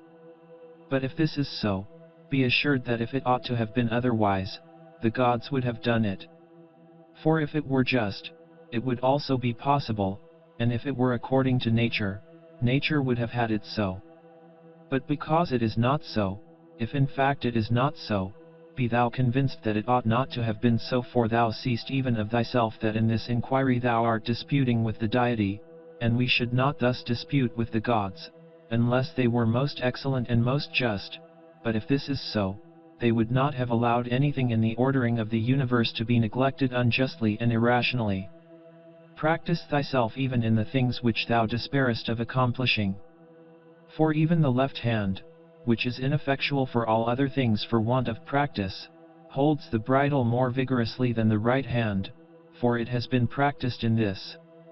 Consider in what condition both in body and soul a man should be when he is overtaken by death, and consider the shortness of life, the boundless abyss of time past and future, the feebleness of all matter. Contemplate the formative principles, forms, of things bare of their coverings, the purposes of actions, consider what pain is, what pleasure is, and death, and fame, who is to himself the cause of his uneasiness, how no man is hindered by another, that everything is opinion. In the application of thy principles thou must be like the pancratiast, not like the gladiator, for the gladiator lets fall the sword which he uses and is killed, but the other always has his hand, and needs to do nothing else than use it. See what things are in themselves, dividing them into matter, form, and purpose. What a power man has to do nothing except what God will approve, and to accept all that God may give him. With respect to that which happens conformably to nature, we ought to blame neither gods, for they do nothing wrong either voluntarily or involuntarily, nor men, for they do nothing wrong except involuntarily. Consequently we should blame nobody. How ridiculous and what a stranger he is who is surprised at anything which happens in life. Either there is a fatal necessity and invincible order, or a kind providence, or a confusion without a purpose and without a director. Book 4. If then there is an invincible necessity, why dost thou resist? But if there is a providence which allows itself to be propitiated, make thyself worthy of the help of the divinity. But if there is a confusion without governor, be content that in such a tempest thou hast in thyself a certain ruling intelligence. And even if the tempest carry thee away, let it carry away the poor flesh, the poor breath, everything else, for the intelligence at least it will not carry away. Does the light of the lamp shine without losing its splendor until it is extinguished, and shall the truth which is in thee and justice and temperance be extinguished before thy death? When a man has presented the appearance of having done wrong, say, how then do I know if this is a wrongful act? And even if he has done wrong, how do I know that he has not condemned himself? And so this is like tearing his own face. Consider that he, who would not have the bad man do wrong, is like the man who would not have the fig tree to bear juice and the figs and infants to cry and the horse to neigh, and whatever else must of necessity be. For what must a man do who has such a character? If then thou art irritable, cure this man's disposition. If it is not right, do not do it. If it is not true, do not say it. For let thy efforts be in everything always observe what the thing is which produces for thee an appearance, and resolve it by dividing it into the formal, the material, the purpose, and the time within which it must end. Perceive at last that thou hast in thee something better and more divine than the things which cause the various affects, and as it were pull thee by the strings. What is there now in my mind? Is it fear, or suspicion, or desire, or anything of the kind? First, do nothing inconsiderately, nor without a purpose. Second, make thy acts refer to nothing else than to a social end. Consider that before long thou wilt be nobody and nowhere, nor will any of the things exist which thou now seest, nor any of those who are now living. For all things are formed by nature to change and be turned and to perish in order that other things in continuous succession may exist. Consider that everything is opinion, and opinion is in thy power. Take away then, when thou choosest, thy opinion, and like a mariner, who has doubled the promontory, thou wilt find calm, everything stable, and a waveless bay. Any one activity whatever it may be, when it has ceased at its proper time, suffers no evil because it has ceased, nor he who has done this act, does he suffer any evil for this reason that the act has ceased. In like manner then the whole which consists of all the acts, which is our life, if it cease at its proper time, suffers no evil for this reason that it has ceased, nor he who has terminated this series at the proper time, has he been ill dealt with. But the proper time and the limit nature fixes, sometimes as in old age the peculiar nature of man, but always the universal nature, by the change of whose parts the whole universe continues ever young and perfect. And everything which is useful to the universal is always good and in season. Therefore the termination of life for every man is no evil, because neither is it shameful, since it is both independent of the will and not opposed to the general interest, but it is good, since it is seasonable and profitable to and congruent with the universal.